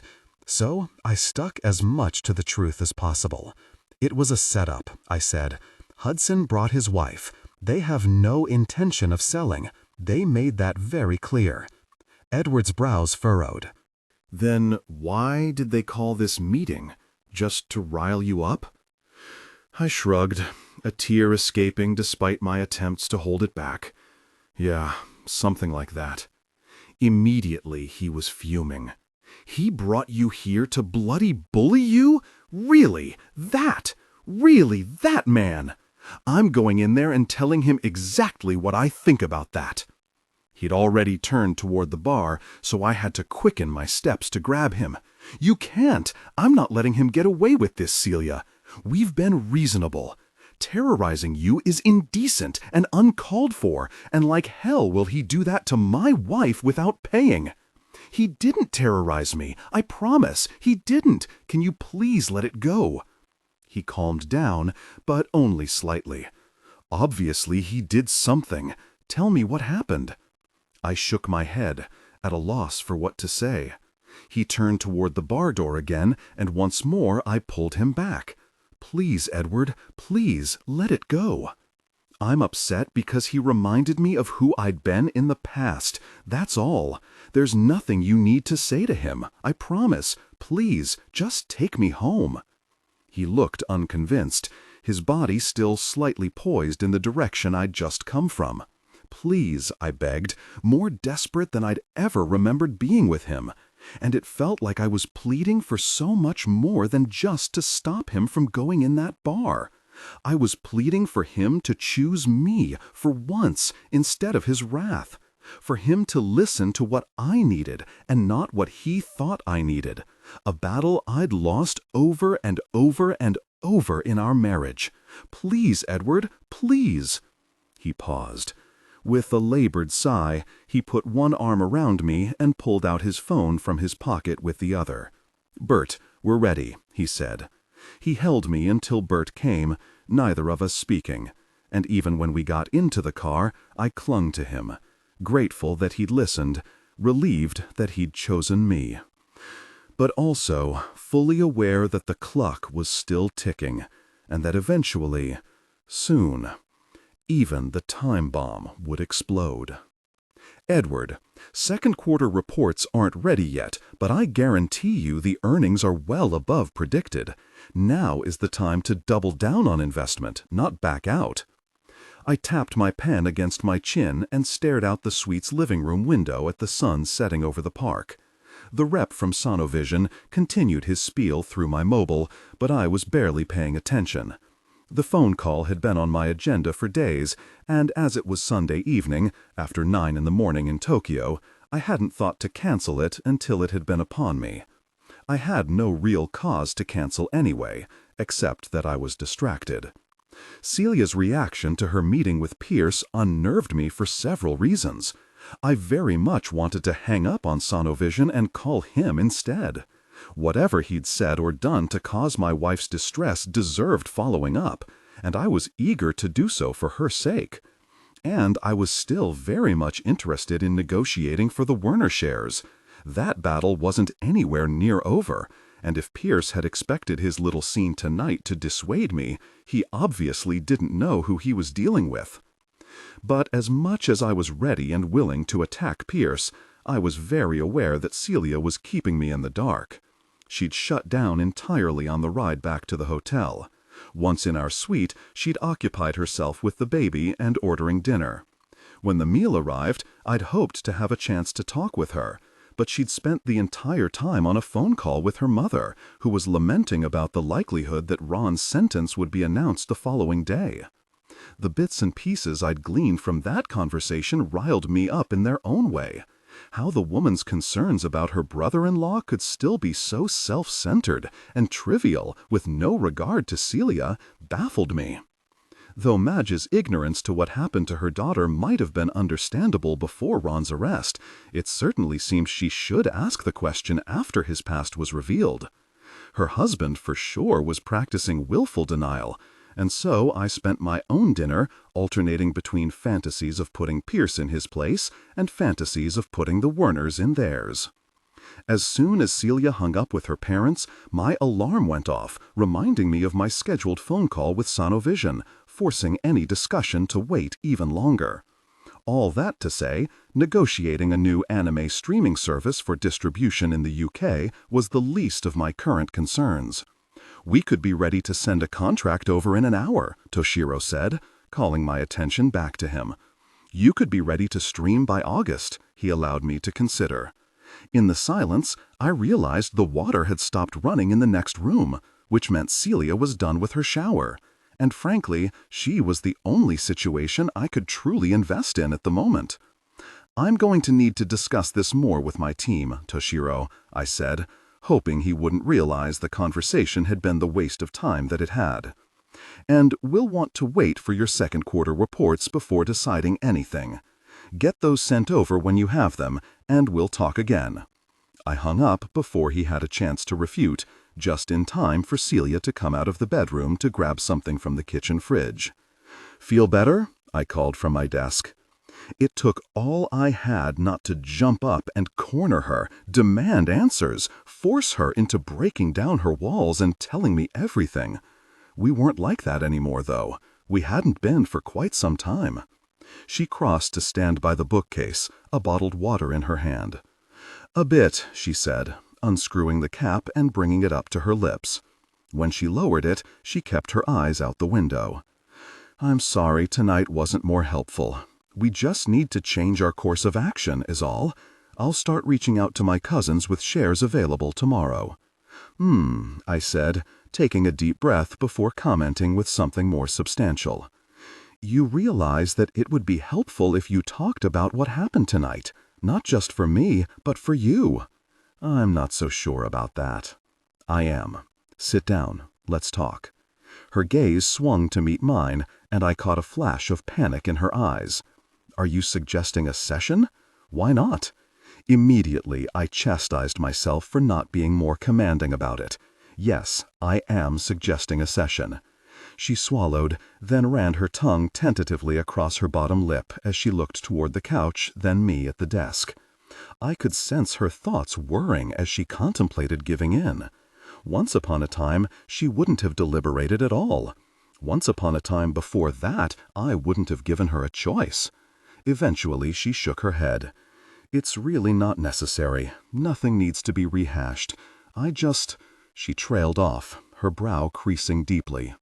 Whatever was bothering her, it was pressing at her. I could feel her anxiety in the air, like it was a live thing with energy. It ripped at my insides, making me feel both like fire and mush. I burned to do something for her, to figure it out, and I ached that she wouldn't allow it, that she stood so far out of reach. "What is it?" I asked, standing from the desk. My mobile buzzed with a call, but I ignored it and took a step toward Celia, stopping when she shook her head. "Go ahead, take your call." I silenced it. "It's not important. What are you worrying about? Tell me." "Nothing," she said, too quickly. She paused. You haven't done anything, have you? With Hudson? I don't know what you're asking. Like, you haven't tried to bully him or, I don't know, terrorize him in some way?" No. It rankled that she had to ask, despite knowing that I wasn't forthcoming about a good deal of my agendas. I'm trying to earn his trust right now, not destroy it.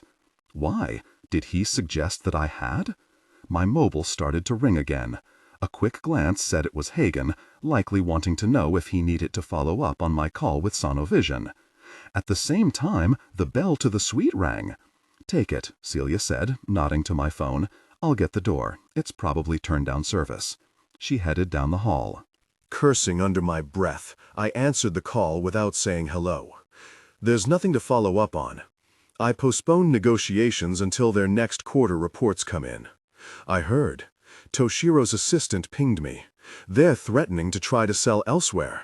Really? The deal was a good one, not one I wanted to lose. But the heated conversation that drifted from the front of the suite suggested it had not been turned down service. "Do you want me to call them back?" Hagen pressed. I tried to concentrate on the question. They aren't going to attract other buyers without the latest quarter reports, I reasoned. If they're pushing so hard, especially, it looks like they're hiding numbers. I can arrange some sort of temporary agreement based on quarterfinals, Hagen suggested. The tone of the voices in the background escalated. "Do that," I said, knowing the decision was rushed. "I have to go." I had already started toward the door, pocketing my mobile as soon as I hung up. I hadn't expected the sight I came across when I turned the corner into the entry hall. Hudson Pierce holding back an angry brunette who was screaming at my wife and looking like she would tear out Celia's throat if let to do so. "It was you!" she shouted. "You're so really sick. Hudson said you'd changed, but you will never change. You have no heart. Manipulating and conniving. Does your husband know what dragon he married?" Celia protested defiantly, and knowing her as I did, I was positive that whatever she'd been accused of, she was innocent. False accusations thrown at my wife? In my hotel suite? I was immediately livid. "What the hell is going on here?" I roared, not so loudly that the baby would hear me in the next room, but forceful enough to be given notice. The room went abruptly silent. All eyes turned to me. Hudson loosened his grip on the rabid woman who I could only assume was his wife.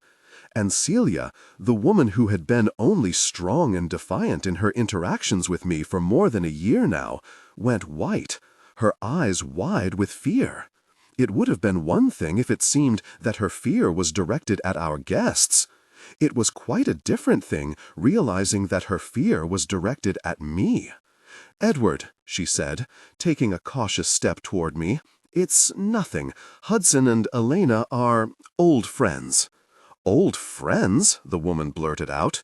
I knew the relationship between these women was rocky at best.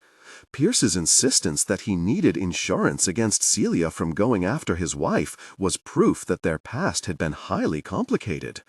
But except for Celia's apprehension toward me, it seemed more like she was the one needing protection. Mrs. Pierce had both her claws and teeth out. I felt suddenly feral, ready to take her on. "Is there a problem?" I asked, coming farther into the space. Of course, the other issue was that my wife very obviously wanted me calm.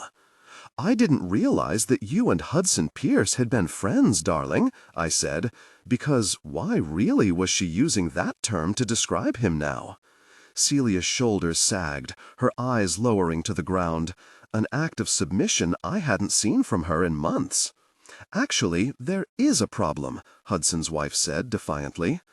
"Elena," Hudson hissed, seeming to want her tempered. Cordially, he addressed me. "Edward, you haven't met my wife." "No, I haven't, and I hear we are about to be family." I studied her in a way meant to put her in her place. "It's a pleasure to meet you, Elena." "It's really just a misunderstanding," Celia said quickly, her eyes imploring. I knew what she wanted from me. She wanted me to turn around, let it go, walk away. The same way she'd wanted me to do so at Randall's earlier in the night. I'd walked away then, against my better judgment.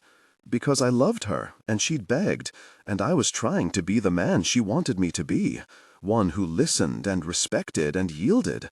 I couldn't be that man now, not when it was clear that there was a battle that Celia was fighting alone, not when I had every reason to doubt she was leaving me out of it for motives other than my own good. "I'd like to hear what Elena has to say, if you don't mind." I stared at Celia intensely, willing her to defy me. As often as she'd fought me in our marriage, she'd always obeyed my demand to heed me in public. For half a second, I wondered if that would change now. Then her eyes lowered, giving in, which was both a relief and emboldening. "Elena," I said, encouraging her to speak.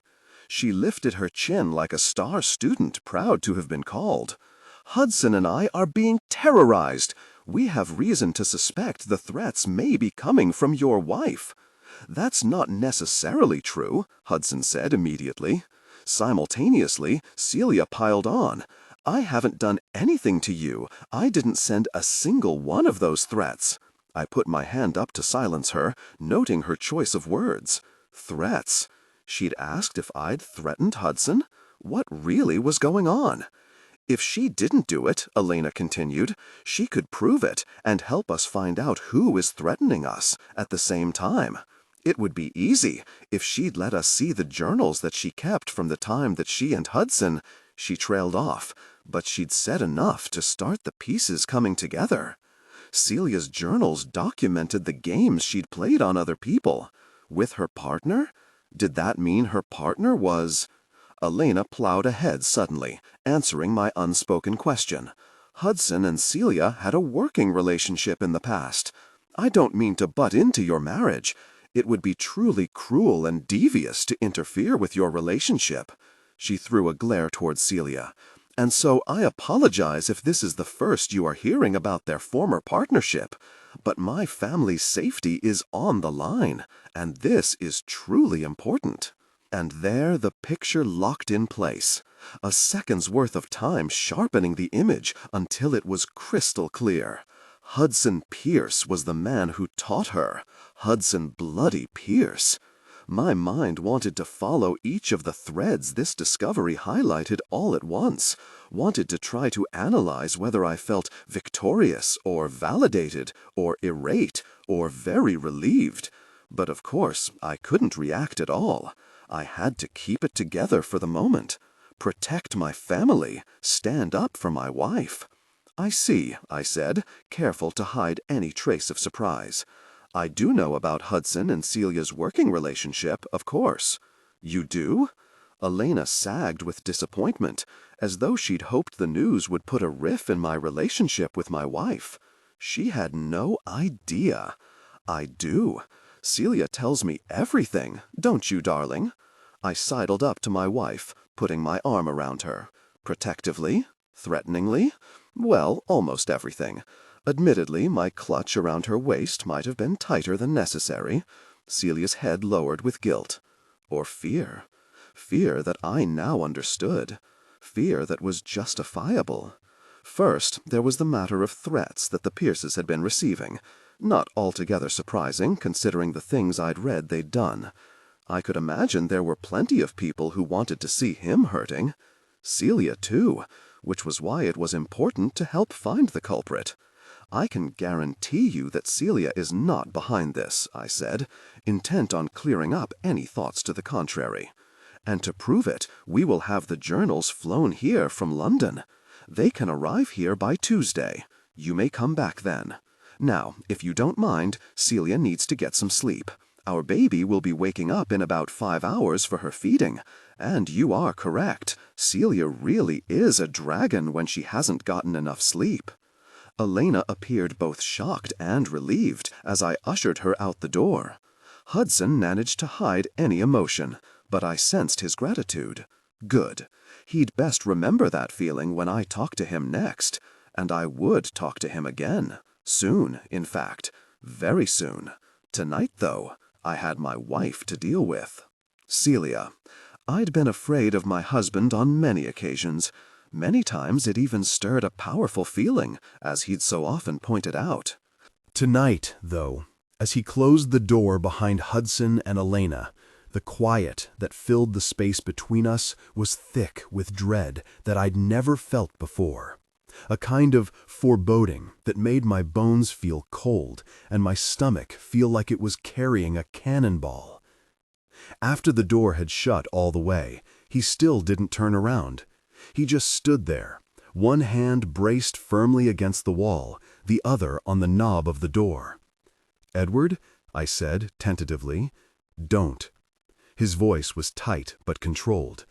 I gave it a beat, watching the muscles in his back expand as he breathed in deep, then let it out, then breathed in deep again. Apprehension got the best of me. "What are you going?" He whipped around to face me, his eyes blazing. "I mean it, Celia. I'm not ready for you to talk yet." I clammed up.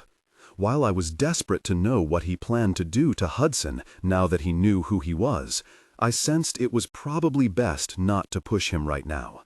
I had no doubt I'd find out soon enough anyway. I just had to hope that, whatever he planned, it wouldn't be devastating, or that I'd be able to talk him down. My silence seemed to settle him somewhat. His next breath came easier. Then he said, "Living room. I need you to be sitting down for this conversation." He also appeared to need a drink for it, because he stopped at the minibar on the way and filled a tumbler of cognac before following into the living space where I'd perched myself on the edge of the couch. I'd left plenty of room on both sides of me, thinking he'd sit as well, or take the armchair, or his desk, but instead he stayed standing. It made me feel small, and perhaps that was his intention.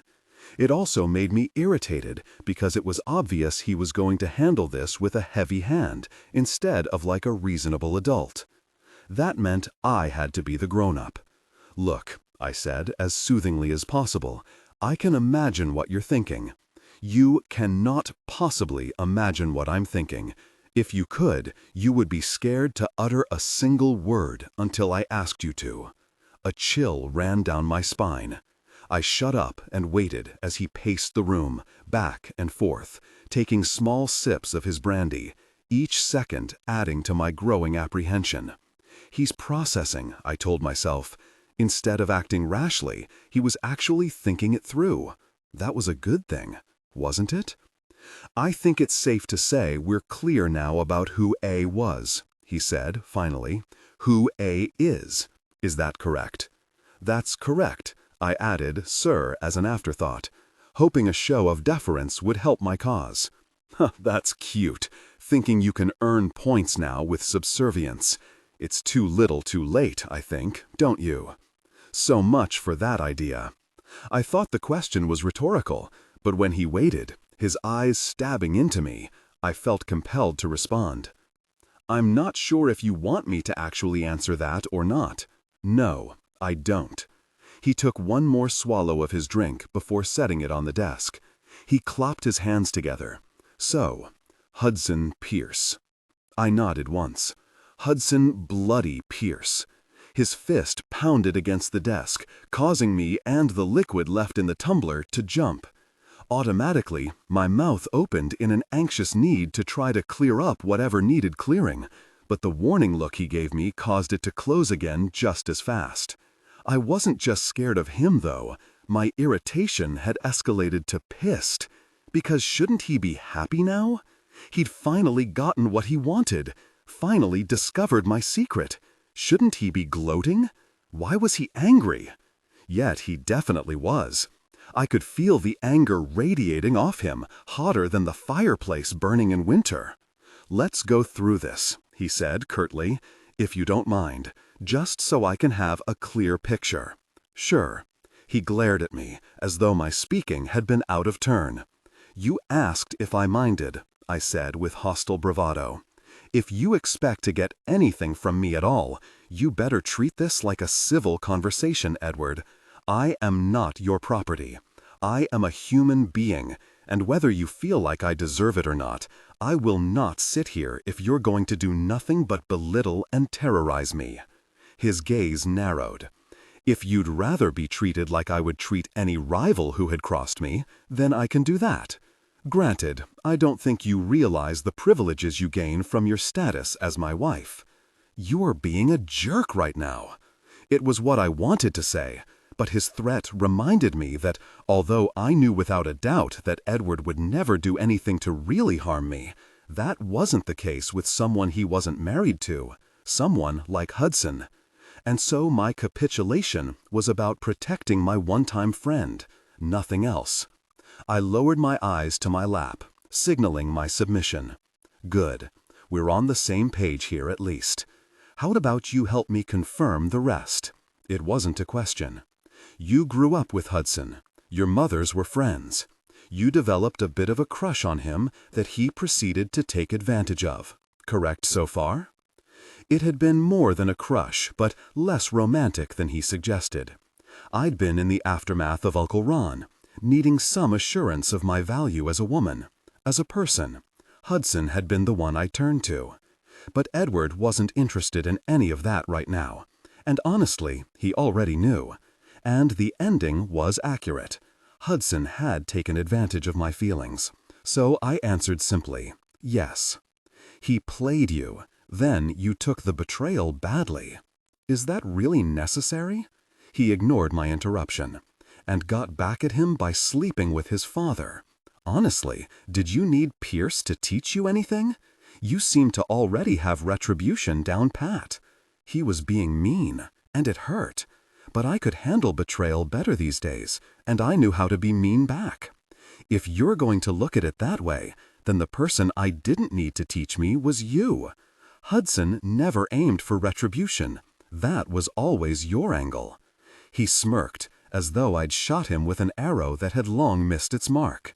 Right, because the people Hudson taught you to manipulate were innocent, whereas the ones I've encouraged you to go after were not. This is pointless. I stood up, ready to walk out of the room, when his sharp tone cut through the air like a whip. "Sit back down." That rage would have to find an outlet somewhere. I'd come this far making sure Hudson didn't receive it. I couldn't stop now. I sat back down. So, the score was settled. Was that what he was doing? Keeping tally, back and forth, trying to decide who deserved to punish whom? Until you got pregnant with a child that, had the true father been implicated, would have potentially destroyed Pierce's family. "I didn't get pregnant on purpose," I said, when I could see him mentally adding that as a point against me. Though after I said it, I realized it was helpful to Hudson if the marks weighed in my favor. His expression grew colder. "Forgive me for not jumping to believe that's true. You should understand why I might have trouble believing your conception had been unintentional." My anger heated like molten lava nearing eruption. I didn't try to get pregnant. Believe it or not, it's the truth.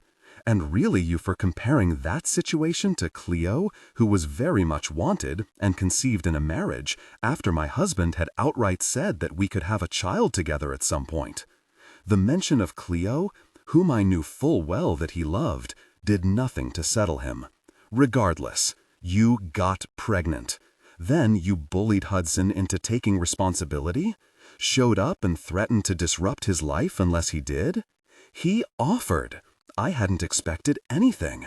I was mad enough at the insinuation, madder still when I realized it might not just be something he was considering now. Have you thought that all along? He clearly despises you, as does his wife. I'm trying to understand his motivation. Why did you even go to him first if you didn't want him to fix it? Oh, because you assume I always need someone to fix things for me, that I can't take care of anything myself. He didn't deny it. My hands clenched into fists in my lap. I'm so freaking mad at you right now, I can't even begin to express it. That makes two of us. We'd been mad at each other before and worked it out through some intense intimacy, but this was different. This couldn't be solved by physical connection. I wasn't even sure it could be solved by words, and yet I took a deep breath and tried. I went to Hudson because he'd been my friend, and after I'd involved his family like I had in our really messed up battle, it seemed only fair that he be the person who knew first. So it was out of compassion that you went to him, not exploitation. He was taking my confessions, things he'd suggested he thought I should put behind me, and using them against me, spinning my words to show me in my worst light.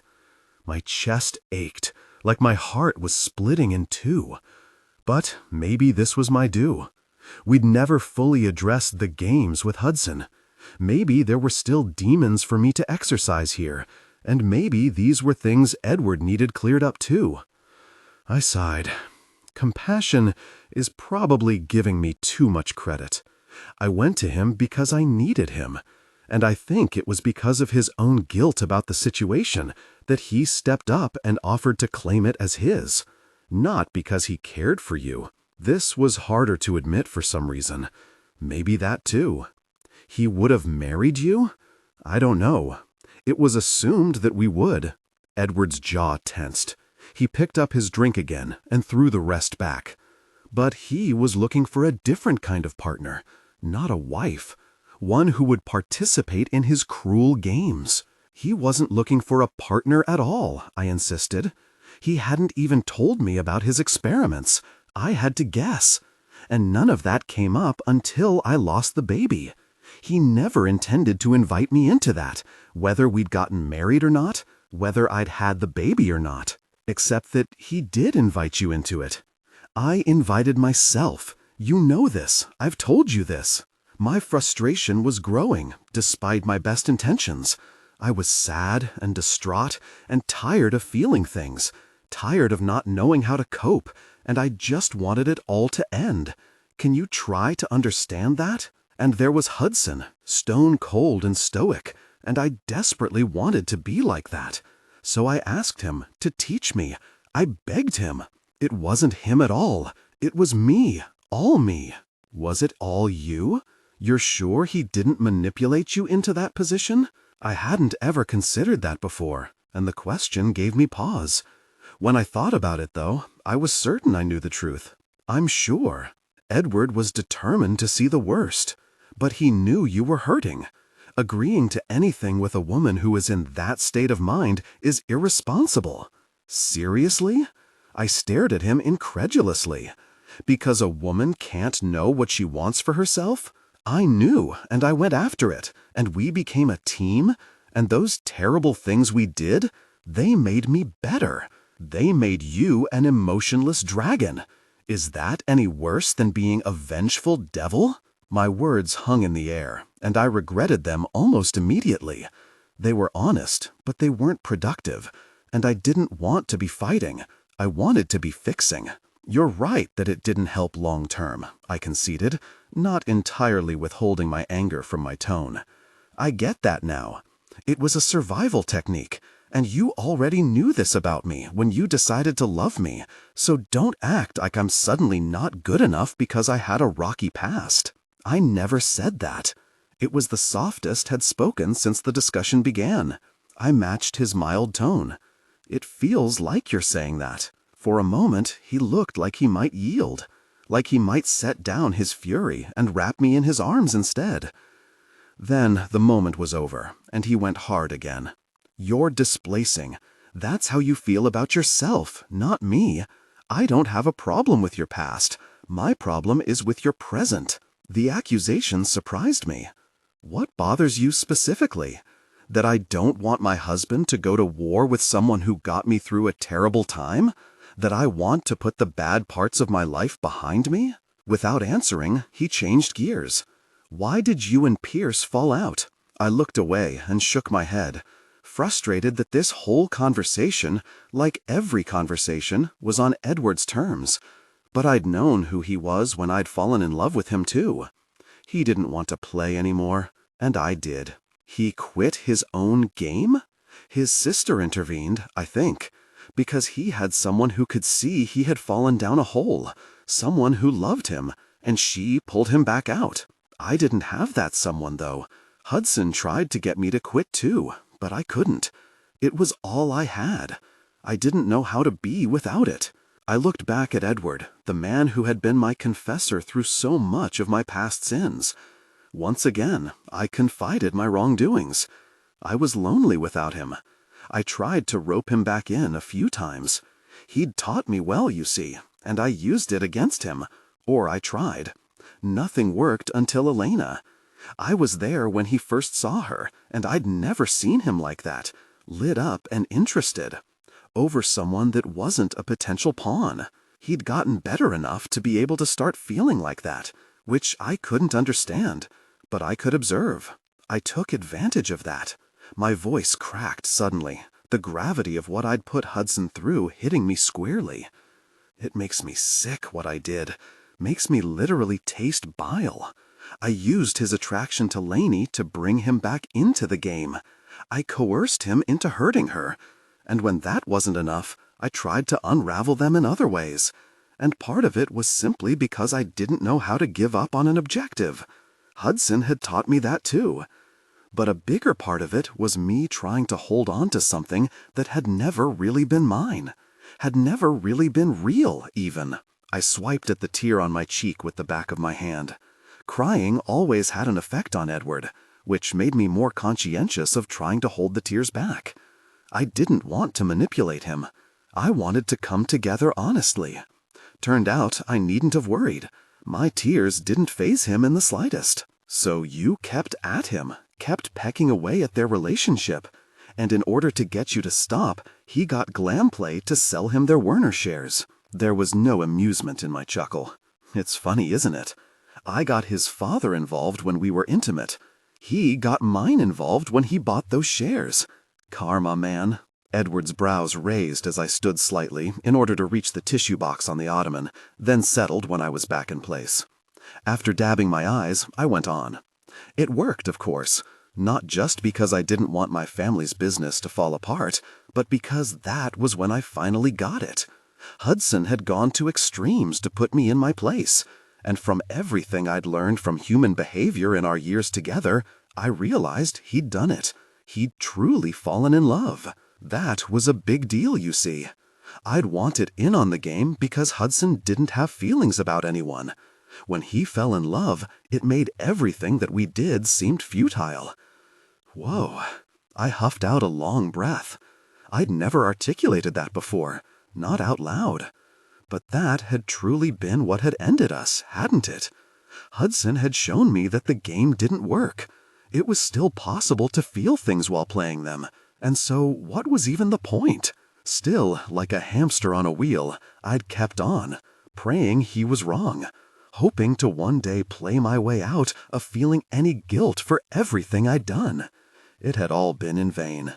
The only reason I eventually changed and rebuilt and learned to accept myself was because I'd met Edward. I wanted to tell him that, and I started to, but he spoke first. He fell in love with Elena, and that was devastating. Because you were in love with him? What? No. I was appalled. Where did you get that? Are you actually listening to me? I am. Very intently. And what I hear is that you were so in love with him, this man that was all you had, that you tried to break up his relationship, And when that didn't work, when he went to extremes to get rid of you, you still held on to him by continuing with his games. The game was all I had, not him. I still played because it was all I was good at. It was all I knew. And then, years later, when you're supposedly in love with me, you still choose him. Choose to protect him instead of opening up to me. I shot up off the couch because you said you were going to go after him. I didn't choose him over you. Choose to keep me in the dark about someone who might be after both of you because of things you'd done? He continued, his tone rising. Someone who might be a threat to the mother of my daughter, because you still are more concerned about his safety than our family? The light bulb finally went on. Is that what this is? You're jealous? In another situation, I might have been flattered. Right now, I was livid. Are you freaking kidding me? This isn't jealousy, Celia. This is rage. This is betrayal. This is me questioning every vow we made to each other and doubting the very foundation of our marriage. It was one thing when On was a distant ghost in your past, but to discover he is in your life now, that you are still interacting with him, that you are continually choosing him? Cleo's wail broke Edward off mid-sentence. Honestly, I was surprised she hadn't woken up sooner. Our voices had certainly risen in volume. It was a good thing that it was only her wall against ours, or we might have had management knocking as well. I'll get her, I said, unsure if it was the worst or the best time to put the conversation on pause. On the one hand, there was so much left to be worked through. On the other hand, upset as we both were, it was probably a good idea to take a breather. I left the door slightly ajar when I went to Cleo's room, hoping Edward might follow. Her presence was always calming. Even when she was upset, she put things in perspective, forced us to recognize what really mattered. But Edward didn't follow. I wiped my own tears before I picked Cleo up and hugged her to me, tight. "I'm sorry, baby," I said, kissing her head. "Mommy and Daddy just got a little mad at each other. It's going to be all right." I didn't know that, though. I doubted things would be all right tonight anyway. And when I heard the heavy slam of the door in the suite next door, and I realized that Edward had left, I worried it might never be all right between us again. Edward. I left because I needed to think. Problem with thinking was that it meant feeling as well. The hotel bartender was helping with that. Or he was, until he announced last call and left me with a tab that could have bought an entire bottle of cognac. "One more," I said, handing him back the bill so he could adjust the total, "and I'll charge it to my room. 2705. Got it, Mr. Fasbender." I threw back the remains of the glass he'd poured the last time he'd been by and tried once more to organize my thoughts. Hudson Pierce was the enemy. Hudson Pierce had been the enemy all along. What should I do about Hudson Bloody Pierce? Ruin him was the usual answer to questions like these, and it did keep returning as an option, but I could never hold on to the thought long enough to conceive of a viable plan, because every time I tried to imagine what he deserved, I had to consider not only what he'd done, but what had been done to him. And that brought me time and time again back to focusing on Celia. And with Celia came the emotions, bleak and drenching like a torrential downpour. She'd deserved what he'd done to her, hadn't she? Why did that make me so enraged? I'd known about her past. I'd overlooked her sins, even if I hadn't forgiven them. I'd destroyed the woman she'd once been and had paved the way for her rebirth. Her history hadn't mattered. It still didn't. So why was I so utterly shattered? Nothing had changed, really. Hudson owns as many shares of Werner now as he had yesterday. He still owned them for the same reason. Celia had still had a partner in her crimes. The anger I'd felt about her secrecy regarding that partner had already been dealt with. It shouldn't matter that the man she'd protected had a name that I already knew, or that it had been a man who shared such an extensive history with her. It shouldn't matter that the man had been the first that she loved. Except that it did matter. It mattered very much. Because, as I'd said so blatantly to her before I left the room, she'd chosen to honor her bond with that jerk above the bond she had with me. Because not only had she once had feelings for Hudson, but it was also quite evident that she still felt something for him, be it romantic in nature or something more complex. And that feeling had obviously meant more to her than complete transparency in our marriage. Because no matter what I did to Hudson, even if I ruined him completely, it wouldn't make Celia any more mine, which was what I wanted more than anything, if I was honest. To own her heart completely, to be her one and only master, the man she not only loved above all others, but at all. That felt outrageously juvenile to admit. I drowned the emotion with a long swallow from my newly filled glass. Then I pushed it away and signed the tab before standing. Too quickly, it seemed, since the floor teetered as I did. "You need help to your suite, Mr. Fasbender?" The bartender was trying to be helpful, but it took all I had not to snap his head off for the inquiry. "I'm fine," I said tightly. Besides, I wasn't going to my suite. Too much alcohol had left my head and my heart more muddled than when I first come down.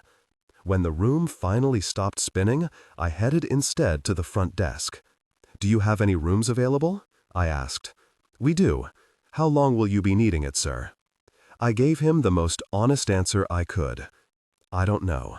I woke to my mobile ringing, the volume seeming much louder than usual, as the normally gentle chirp sounded like a gunshot next to my head.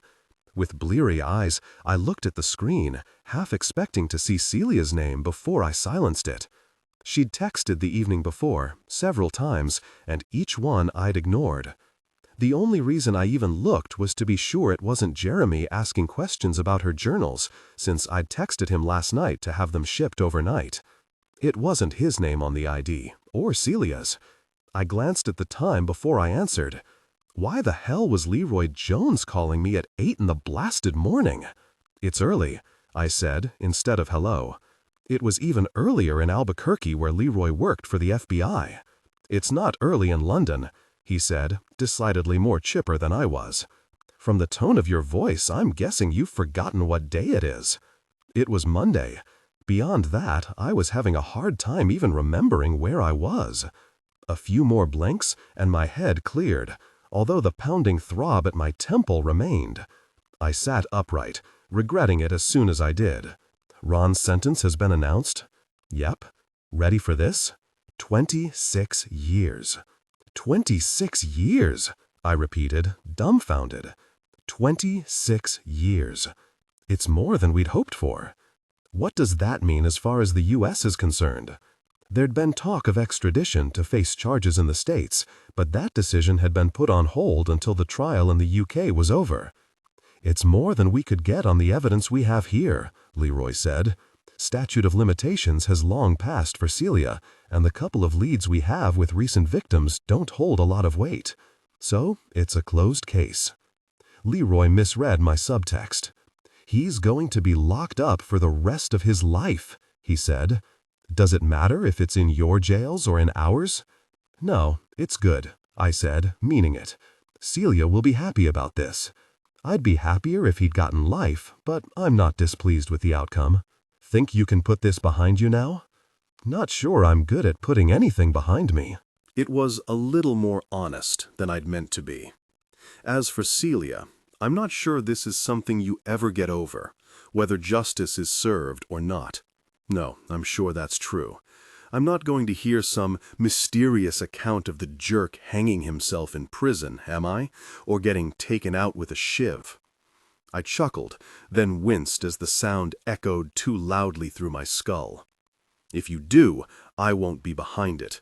Man deserves to spend the rest of his years suffering. Death would be too merciful. Tell you what, Fasbender, you ever want a side job taking down difficult people like Werner on the down low, and outside government jurisdiction, let's just say I can make that happen. I managed to smile. Good to know I have the right kind of friends. I'll even honestly consider it before telling you no. Thank you for the news. I hung up just as my mobile beeped with a low battery warning. Tossing it down, I lay back down and covered my face with my arm. I hadn't bothered to close the curtains before falling asleep. I hadn't even made it under the covers, and the sunlight streaming in felt like shards of glass in my eyes. It had been quite a many years since I'd had a hangover, and now I remembered why I was very strict about limiting my drinking. I needed a bottle of water and 2 Advil, but both required getting out of bed, and one possibly required leaving my hotel room. I sat for a few minutes contemplating going back to sleep, but despite my misery, my head was awake now, and that meant the thoughts were back, a tangled web of what to do and how to feel. I'd never understood Celia's desire to escape her emotions so distinctly as I did right then. And now, there wasn't just the problem with Pierce on my mind, but the news about Ron. I should be there for Celia when she found out. We'd done our celebrating when he was found guilty, and the sentencing was a relief. But every announcement about the man stirred her up in some way or another, as was to be expected. News of Ron stirred me up as well. He was one of the sources of my anger. He was such a vile, despicable excuse for a human being. He was Satan himself as far as I was concerned. What he'd done to Celia was unfathomable and unforgivable. If I'd been around when it was happening, if I'd known, I would have murdered him on the spot. And her father, Warren, had been around, had known, and he'd turned a blind eye. He'd chosen the easy path instead of the right one. He'd ignored the signs and her confession and chose to stand by his brother. For what? For the sake of his company? For the sake of convenience? Was that where Celia learned to protect her tormentors? From the man who'd chosen Ron over her? I sat up again, ignoring the pounding in my head as I swung my feet over the side of the bed and stood up. I couldn't be there for Celia right now. I wasn't up for it physically or in the right frame of mind. But my temper raged on through the repercussions of last night's overdrinking, strong and bold and unrelenting. And while I had yet to decide what to do with Hudson Pierce, I now, at least, had somewhere to focus my anger. 30 minutes later, still wearing the clothes I'd slept in, Madge Werner opened the door of her penthouse apartment to greet me. "Edward, what a surprise to see you so early." Then she got a good look at me. "Oh, goodness, you look terrible. What's wrong? Is it the baby?" "Cleo's fine. Where's your husband?" I pushed past her, leaving the foyer in pursuit of the troublesome person. "Warren?" I found him in the hall wearing a robe and pajama bottoms. "Morning, Ed." If he was startled to see me, he didn't show it, barely giving me a nod before heading toward his office. Phones ringing off the hook, people wanting a statement. Well, want to coordinate with Murphy on the company's official stance, but my lawyer's already on it. Nothing to worry about on this end. He paused at the door so he could give me his full attention. "And we can still appeal, you know. Be sure we'll appeal." "You most certainly will not appeal," I snapped. Madge gasped behind me. Warren frowned slightly, his expression perplexed, as though he hadn't heard me right. What was that? I pinched the bridge of my nose. The 2 Advil I'd found in the hotel minibar were not working as well as I would have liked, the terribleness of my headache adding fuel to the volcano churning inside me. There were things I needed to say, important things that needed to be heard. While I was desperately close to just blowing, it wouldn't be productive. I took a breath to calm myself. "Warren, sit down." I nodded at the couch in his office. His frown became more severe. "Can this wait? I know you have concerns about this whole Ron debacle, but sit. Really. Down." So much for being calm. He was so stunned he did without further objection. I pivoted to find his wife sneaking off toward the kitchen. She gave a fake smile. I figured I'd just leave you two, too. You should sit down as well, Madge, since this also involves you. I managed to be softer with her, but only barely. Oh, okay. She went dutifully to the couch, folding her hands in her lap. Celia had definitely not inherited her need to buck authority from her mother. Her father, then?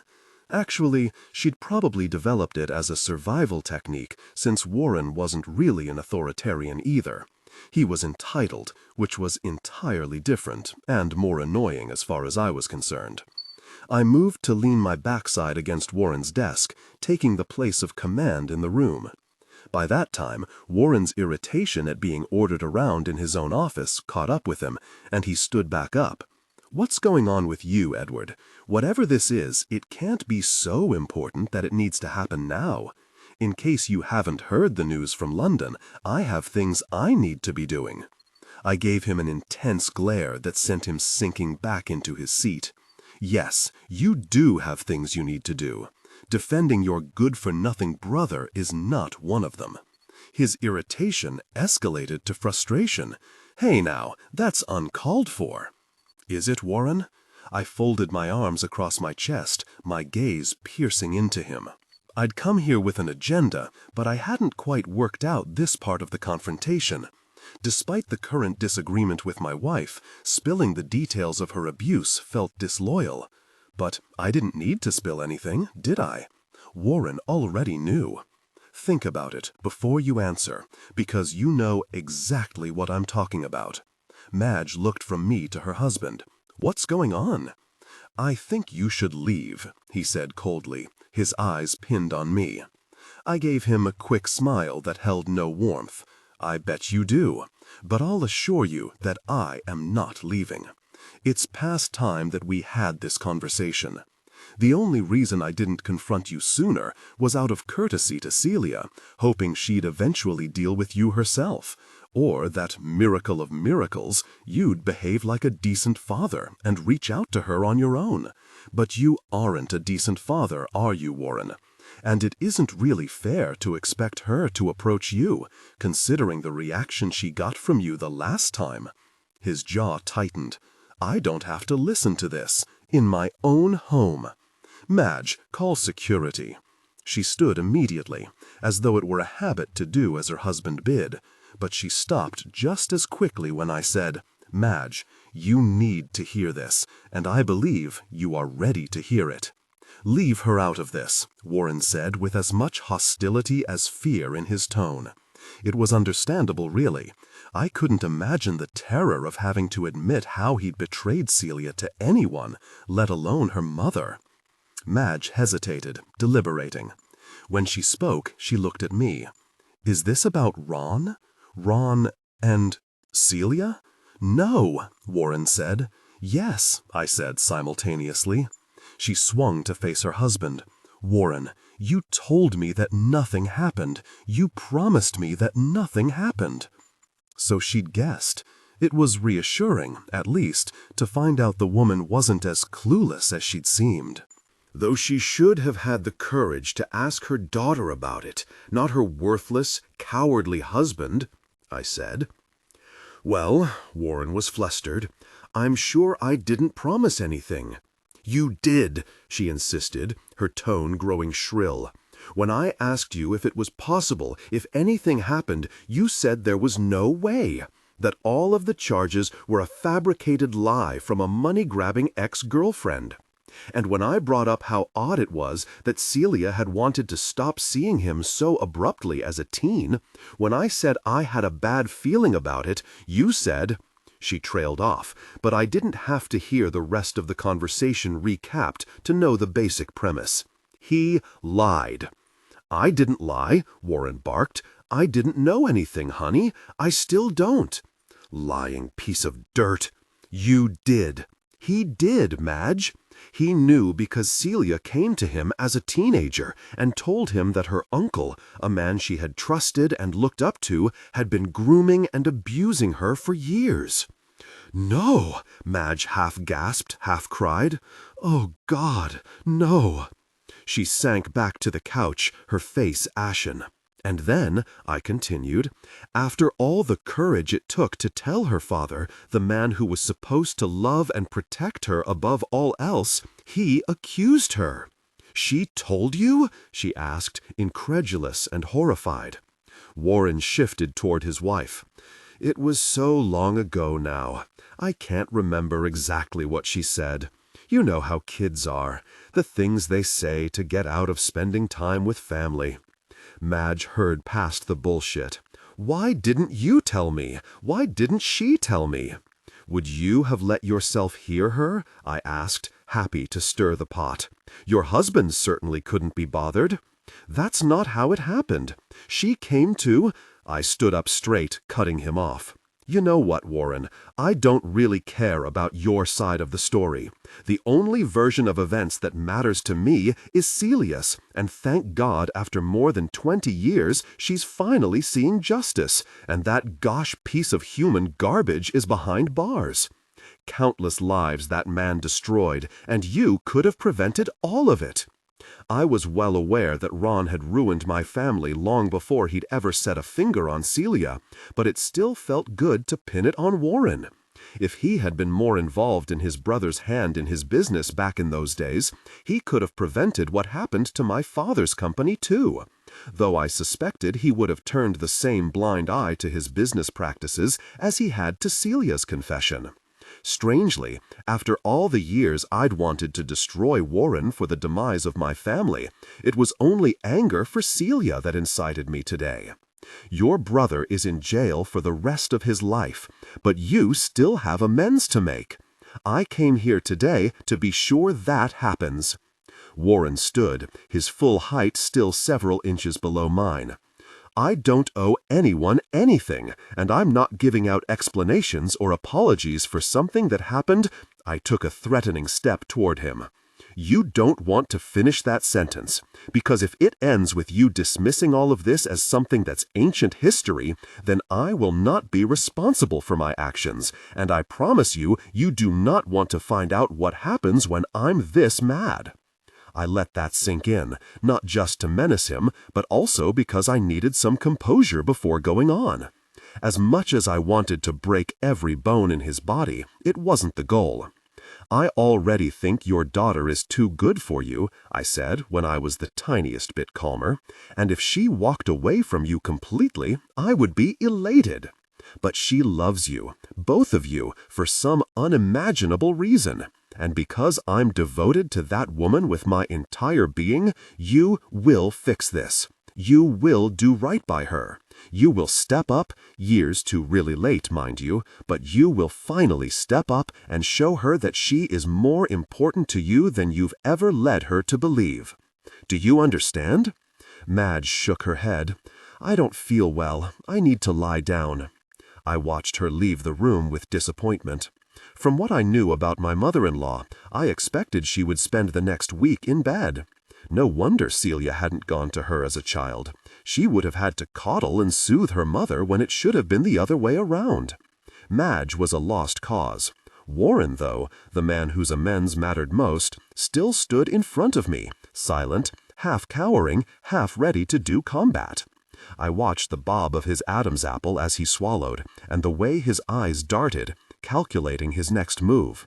I could have punched him in the throat for even considering anything other than what I demanded. "Do you understand?" I asked again, my voice practically a growl. His shoulders sank then, as though he finally felt the weight of his betrayal. "I'm not sure how to do that." I nodded, because I'd assumed a response like that, an unwillingness to even try to figure out what his daughter might want or need from him. Even knowing it was coming, it made me want to lash out. With gritted teeth, I forced myself not to launch myself on him. "Good thing I figured it out for you already." I pulled my mobile from my jacket pocket, opened up my email app, and hit send on the message I'd drafted on the ride over, the device plugged into the car charger as I'd typed. "I've sent you a statement. I recommend releasing it word for word since I don't trust any of your alterations would be suitable. Of course, it's your decision whether you decide to release it or not, and if you can find a better way to make amends with Celia, then go ahead. If you can't, I recommend you stick to this script." He scowled as he circled around me to his desk. A few clicks later, I watched his eyes scan the screen as he read what I'd sent, his skin going pale. I can't just release this, not without coordinating with Murphy and the board. There could be financial repercussions from saying something like this. "It isn't just about our family here," I said coldly. "In my experience, it only means something when it comes at a price." "I don't know," he said, rubbing his fingers over his brow. I'd had enough, my patience completely worn out. "Take the time you need to make it real, Warren," I said, putting the discussion to a close.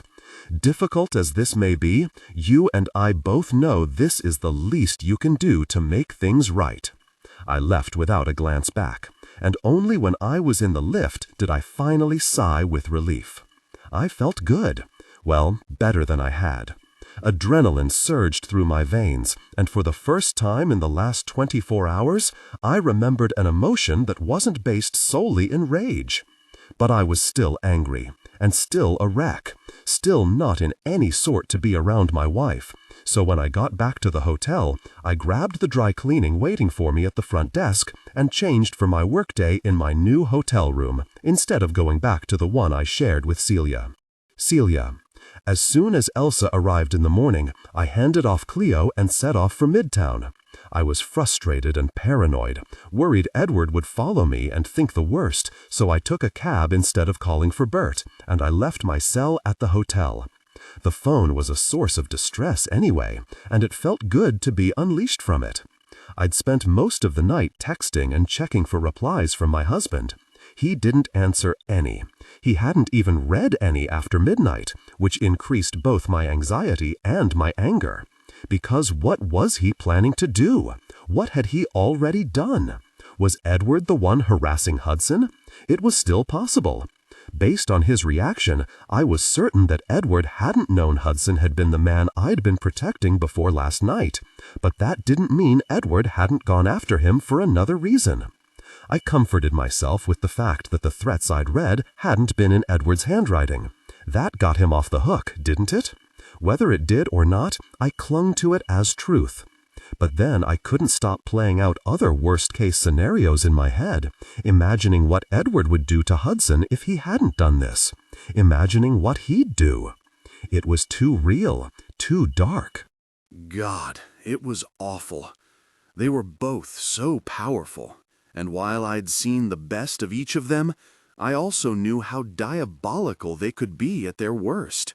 It made my stomach hurt to think about. When I could distract myself from ruminating, I didn't feel any better. In some ways, I felt worse. Gosh, Edward for putting me through this. Gosh, him for disappearing on me. Gosh, him for being so rigid and domineering and manipulative. And gosh, me for loving him as desperately as I did. Needless to say, I probably wasn't in the most ideal frame of mind when I showed up at Pierce Industries just before 9 in the morning, but there I was, pissed and ready to lash out. "He's on his way up," Trish said when I demanded to see Hudson. Not bothering to sit down, I waited, my stare pinned on the elevator across the hall. He saw me immediately. Our eyes met, and whatever spark of life had been in his before he'd seen me vanished, leaving his gaze cold and stony. Without saying anything, he unlocked his office and gestured for me to go in. He followed closely, shutting the door behind him. I'd told myself on the ride over I'd be civil. I'd told myself I'd be restrained. Both promises went up in smoke as soon as I was alone with him in the office. "You really messed up, Hudson," I said before he'd even made it to his desk. "And you can't blame that on me. This was your doing. You're the one who brought this to my house." I hadn't realized how much guilt I was feeling until the words came out. I didn't want to be the person harassing Hudson and his family. I didn't like that version of me. I was a different person now. But if Edward wreaked havoc on his life, it would be my fault. Hudson would point the finger at me. But I'd tried to prevent it. I'd tried and risked my relationship doing so. It was Hudson and his busybody wife that had messed everything up, and I was here to make sure he got the record straight. Unfortunately, Hudson wasn't in a mood to listen, which probably stemmed in part from my hostile approach.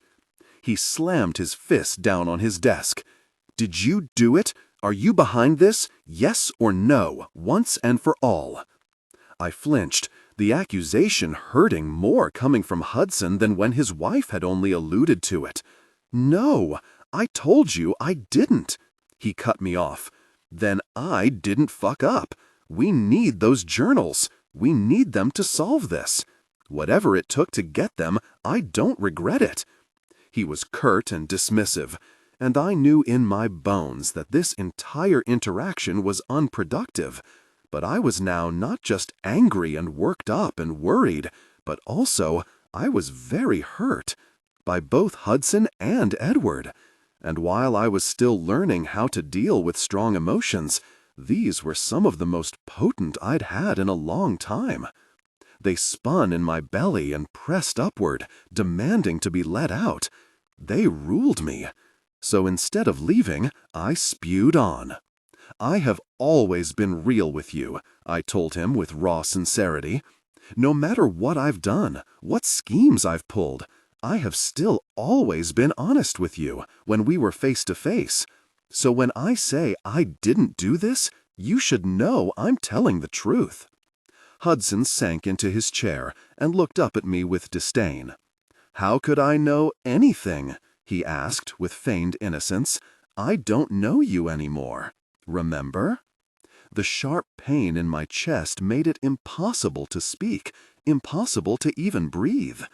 All I could do was nod and stare and nod some more.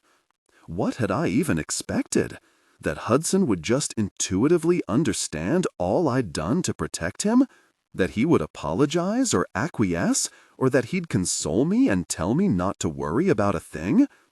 Even if it were possible for him to set aside everything that had happened after he met Elena, even if he knew that I'd tried my very best to keep him out of this, he was still going through a crisis of his own. Someone was threatening his family. His focus was there, as it should be, on the drama that was already happening to him. He couldn't be expected to be concerned about drama that was yet to come. He couldn't be expected to be concerned about me. Then, without another word, I spun around and left Hudson's office. It was time I got my own priorities straight. Hopefully, both of those priorities would be waiting for me when I got back to our suite. Edward wasn't at the hotel when I got back. He didn't return that evening either. My messages remained unanswered, as did my calls. By bedtime, I'd stopped reaching out altogether. He'd come back when he was ready, no sooner, and that was that. I'd done this to him once. I'd taken off from London and hid away at my parents', refusing to talk to my husband except for short yes or no texts. Reminding myself of that fact did nothing to calm the intense storm inside me, but at least it helped my head keep it together. Thankfully, once I put away my phone, I had a task to keep me preoccupied. The diaries had arrived in a box from London by special delivery just after 8 p.m. While Cleo gnashed at baby cereal in her high chair, I spread out the books across the dining table. 11 black leather-bound journals containing the record of my cruel past. I picked one up and leafed through it, my stomach churning as my eyes scanned familiar names and places. There was a lot written in them that I'd forgotten, much more that I didn't want to remember. Going through them with Hudson was going to be tough, and for the first time since he disappeared, I wished Edward was back specifically to guide me through the task. I still wanted to fight with him, but I wanted him to comfort me too. Wanted him to wrap me in his arms and let me feel my feelings and tell me what to do. I can take care of myself. With a sigh, I put the book back down and worked out a plan for how to get through them. Then I put in an order for breakfast room service and left the journals for the next day. When I woke up the following morning, my priority was firm in my mind. Put our differences aside and find the person who was terrorizing Hudson and Elena. I'd been too wrapped up in myself to realize how serious the situation was. There was someone angry with things Hudson and I had done in the past. Someone who very much wanted to even the score. His family's lives were in jeopardy. If it wasn't Edward behind it, there was a very good chance that my family would be threatened next. And if it was Edward, well, I needed to know that too. "Come on in," I said cheerfully when the Pierces appeared at my door. I nodded to the room service cart that had arrived only minutes before they had. "I've already ordered tea and coffee. I assumed Hudson still drank black coffee. But his wife?" I directed my next words to her. "I didn't know which you preferred in the morning. I also have an assortment of fruits and breakfast pastries, in case you haven't eaten yet. I know sometimes it's hard to remember to take care of yourself in times of stress." "I've already eaten," Elena said, without feeling. Then, warmer, she added, "Thank you." I refused to be anything but a perfect host. "They're here if you change your mind." "How about we just get started?" Hudson said, as efficient as ever. "Where are the journals?" "Since you're obviously not hungry either, Hudson, they're in here. Follow me." I walked them down the hall and around the corner to the dining room. "Is Edward working with us as well?" Hudson asked as they followed behind. I was glad I wasn't facing them when I answered. "No, he went into work." It could have been true for all I knew. Point was, my marital troubles were not of interest to Hudson, nor were they important today. It's just us and the nanny. When we reached the table, I turned to face them.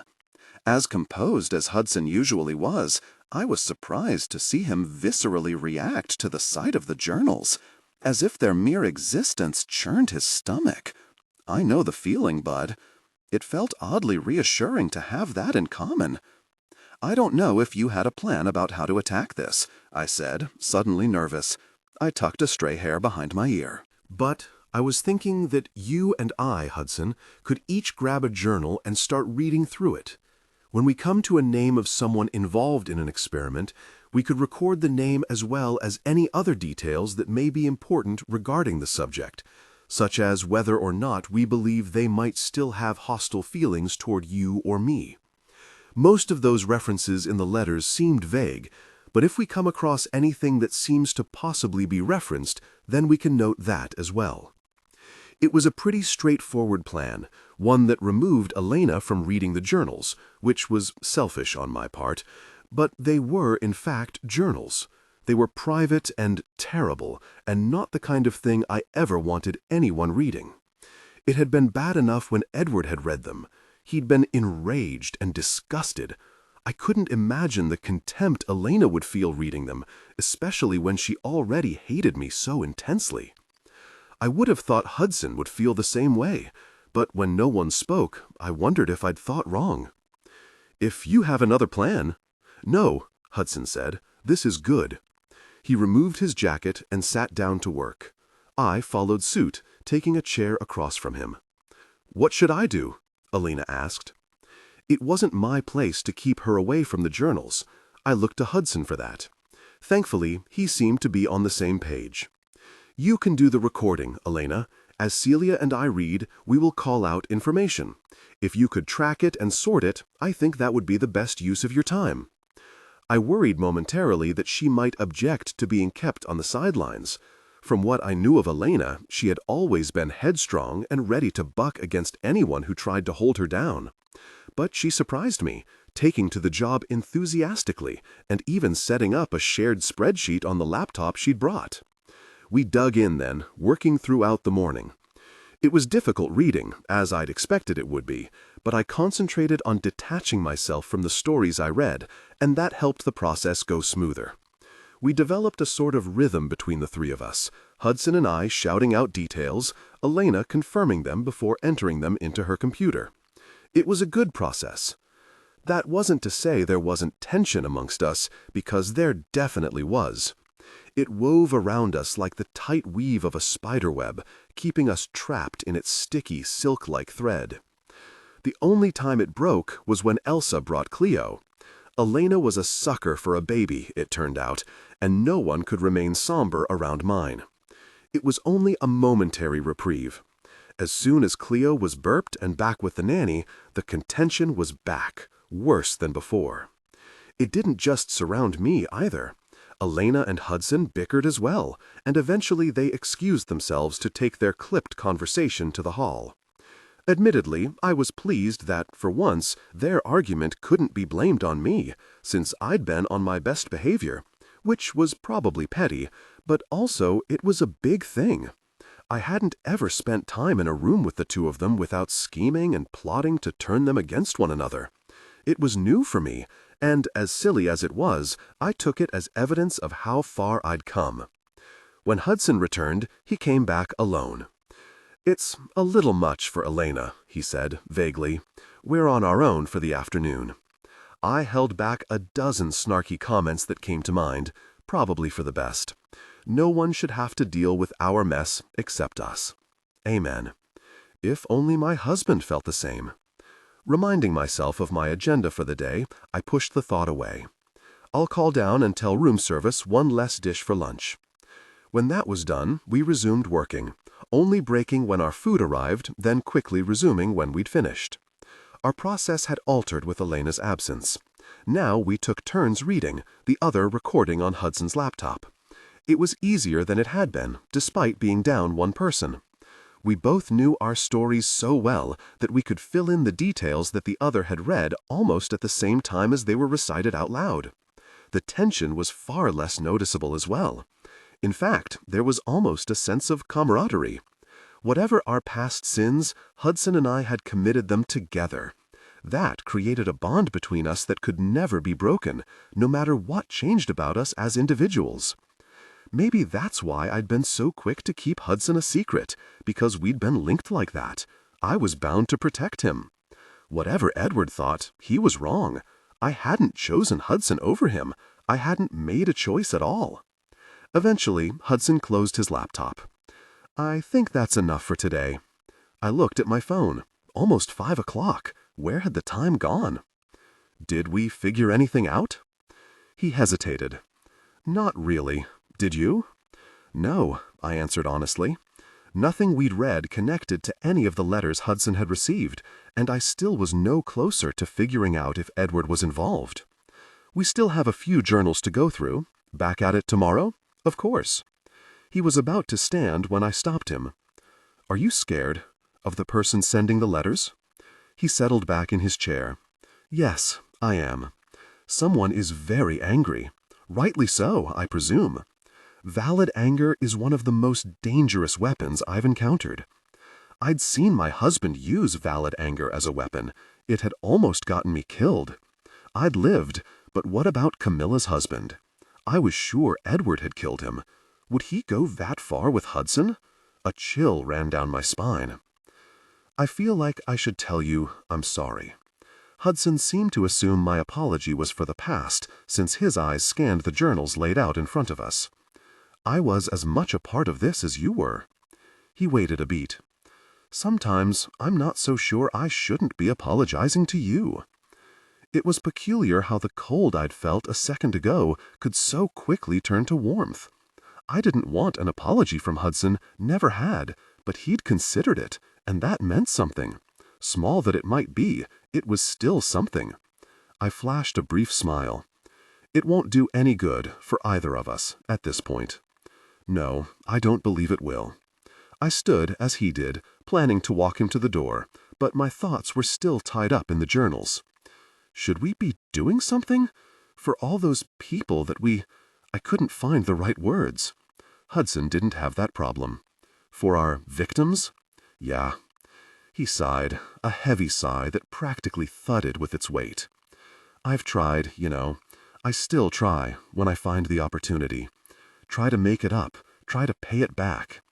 Every token of retribution is selfishly a way to ease my own heart. It's impossible to make up for those kinds of hurts. There's no price that can be paid to fix someone that you've so utterly broken." An immense grief wrapped around me, not just for my own wrongs that could never be fixed, but also for all the wrongs Edward felt had been done to him. He sought justice at every turn, trying to mend wounds that would never close. "How are we ever supposed to move on?" I asked, my voice small. Hudson shook his head, as though he didn't have that answer, but his words said differently. "We do just that. We move on. If we can't fix it, it doesn't do any good to dwell on the guilt. All we can do is forgive ourselves, try to be better in the future, and we can love the people in our lives wholly. We can believe in and fight for their goodness as strongly as we once worked to tear people apart. Use our powers for good." I'd said it once before to Edward when he'd wanted me to go after everyone who'd hurt me in the past. I'd hated the idea then, but now, framed like this, I could envision it as something different, something beautiful and right. "Use our powers for good," Hudson agreed. "I like that." Yeah, I really liked it too. Suddenly, I knew exactly what to say to Edward and what needed to be done in order to heal the rift between us. Now, he just needed to come home. "Edward." The incoming notification sounded on my mobile, a different tone than a normal call, indicating it was FaceTime. Only one person communicated with me through this app, and only for one reason. I glanced at the time, then lowered my cigarette out of screen's view before I answered. Freddie's filled the screen. "It's nearly 11 there. Isn't it past your bedtime?" My sister leaned into the screen. "He had a nightmare about you. Couldn't go to sleep until he made sure you were alive and well. There was a monster with fire coming out of its mouth, and a big swamp thing too," my nephew said excitedly. "And both of them were trying to eat you, and I couldn't see your eyes, and I thought you were gone forever." Freddie's dream felt eerily like a metaphor for my current life. "No monsters here," I said, twisting my phone so he could see the expanse of the hotel room balcony. "No swamp things either. And if you can see, I still have my eyes." He laughed as I brought the phone up close to one eye, then the other. "See?" Camilla said from the sideline. "Uncle's fine. You're probably just having dreams because you miss him." "Will you come home soon?" he asked me. He wasn't the only one wanting an answer to that question. Though the texts from Celia the day before had referred to our shared hotel suite as home and not London as Freddie meant. I didn't have an answer for either of them, unfortunately. "You'll be the first one I tell as soon as I know," I promised. "I hope it's soon," the 6-year-old said with a yawn. Camilla kissed Freddie on the forehead. "Think you can sleep now?" "I'll try." Camilla took the mobile. "Hold on for a second while I tuck him in." "Sure." It wasn't like I was doing anything other than brooding. The screen went dark as she held her mobile against her body, the sounds of good night and the shifting of bed blankets coming through muffled. I took the opportunity to flick the growing ash of my cigarette into the glass I'd brought out with me to use as a makeshift ashtray, then brought it up to my lips for a drag. Just in time for Camilla to return to the screen. "Please tell me that's a joint and not a cigarette?" I blew out a stream of smoke. "I could tell you that, but I'd be lying." "What the hell, Eddie?" The image bobbed as she walked down the hall to another part of her house. "You haven't smoked in years. Have you taken it up again?" Her concern was both annoying and oddly comforting. "It's the first one of the pack, so I can't say that I've taken it up again. I suppose that's something I won't really know until I do or don't buy a second pack." She frowned, a frown that grew deeper when I took another drag. "I kept you on because I wanted to ask how Celia was doing after Ron's sentencing, but now I wonder if I should be asking after you instead." I ignored the inquiry about me, which was an answer in itself. "I couldn't tell you how Celia is doing. I haven't seen her in 2 days." The bouncing image subsided as Camilla settled into her bed. "Ah, must be quite a row if you're both avoiding her and smoking." "I'm not avoiding her, exactly." I took another puff, then crushed the butt into the glass. "I'm relieving her of having to spend time with my temper. It's a courtesy, really. Yes, that is a courtesy. The Edward Fasbender temper is quite terrifying, speaking from experience. Congratulations on having the sense of mind to stay away. I let out a humorless chuckle. It would be funny if it weren't so true. Perhaps. A beat passed, and I thought seriously about lighting another cigarette. You know, Eddie, speaking again from experience, when you sent me away to school, I would rather have had your rage than your distance. Your anger blazes like an inferno, but your silence is colder than any winter I've known. Personally, I'd rather be warm. Thank you for that, Camilla. I didn't feel bad enough already. I pulled another cigarette from the pack. It wasn't said to make you feel bad. It was said to give you some perspective. I tapped the unlit fag on my knee. Should we talk about you now? I think that will be a lot more productive. She sighed. Then she launched eagerly into telling me about the new man that she was seeing, and I lit the cigarette and listened, and was happy for her. But also, I thought about what she'd said, really thought about it, and by the time we hung up, I'd decided. It was time to go home. I found Celia bent over the desk in the living room, scrawling something onto a piece of hotel stationery. She must not have heard me come in, because when she looked up, she startled. The flash of surprise on her face quickly vanished, though, and was replaced with a genuine smile. "You're here." "I'm here. Thank God." She ran to me, throwing her arms around my neck. Without hesitation, I hugged her tightly, burying my head in her hair. There were so many ways she could have greeted me, with accusations or resentment or the silent treatment, and she'd chosen joy. I couldn't have felt more cherished. I couldn't have been more relieved. We held each other like that, neither of us willing to let go. I could have done without words for longer, content to be wrapped in Celia's warmth. Except that there was something missing. Someone missing. Is Cleo sleeping? I felt her head shake against my shoulder. She leaned back so she could look up at me. She's with Genevieve and Chandler. They picked her up a few minutes ago. I'm surprised you didn't see them in the hall. I didn't. Are they sitting for us? I asked them to take her for the night. Celia's expression grew serious. So I could go look for you. I was just writing you a note. The mention of my disappearance brought our argument back into view. We couldn't ignore the elephant. Might as well address it straight on. I pulled away, slowly, reluctantly. Probably wouldn't have found me. I booked another room. You've been in the hotel all this time? She tried to sound like it was funny, but failed. Most of it. I took her hand in mine, running my thumb across the knuckle above her wedding ring. I'd never get tired of seeing it on her finger. Can we talk? I'd like that. She let me lead her to the sofa and set her down. As soon as I sat next to her, she turned her body toward mine. I'm sure you have plenty to say, and I want to hear all of it, but I have something I need to say to you first. Before I could respond, she'd moved to kneel on the floor at my feet. My suit suddenly felt too warm. Well, this is an interesting way to open up a dialogue. Does it get your attention? She waggled her eyebrows as she nudged my knees apart. You definitely have my attention, though you had it when you were sitting at my side as well. Good. She flattened her hands and ran them up my thighs. Tension broke. They gave in to desire, connecting deeply. Then you can just listen, because this has to be said before anything else.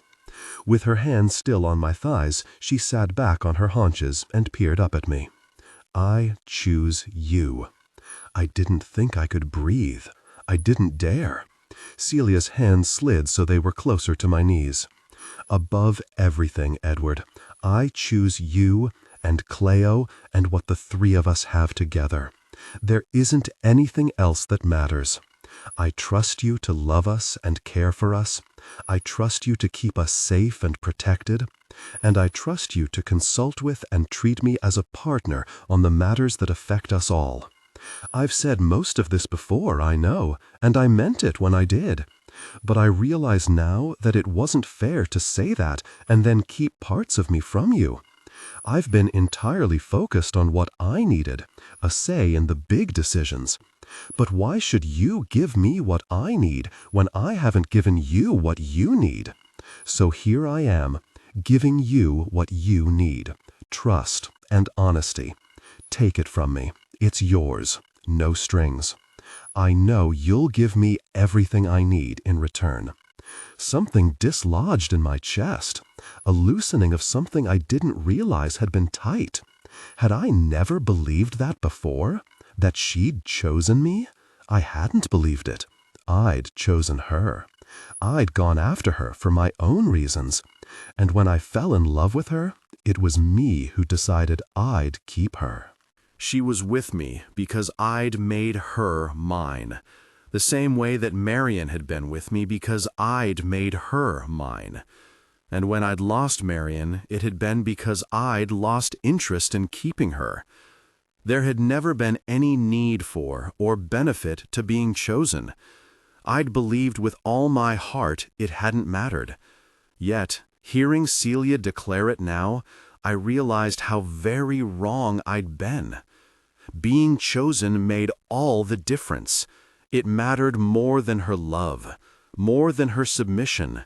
It was the greatest gift anyone had ever given me.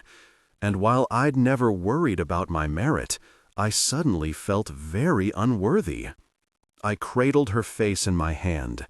She leaned into my touch, her gaze still on mine, her blue eyes intense as she waited for me to speak.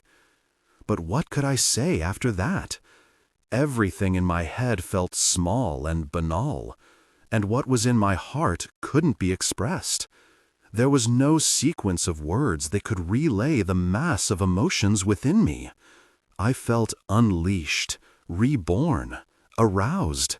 Gosh, she wasn't supposed to be like this, but she was, and I loved her, and I would do everything in my power to keep her mine, even if it meant setting down my ego and trying something new, like partnership, without resentment, without any barriers between us.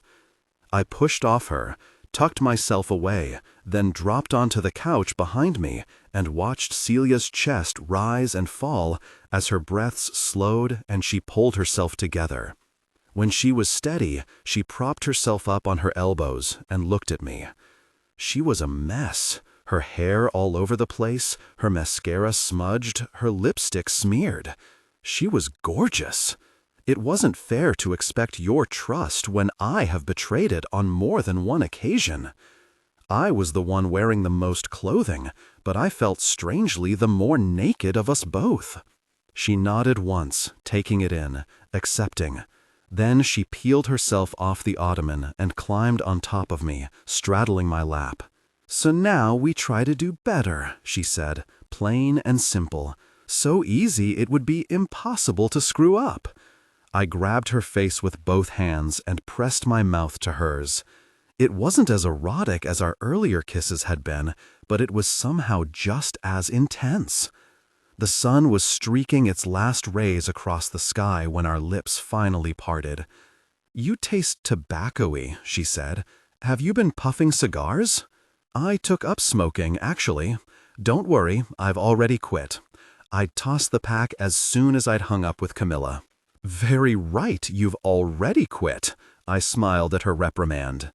"Oh, but I do happen to have 2 cigars in the inside pocket of my jacket for later. I bought some high-quality Cubans today thinking we might celebrate Ron's sentencing. I should have been here when you got the news. Are you happy?" Happy is a strange word for it. She shifted from my lap to sit beside me, leaning back into my arms when I angled toward her. "I'm glad, yes, but I don't know that his sentencing changes where I am with what he did to me. I'm only better because of you. I'm not taking all of that credit. It was you, too." I stroked my hand up and down her bare arm, enjoying the weight of her at my side so much that I hesitated before bringing up the delicate subject. "How did today go, with the journals?" She tensed, sitting up more. "It went okay. It was probably best you weren't around, even though I could have used your support. I'm here now. You are, and I have to ask. You knew I would eventually. What am I going to do about Pierce? I was sure that was the question without confirming, but I needed her to know I was on the same page. Being on the same page didn't make the question any easier to answer. I felt oddly less concerned with Hudson Pierce than I had in days, but he was still there at the back of my mind, waiting to be dealt with. Right now, though, I was still more concerned about Celia's part in the equation. Well, I removed my arm from around her. Since we're trying to be better about discussing these things, what are you afraid that I'll do? I studied her profile as she took a deep breath in, then let it out. She kept her eyes straight ahead, not looking at me as she spoke. You could try to ruin his business, which scares me because of what he might do to you in return.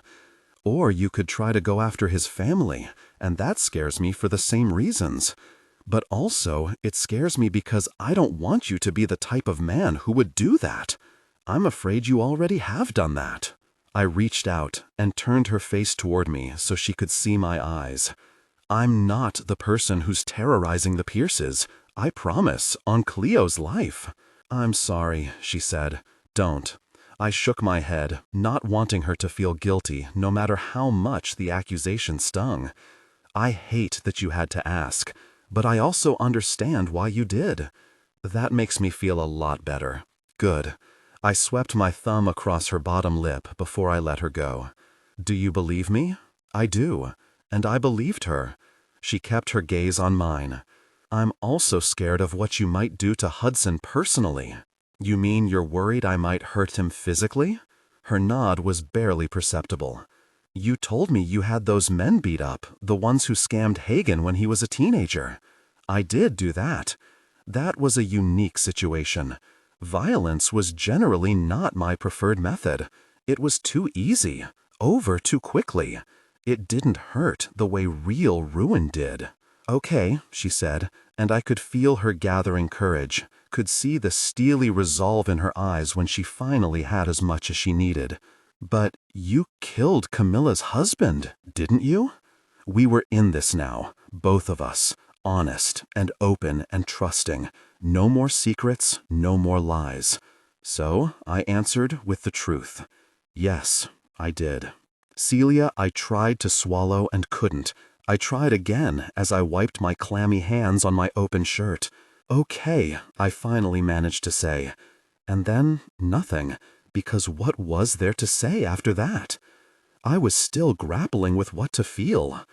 On the one hand, Edward had shared something with me that I thought he never would share. On the other hand, what he'd shared wasn't something I necessarily wanted to know. But I wanted to know all of Edward, didn't I? Then why did I have the sudden urge to run? It warred with my instinct to stay. Hey, he said, taking my hand in his. I watched as he ran his thumb under my knuckles, his touch both warm and heavy despite the light strokes. If he knew the battle going on in my head, he didn't address it. If I'm going to tell you this, and I am, we're going to need a drink. Like a session, but for you? That's serious. As if the fact he'd murdered his brother-in-law wasn't serious enough. More like, it's a story that's hard to tell, and alcohol makes things easier. Exactly. A session. He stood, and somehow I stood with him. My legs still worked, even though they felt numb. I was able to walk, one step in front of the other, like I always did. But I didn't follow him to the minibar. Instead, I went to the bathroom to get cleaned up. I washed quickly at the sink, then threw the tattered blouse in the trash, took off my bra, and put on a robe. Routine, normal things. Everything was good. Everything was fine. In the bedroom, I paused to catch my breath. My husband was about to tell me how he killed a man. A terrible man, perhaps, but did that justify murder? This wasn't exactly new information.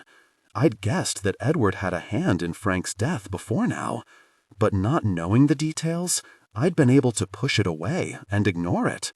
Once he told me this story, I wouldn't be able to pretend anymore. I'd have to decide if it mattered.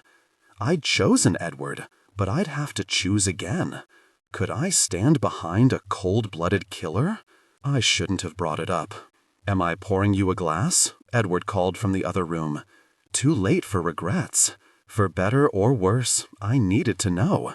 Edward needed to tell me, and I needed to be there for him, as he did, the same way had been by me when I'd confessed my worst sins. Besides, against all reason, I wasn't really all that worried about it. Whatever he said, it wasn't going to change who he was, and I already knew who that was.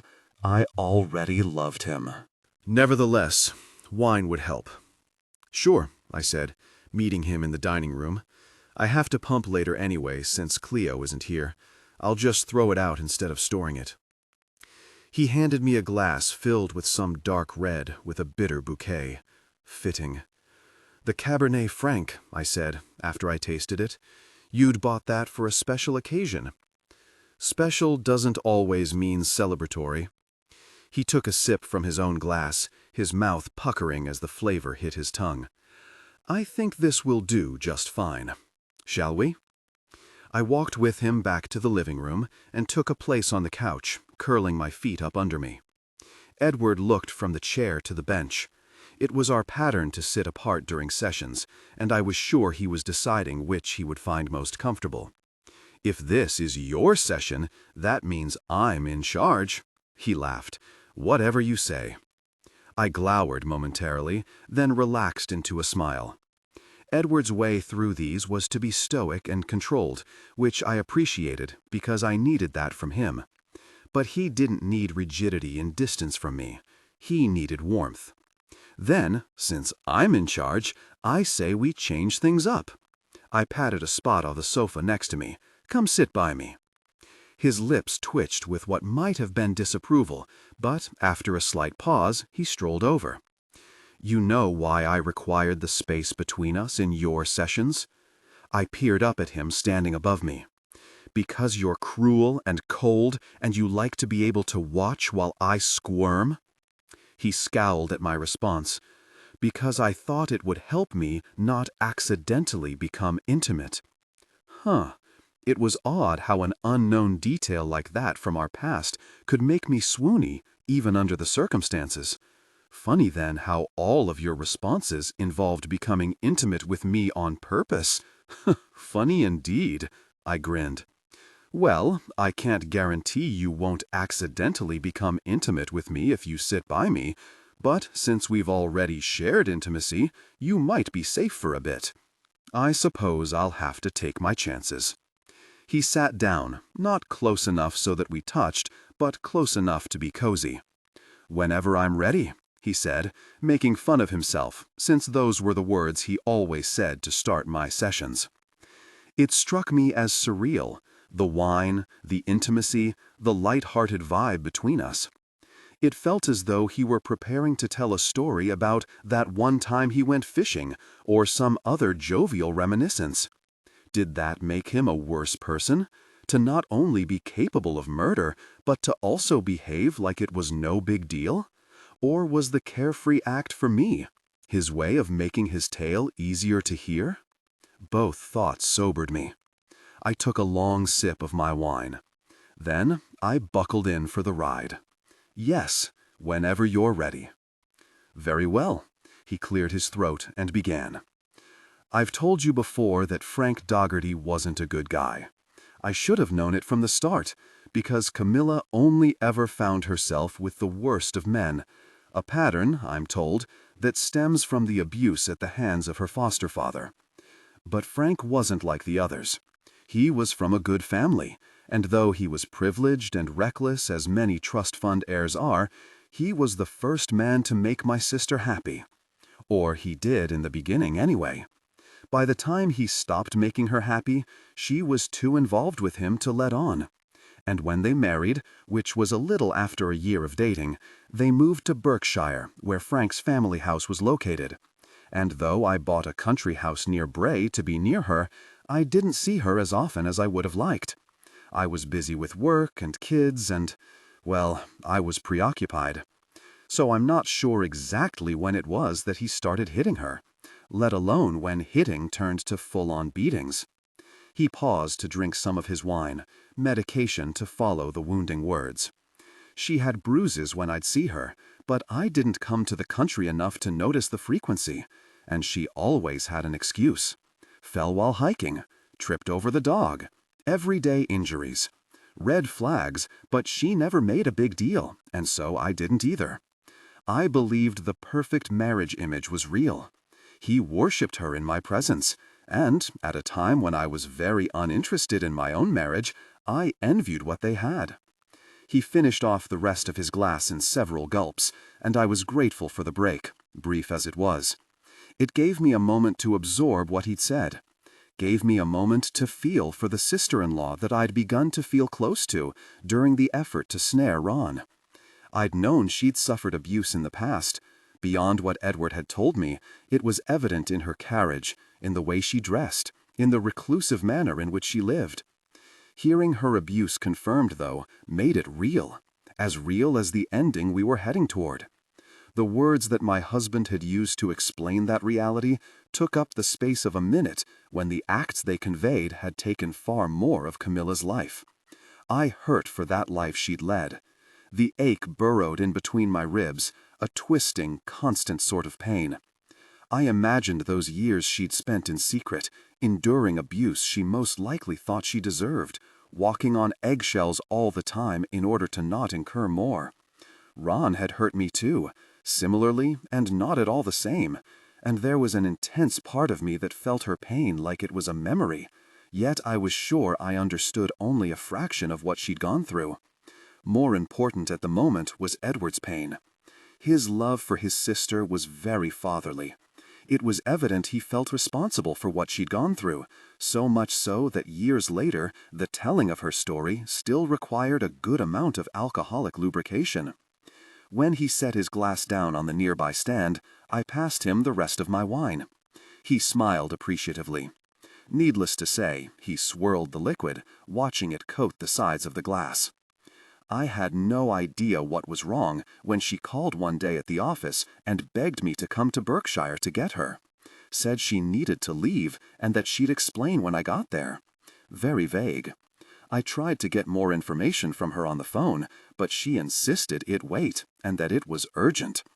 Camilla wasn't one to cry wolf. I dropped everything and went. I smiled. Of course you did. He shrugged like it was no big deal, but it was. He wasn't a knight in shining armor, perhaps, but he was a hero all the same, and I loved him for that, even when his methods of protection were on the dark side.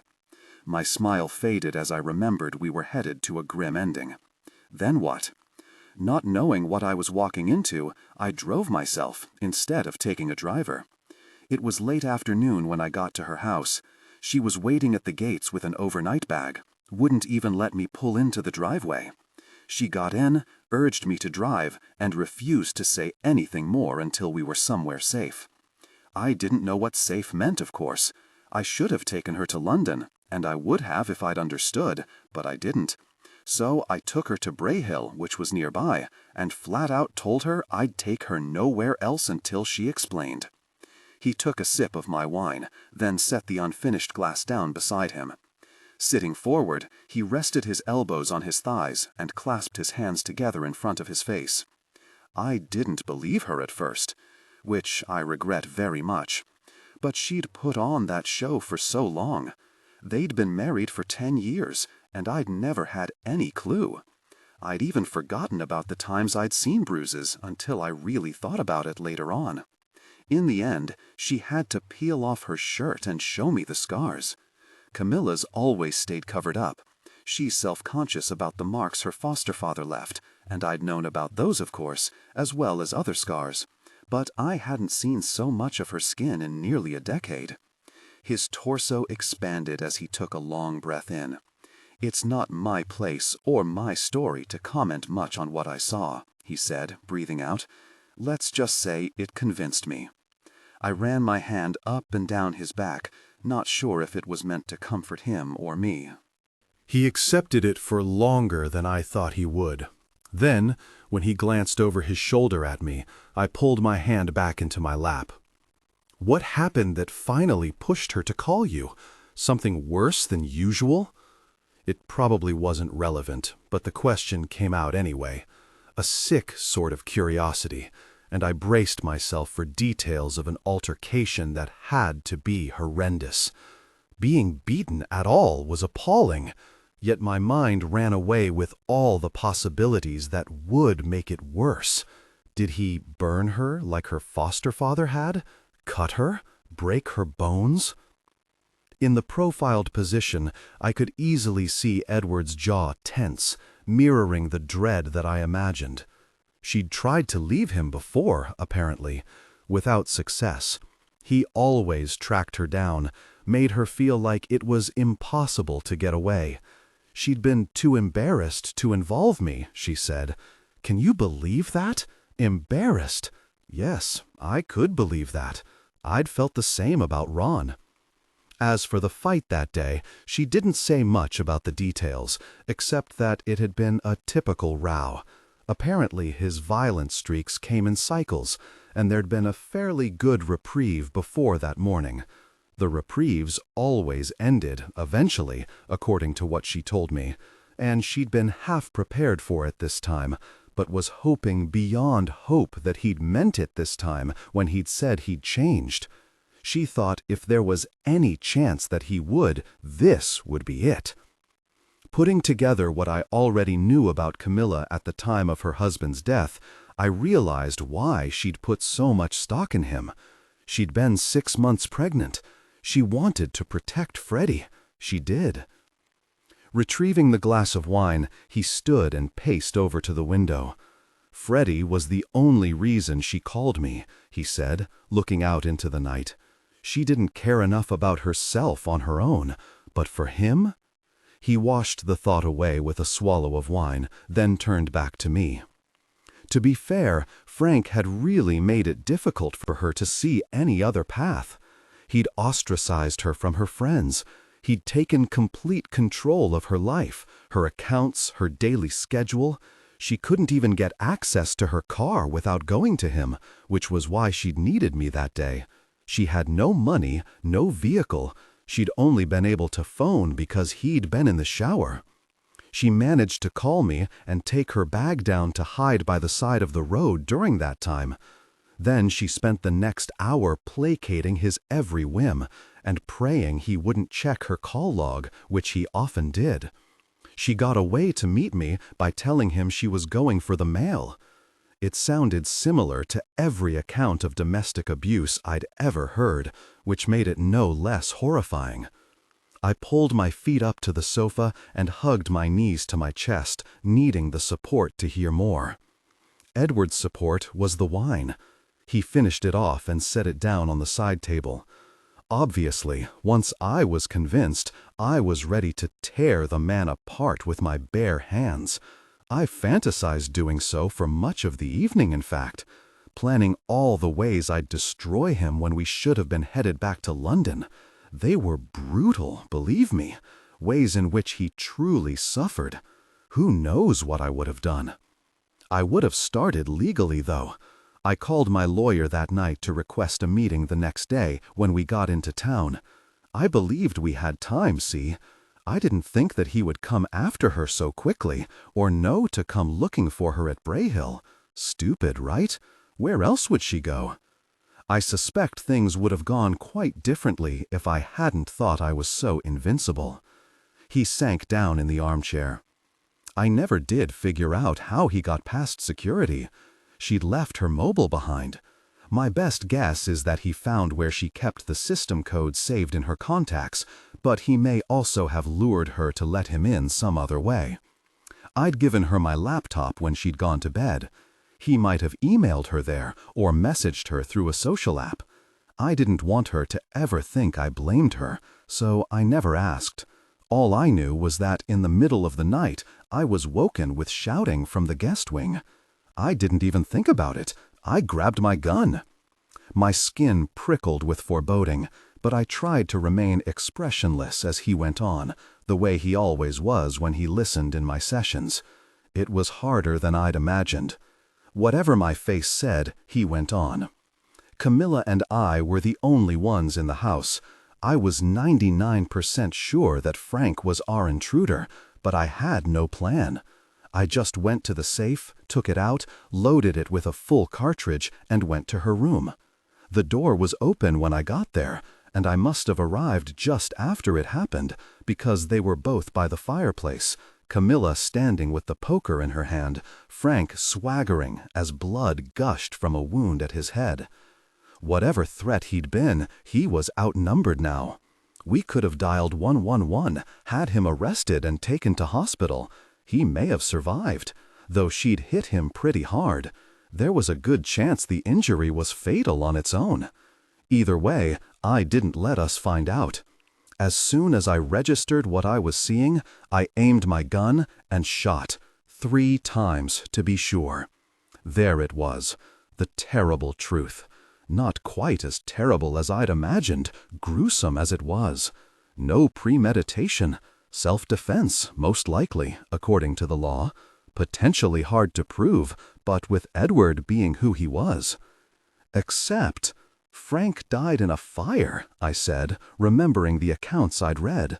The entire estate had burned down, though, of course, that had been a cover, I realized now. As likely as it was that he could have walked away unscathed, there was also the chance that he wouldn't. It was only Camilla's word that her husband was a danger. If Frank had entered without breaking in, it made it harder to claim self-defense. It might have been different if it were only himself, but since Camilla had hit Frank first with the poker, Edward would never have risked going to the authorities. His only choice was to cover up what happened, which had to have involved a whole new level of risk. Confirming my thoughts, Edward leveled his gaze on me. Do not underestimate the power of a rich white man, Celia. It was nothing to get his body taken back to the Doherty home, to have the estate burned to ashes, to have the fire service call it an accident, to have the coroner cite asphyxiation as the cause of death. It was Ron's similar position that had kept him from being arrested for years. It was how so many men got away with evil deeds. I rubbed my palm across my forehead. That's terrifying, I said, without thinking. Which part? Edward asked sharply, because all of it terrified me. I'd killed a man in cold blood. I covered it up without any inquiries from authorities. I got away with it, scot-free. It disturbed me so much that, needing comfort, I ended up calling the one person I knew that wouldn't care what I'd done, Marion. She'd referenced the last time they'd been together when she'd seen him that day in the office. This had to be the time she'd been talking about. She came straight away, he said, though I hadn't needed the confirmation to know I was right. They shared a difficult intimacy. When she left, she was deeply affected. Edward was a sadist, but he tended to prefer psychological pain to physical. For him to lean on the latter said what sort of place his head had been in. I rubbed both hands over my face. There was a lot to process. It was outright murder, no denying that. But if he'd lived, it was unlikely he would have gone to jail for any real time. Frank had money on his side too, and rich men rarely got punished for their sins. He might always have been after Camilla. They definitely have always been connected through their child. What worse things could Frank have done to Camilla and Freddie if Edward hadn't done what he had? It was complicated, and I would probably need to take some time before I completely understood what I thought about it. None of that mattered right now.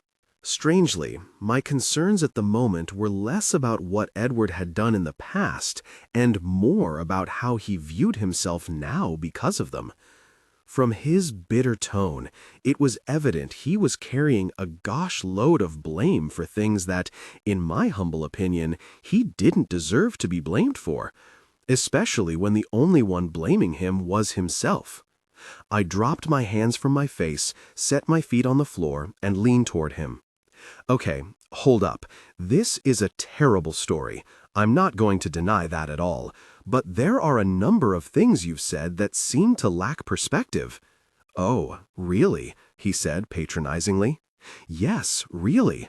Number one, I held up my index finger, the things you did to Marion within a consensual sexual relationship are nothing at all like what Frank did to Camilla. You know that. My God, out of everyone in the world, you know that. You were the one who forced me to see that the relationship I had with Ron was different from the relationship I had with you. You not seeing it now is short-sighted, and frankly, it's martyrdom. You are neither short-sighted nor a martyr, so what? The frown eased ever so slightly. I didn't feel good about it, regardless. Of course you didn't. You were dealing with other Gosh, and you weren't behaving like yourself. But was Marion upset? He paused before he shook his head. She was not. In fact, she was rather into all of it. I held my hand up in the air to stop him. More than I need to know, thank you, and let's just be clear that I'm not ever going to be into the pain stuff, no matter what Gosh you're dealing with. Duly noted. This time his frown was almost a smile. Feeling bolder, I moved to the ottoman in front of him and put up 2 fingers. Number 2, it was not your fault that you didn't take Camilla to London. It was not your fault that you didn't know what Frank was doing to Camilla all those years. Is it my mother's fault that she didn't know what Ron was doing to me? Yes, actually, I think it really is. I shook my head. You're wrong, but bad example. The point is, you couldn't have known, because she didn't want you to know. And I think, deep down, you know that. You know it, and you hate it, because it means you don't have control. It's probably one of the reasons you push so hard to maintain truth in your relationships now. Because you don't ever want to be blindsided like that again. I understand, and I'm going to try to be better about meeting that need with you, but you also need to let yourself off that hook. It was not your fault. His expression had grown unreadable, and I had no way to know if I was reaching him, but I sure liked what I was saying. It was making sense as I spoke it, and I was seeing him clearer than I ever had. He must not have thought I was too far off base, because he was still sitting there, and he still appeared to be listening, and he hadn't tried to win the conversation for himself, which was surprising and validating. I knew what I was talking about, and he couldn't deny it. Now for the most complicated part. Number 3. I put up 3 fingers, then waited a beat to be sure I had his full attention. You shot Frank to protect your sister and her unborn child. It was clearly self-defense. Was it lawful? No. Was it ethical? I think philosophers might argue about that one. Whatever. You may not have even been the reason he died. He interrupted me. Oh no, I killed Frank Dougherty. It will never be thought for one moment that it was at Camilla's hands. I will not let that be on her shoulders. And yet another reason why I loved him. Even at his darkest, he was always motivated by the ones he cared for. Okay, it was definitely you, I granted. You killed a man, in cold blood, and you covered it up. I get it. It's not pretty. I'm not going to lie and say it is. It happened, you can't change it, and you probably should feel, I don't know, something about that for the rest of your life. I don't regret it, Celia, at all. And if I'd have been around when Ron... He didn't have to finish that sentence. We both knew what Ron had done. I wouldn't have waited for him to come into my house. I would have gone after him. I would have done worse. I know. I'd already had a feeling he'd only gone after my uncle legally because he'd wanted me on his side. And maybe you would have done worse to Frank too if that night hadn't happened like it had. Maybe it would have made you hard and terrible. Maybe it would have turned you down a dark road that you could never come back from. But it did happen like it did, and you obviously do feel something about it. Whatever that feeling is, it's not a feeling that you like, and you can't let that go. So listen to me now. Don't believe that this is your one and only defining act. It's not even in the top 5. You are a man who took on the care of his sister as soon as he could when they'd both been orphaned. A man who gave his sister a job and a home again when she was pregnant and alone and needed it most. A man who rebuilt his father's business into something bigger than it had been before. A man who raised 2 children, a good portion of which he did alone, into 2 amazing, brilliant adults. A man who gave an entire family a job and a place to live on his paradise island. A man who spent more than a year of his life trying to put a predator behind bars. And you're a man who would kill for the ones he loves most. Not just a man who will say the words, but a man who will go the distance if need be. There's no one else I'd rather have my life in his care. There's no one else I'd rather have my heart. I rushed through my declaration to be sure he wouldn't interrupt, and now my heart beat so fast it felt like I'd been running. I took a breath, waiting for him to speak. In a flash, I was pushed on my back on the ottoman for a second time. Edward hovered over me, his mouth inches from mine. How is it you see so much good in a man who is clearly a devil? Oh, I see the devil too, I assured him. I like him just as much. Are you sure I haven't just groomed you to respond this way? I might be who I am right now, but it's exactly who I want to be. He kissed me at that, a long, luxurious kind of kiss that ended with him sweeping me in his arms and carrying me to the bedroom. Desire grew between them. Then, with his clothes deserted on the floor, passion peaked. They came together intimately with a sweet attentiveness that I'd never seen from him before. I loved this side of him, like I loved all his sides, like I loved the man who controlled and the man who would kill. I especially loved that, for the first time ever, I was pretty sure I was seeing all the sides of him there was. No holds barred, bare and vulnerable and mine. After, he held me tight around the waist as we lay facing each other, our eyes level.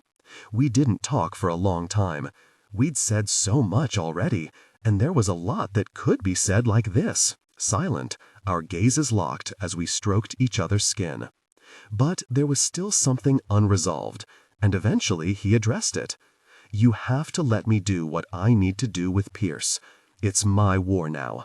I can't let it go unsettled. My muscles tensed automatically. Then I took a breath in and relaxed as I blew it out. This was what all of this had been coming to. If I'd thought it was going anywhere else, I was fooling myself. I'd told him I trusted him, and now I had to prove it. Okay, I said. It was his chance, too, to prove what he would do when it wasn't a gun in his hand in the middle of the night, when the threat wasn't imminent, when there wasn't so much to lose, when it was only his pride versus his foe. Let me just ask you one thing, I added, careful not to undo all the progress we'd made. With what happened with Frank, with what happened with Ron, which situation feels more resolved to you now that they're both said and done? He didn't get a chance to answer before the buzzer rang. It was late. I didn't know what time exactly, but it had to be late. I put the Do Not Disturb up when I came in, Edward said, erasing any chance that it might be turn-down service. The buzzer rang again. I jumped out of bed and grabbed my robe, tying it as I rushed to the door in case it was Genevieve and the baby. The buzzer rang once again before I got there, followed by heavy pounding. I didn't even bother looking through the peephole before opening the door, and was thoroughly surprised to see it wasn't my stepdaughter, but Hudson, alone, exasperation written all over his face. Without an invitation, he pushed inside, clinging to me so desperately as he did, we almost both tipped over. "Find her," he begged, his voice threadbare. "Find my wife." Edward Celia greeted me at the door as soon as I came up from work the next day. "They found Elena," she said. "She's fine. A bit bruised up, but overall fine." My wife was relieved, and so I was too. It had been Celia I'd been most concerned about when Hudson had shown up at our room the night before. His wife was missing.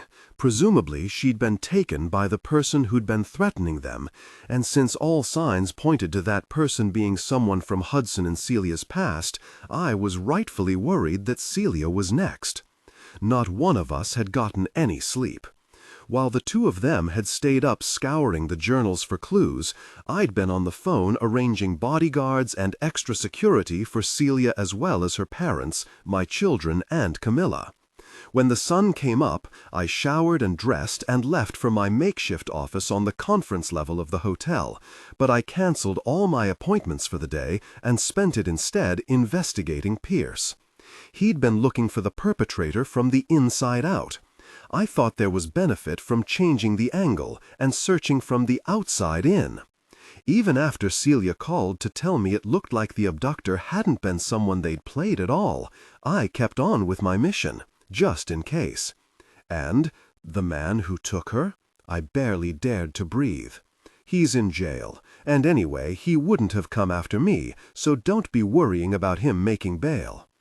It was like she could read my mind. Still, I was wary. You're absolutely sure? He acted alone? There's no one else in on the scheme? She wrapped her arms around my waist. It was just him, and yes, I'm sure. Hudson and I never played him. His motives had nothing to do with me. Good. I kissed her before I released her. I might just keep the bodyguards for a little while, though. If it makes you feel better, I understand. Besides, if you're going to tangle with Hudson, you'll need them. Celia, I warned. I knew what she was doing, trying to bait me into discussing my plans with Pierce. She put her hands up in surrender position. I'm not interfering. Doesn't mean I can't still have opinions. If I hadn't been so tired, I'd likely have playfully chided her for her opinion. It would have been for fun, though, not punishment. Are you hungry? She asked, changing gears as she helped me out of my suit jacket. There's a sandwich in the fridge if you are. Otherwise, I'm ordering you to bed. I slept most of the day, so I can handle Cleo. You, on the other hand, haven't slept since yesterday, so don't try to tell me you aren't exhausted. I peered at her over my shoulder.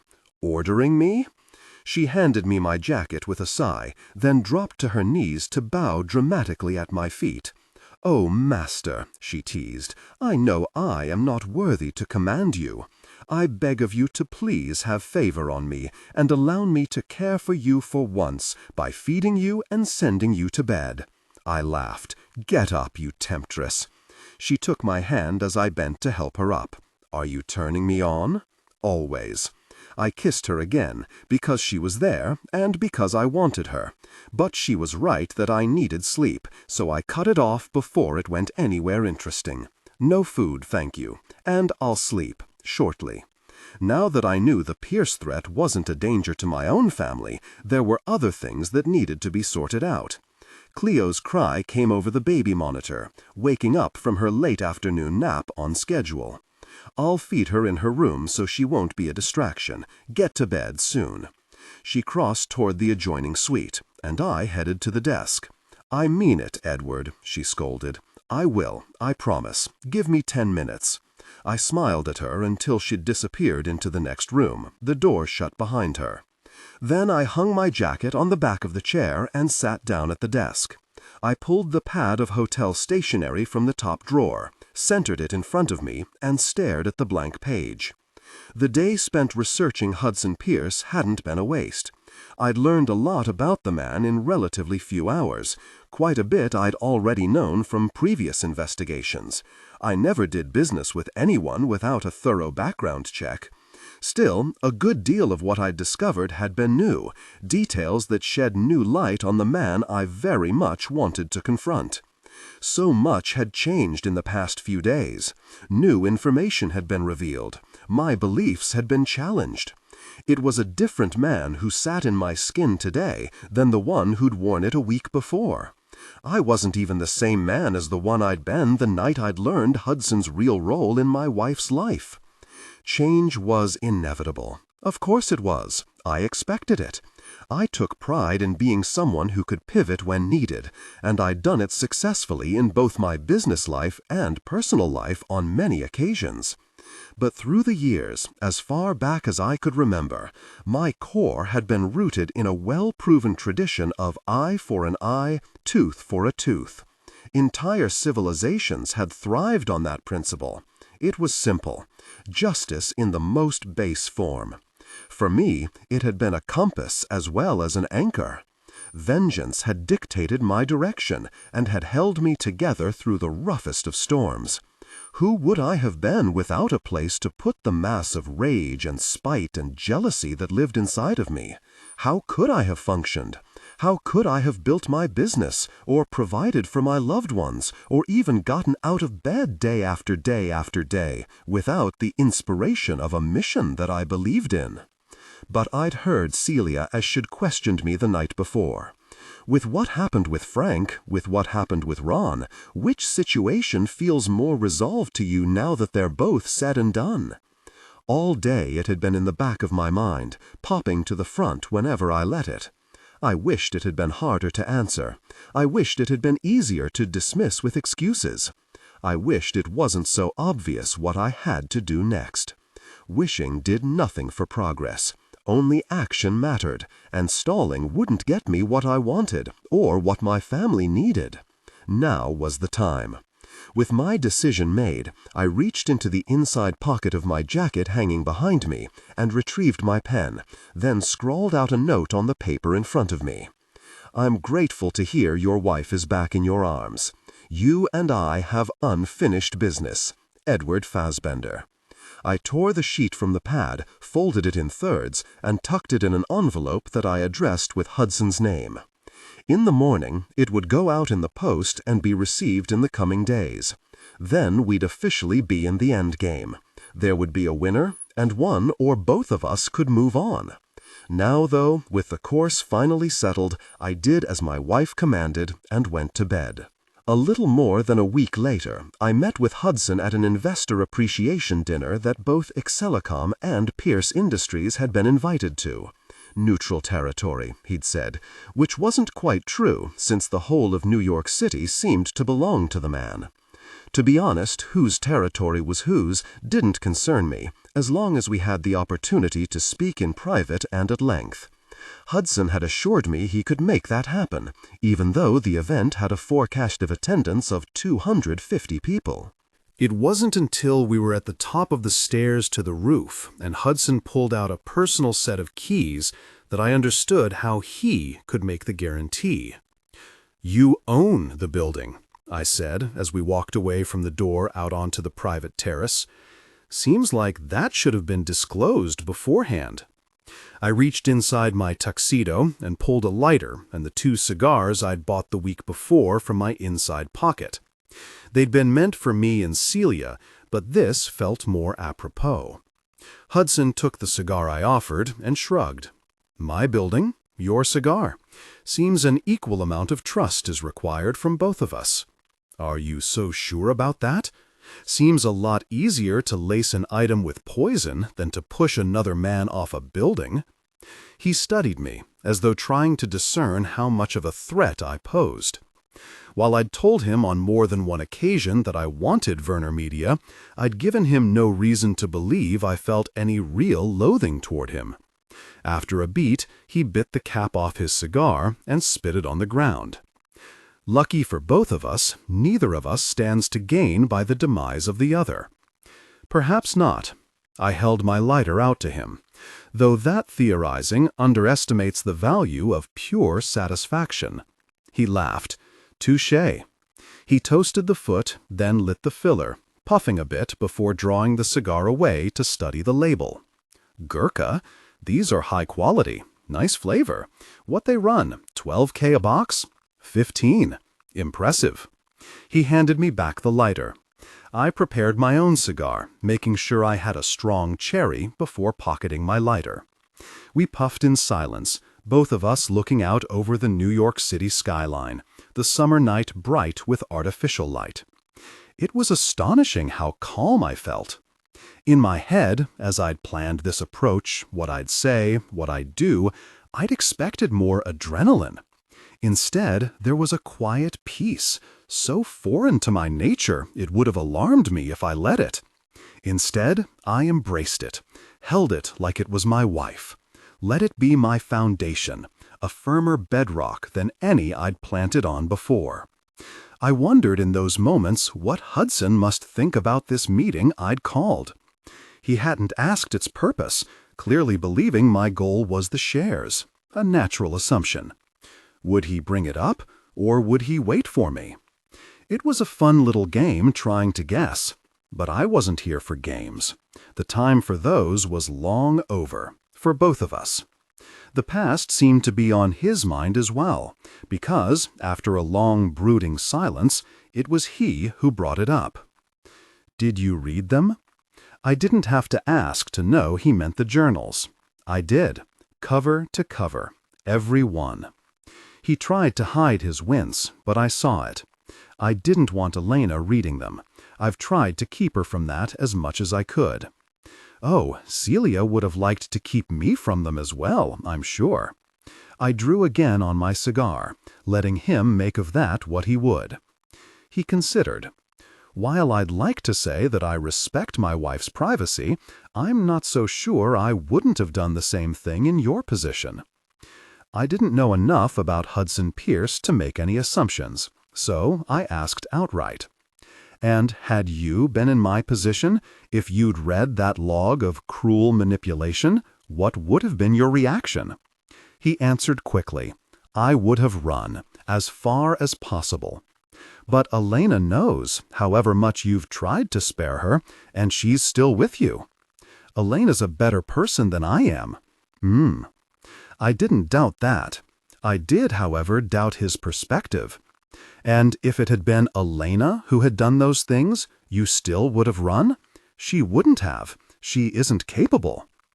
But he'd paused, and while I imagined he was right about what his wife was or wasn't capable of, I also sensed that he'd realized there was nothing he wouldn't have forgiven her if she were.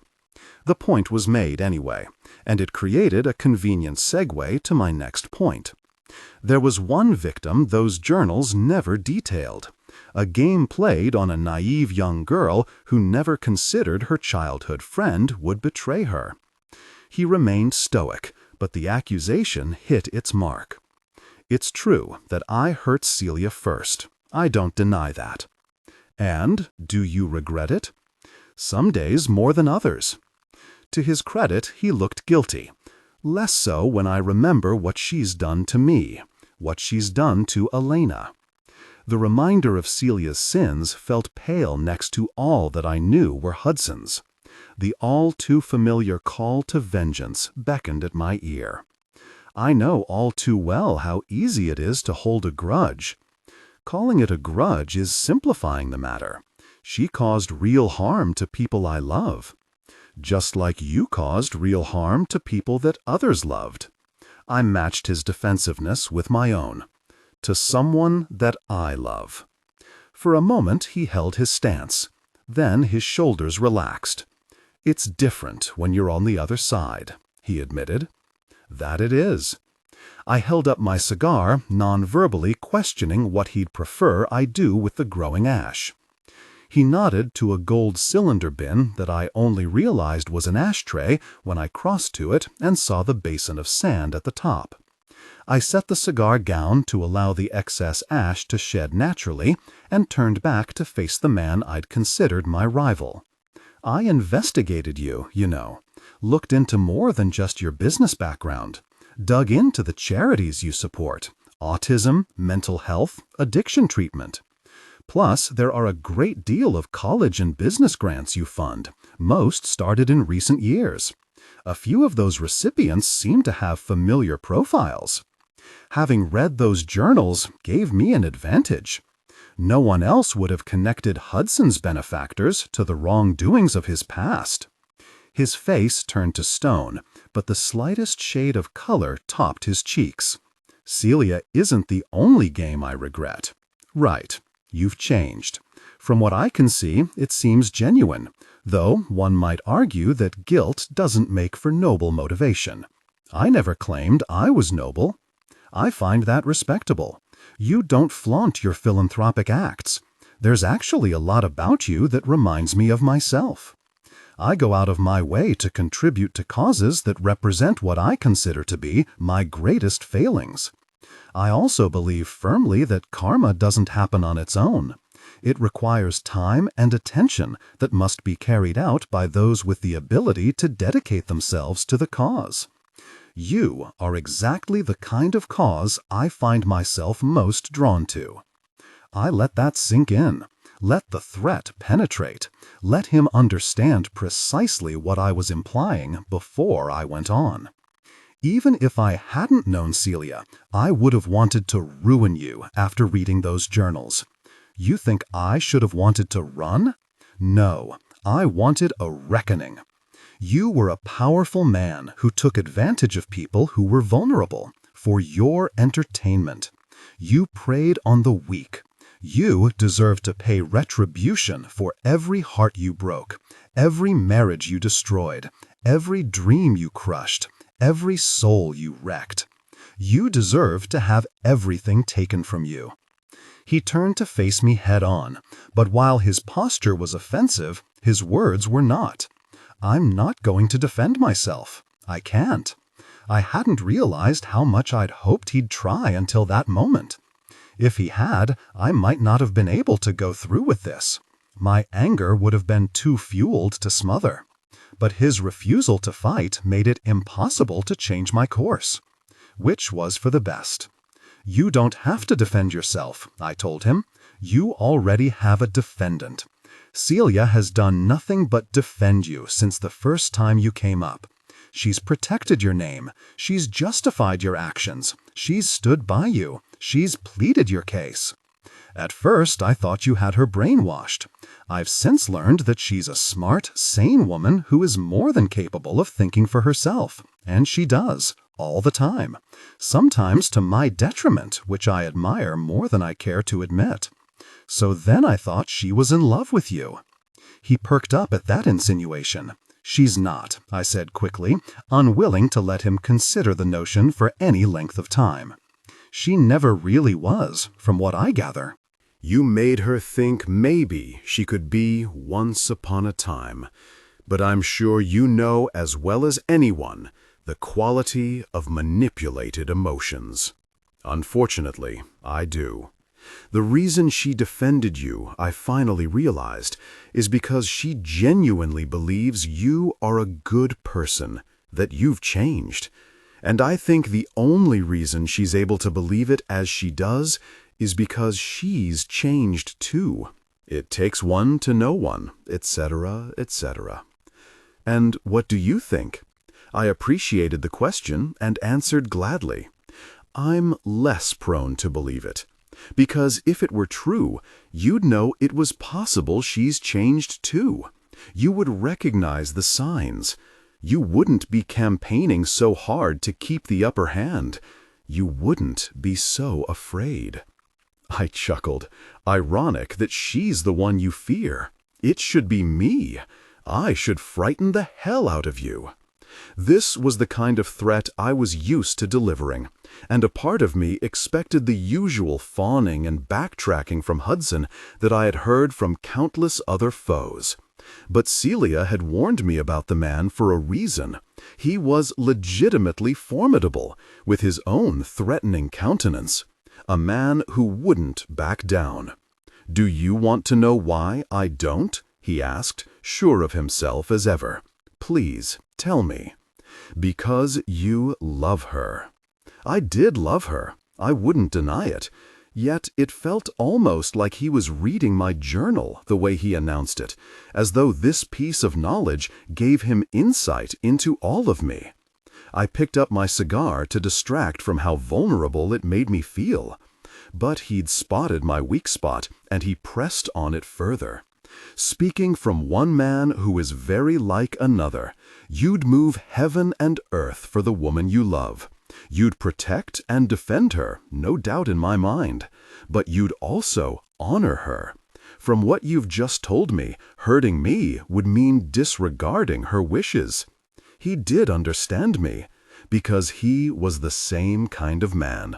Younger and more vain, perhaps, but still a king who bowed only to the woman he adored. You're smarter than I gave you credit for. Celia said that about you, too. I puffed thoughtfully on my cigar. You're right. She doesn't want me to go to war with you, and that should be reason enough not to. I'm sad to say that it wasn't enough. She begged and bartered, and I shook my head, thinking about how painfully stubborn I'd been. Didn't matter. I didn't care. I was determined, because I knew what was best for her, better than she knew for herself. He nodded his head knowingly. Then his brow creased. Are we at war, then? No, we aren't. I had to take a breath after I said it.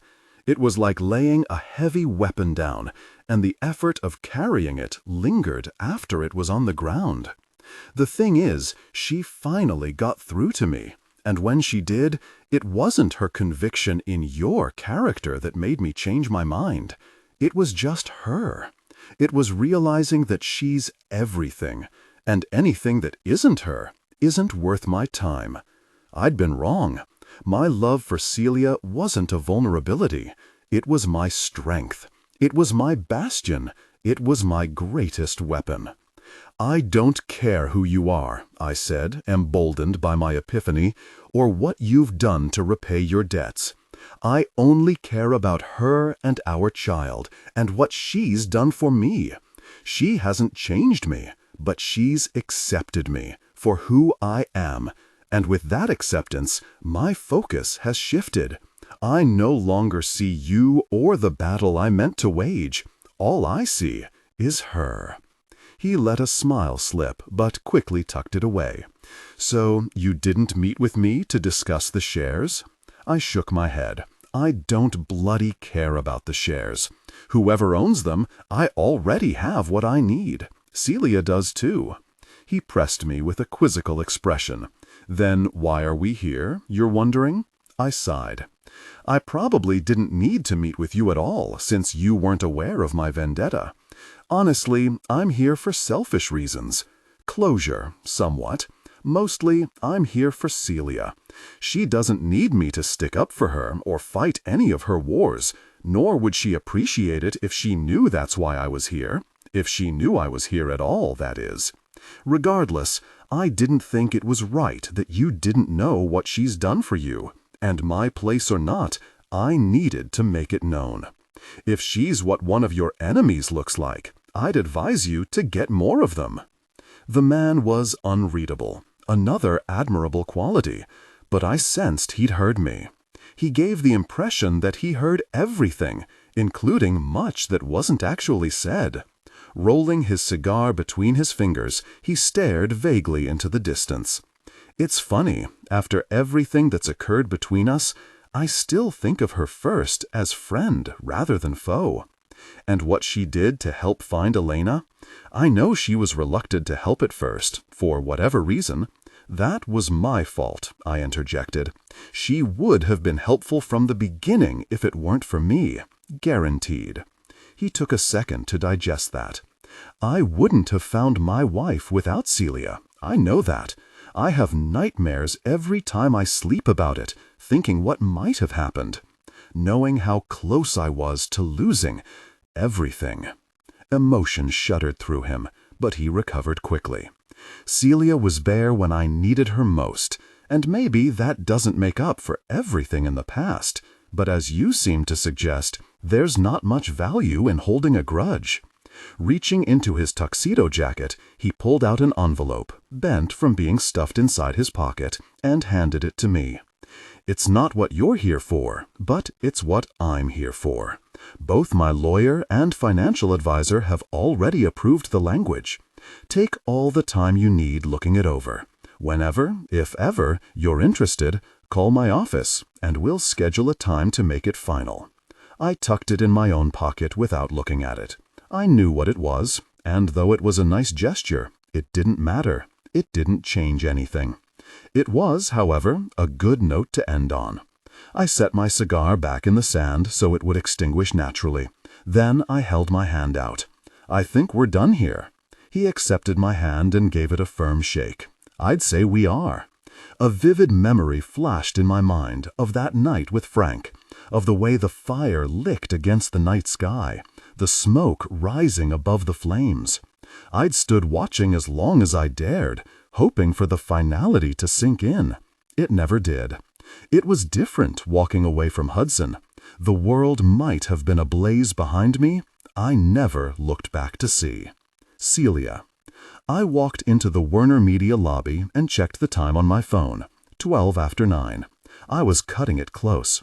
I hurried past reception, flashing my ID to the security guard who knew me by sight, and down the hall to the press room located at the heart of the first floor. It took twice as long to get there because of the clothes I was wearing. A tight pencil skirt and sky-high heels were not conducive to speed. But hey, I looked good. I always looked good when Edward dressed me, which had become routine again. Usually, though, since my days generally consisted of mothering, the outfits he chose were simple summer dresses or rompers with easy access to my breasts for feedings.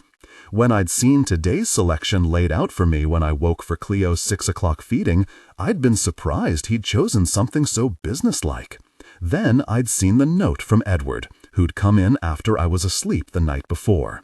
9:15 today, Werner Media Press Room. It had struck me as odd right off the bat. I hadn't been to the building at all since my father retired. Even with the 3-Point Alliance, Edward had little interaction with Werner Media.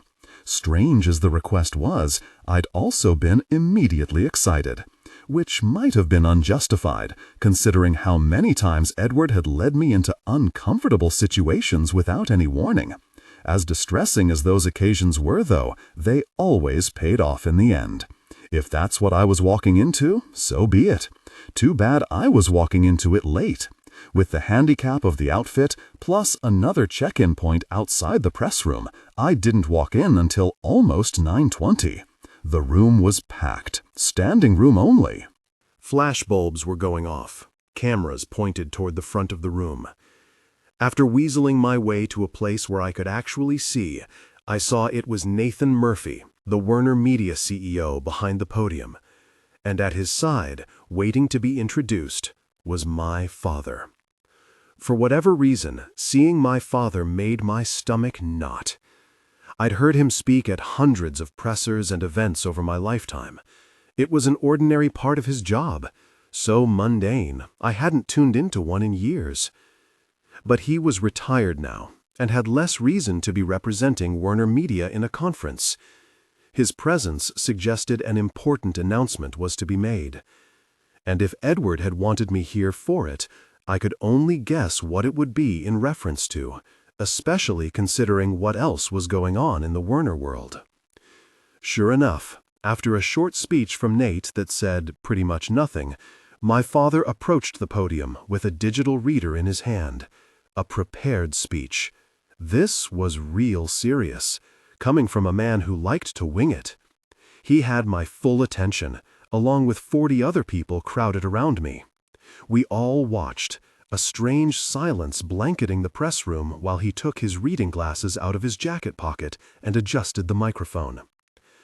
I appreciate you all coming out today. So many familiar faces. His eyes roved around the room, greeting old friends with a nod. He paused when he came to me, the jovial expression he'd had a moment before slipping away instantly. Somberly, he turned his gaze back to his device. "Recent events have brought focus to my brother Ronald Werner," he said, "and I forced myself to breathe, to not go numb, to stay in the moment. While he hasn't had a position at Werner Media, nor vested interest in the company for years, we feel it is appropriate to make a statement regarding his criminal charges and the sentence of 26 years that was announced last week in the Crown Court. It is our understanding that he is in the process of appealing these charges. That's right, right?" He looked to the men gathered behind him. "That's what we hear, anyway, he said, after the man that I recognized as his lawyer nodded in confirmation. Many of his friends and colleagues have already come forward to testify on his behalf, and more will likely show up in the coming days.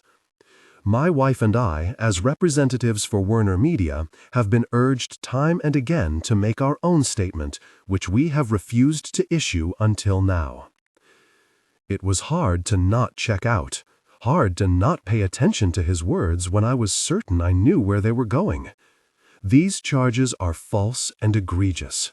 I'll stand behind my brother no matter what.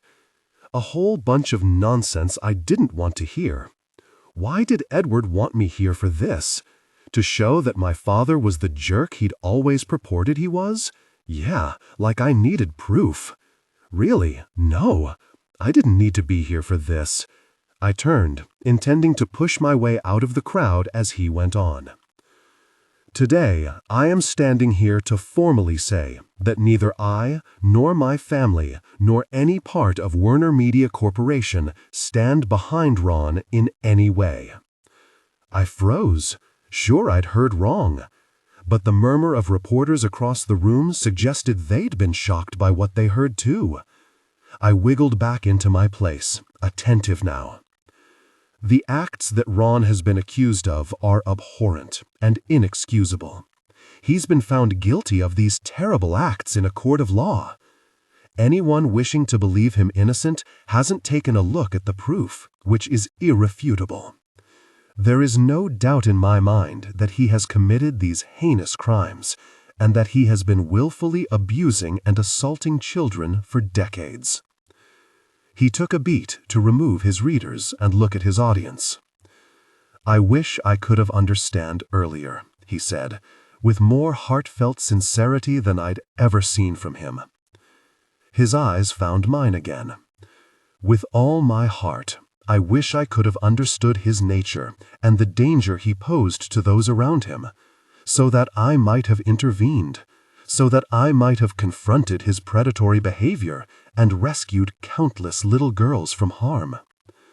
I wish I could have prevented him from ever laying a hand on— For a moment, I thought he was going to say you, but he caught himself. Laying a hand on a child. It is a regret I will take to my deathbed. My eyes pricked, and even several blinks weren't enough to stop the tears from falling. How long had I waited for this? Not even for an apology, but just an acknowledgement that it happened, that I hadn't lied. It was validation that I hadn't believed my father capable of giving. It repaired something broken between us. Not everything, because it was still too little and oh so late, and because I knew this would be all I got from him. There would be no more talk of Ron after this. I knew that as well as I knew anything. But it was something, and I could appreciate it for what it was. I gave him a tight smile, and his shoulders relaxed as he put his glasses on again and continued reading. While I can't undo my brother's actions, and while Werner Media assumes no responsibility for his crimes, we are committed to looking after those he has victimized. I am honored to unveil For Our Children, a $20 million fund dedicated to directly serving boys and girls who have been abused and assaulted by Ron or other predators. I slipped out after that. There would be questions and accusations and details of Ron's crimes would come up, and I didn't want to be there for any of that. I'd gotten what I'd come for. Everything else I needed was waiting for me back at the hotel with Edward. I walked into the living room of our suite to find the ottoman upended against the window, the desk moved back against the wall, and the sofa pushed out of the way to make room for all 3 of the baby gyms we'd had folded up and stored under the crib in Cleo's room to be laid out and fully assembled. Various farm animals and nature figures were strewn across the floor under fabric-covered arches.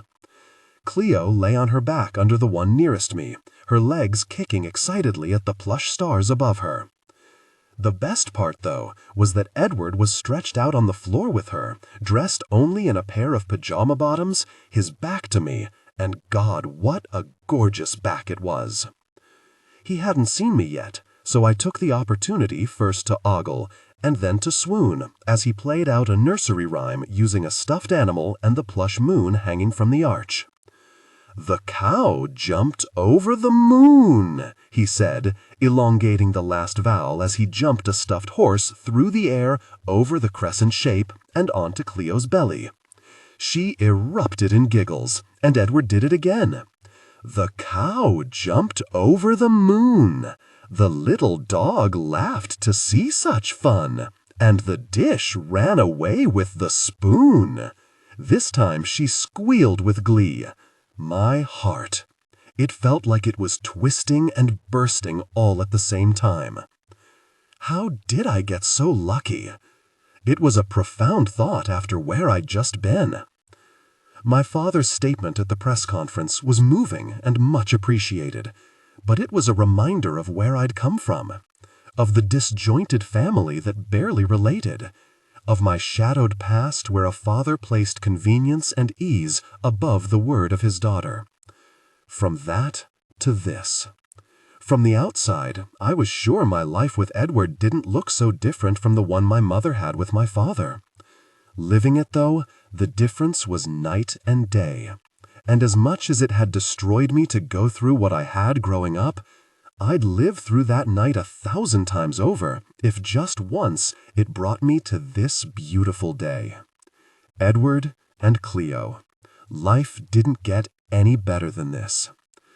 The simple moment was much bigger than one that could be captured. Still, I pulled out my phone from my purse and clicked a photo. The fake shutter sound wasn't loud, but foreign enough to be noticed.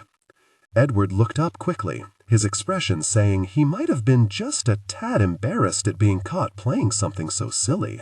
"I'm weak in the knees," I said, determined to not let him get out of being adored. He gave me a bashful smile.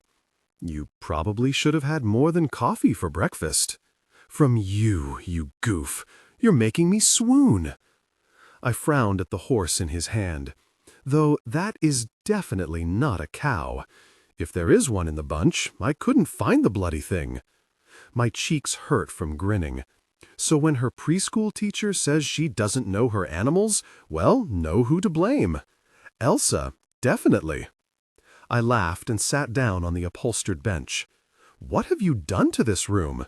The reason we've never had these out is because there wasn't enough room." "You mean the reason we've never had all 3 out at one time was because there wasn't enough room, which was fine since we don't need all of them at once. The space was tight, though. Not for the first time I longed for our home in London. Pish-posh, everything's better in 3s. He gave the horse to Cleo, who immediately put it in her mouth. Then he scooted closer and sat with his back against the bench, his legs stretched out in front of him. She thinks the setup is brilliant.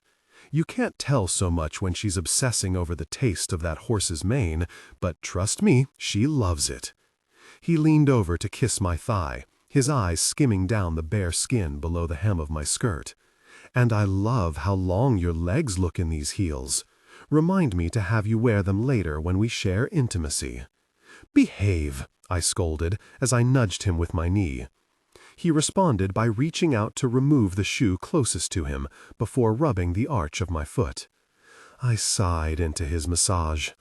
The heels are a difficult person, but I loved being in my old clothes today. It felt good just being out in the world, interacting with adults. Which is why you need to get back to work soon. Should I? I keep thinking about it. But does that make me a bad mother? It does not.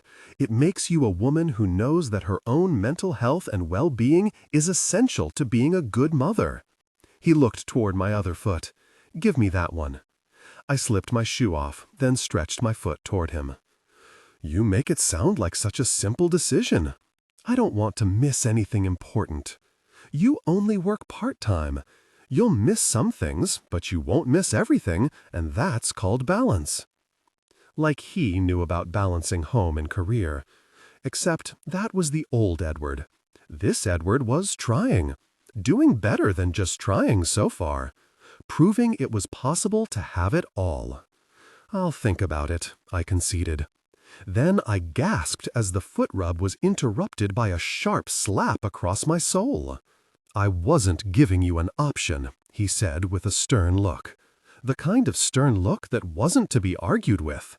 The kind of stern look that made my lower regions tingle. I'd forgotten that look. It had been missing for so long, since before Cleo was born. Now he wore it like it had never left his face. This is my king, I thought. This is the man who cares for me and rules me and knows just what I need. And here he was, rubbing my feet when I should have been bowing at his. I gave him the next best thing. "Okay," I said, "I'll get back to work." That earned me a calf rub as well. "Where is Elsa, anyway?" I asked when his hands were tired, and it finally occurred to me she wasn't around. "I sent her home. Daddy's taken the day off to spend with his girls." I like the sound of that. The words turned into a surprised eek when he tugged me by the leg to the floor with him, my skirt riding up in the process. I didn't have time to adjust it before he was climbing over me, his body stretched over mine. He studied my face. Looking for what? I didn't know, but I found something in his as I stared back. A serenity I normally only saw on his features when he was sleeping. His jaw was relaxed, his smile loose. Maybe it was me seeing what I wanted to see, or projecting my own feelings. But he looked at peace for the first time since I'd known him. Eventually, he gave me a brief kiss, then rolled to his side next to me. "How did it go?" he asked, twirling a loose strand of my hair. He meant the press conference.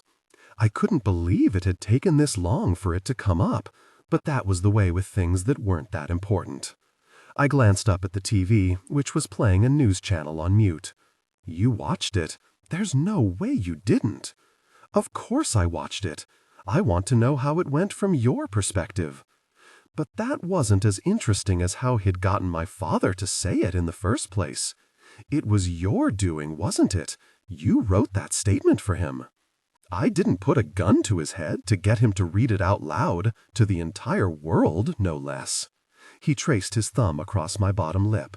"You didn't push him to do it at all?" He shrugged, merely suggested that he should. I let out a sigh, trying to decide how that made me feel. I'd known Edward had been involved with the Werner Media statement, had sent me there after all. To what extent, though? I'd probably never know exactly what had said or done. I supposed it was enough that he'd read it at all. It was more than enough that Edward had made it happen. "Thank you," I said sincerely. "It was as good as I'll get from him, I think, and that's okay. It's more than I expected. Much less than you deserve." I'd spent years playing games where I made people fall in love with me. I was good at it. My uncle had taught me well. I'd never had a shortage of men willing to give anything, give everything to be with me. But the earnest way Edward looked at me felt brand new. Maybe because he was the first one who saw who I really was inside, and he still wanted to keep looking. "You're besotted," I said, rolling to my side to face him. "You're bewitching. You're super hot." I trailed my fingertips across his pecs. But it wasn't just his body that turned me on. I peered over Edward's shoulder at Cleo, who was now mesmerized with a hanging mirror sunflower, and the expansive baby playground he'd been inspired to set up, all on his own. Especially with this whole dad thing going on. "I thought you were attractive before, but this is next level, gosh. Fatherhood looks so good on you. In fact, we really should consider having more." I had to bite my cheek not to laugh, even though I was only half teasing. Teasing or not, Edward did not take kindly to it. "I should punish you for the mere suggestion." "That's not a no." "Oh, you asked for it." He swept his hand up the back of my thigh. I flipped to my back, a desperate attempt to protect myself. "You cannot spank me in front of Cleo," I warned. "You'll traumatize her." Spanking is not what I had in mind. Oh, touch. Intimate. Tension overwhelming. I was halfway to reaching a peak. Really? Shh, you'll traumatize the baby. I giggled. It's your fault for making me whatever. Whatever I was saying got lost to the intense sensation. Gosh, I never realized how difficult it was not to make a sound when you're doing this. Terribly hard? Terribly hard. I bit my lip to suppress a gasp as he touched me intimately. Gosh, it felt so naughty, like we were teenagers messing around when we were supposed to be babysitters. Except we weren't babysitters. We were parents. We were supposed to be responsible. I lifted my head to look behind Edward. Is she watching us? I swear she's watching us. Really, she was still captivated with her reflection. Of course she is, he said, not bothering to look. She adores us. We're the most absolutely fabulous people in her world. Their intimacy deepened, and I had to grip my nails into Edward's shoulder to keep from crying out. Is it bad, though, if she sees this? Do you want me to stop? No, no. She couldn't really see anything anyway. His body blocked her view, and she wasn't even looking, and if she did, she wouldn't possibly understand. And with all that self-reassurance, I was able to relax and let the tension build. Tighter, tighter. I'm almost there, I panted, my eyes closed. Almost. With no warning, the pleasure cut off abruptly. Edward pulled his hand away and sat back against the bench, a smirk on his face. I sat up, propping myself on my elbows. Why did you stop? Seriously, Celia, the baby is right there. When I glared, he said it was supposed to be a punishment. Then he smugly brought a finger to his mouth and sucked it clean. I was wound up and frustrated, and I'd never been so happy. I hate you a little bit right now. I always love you best when you hate me a little bit.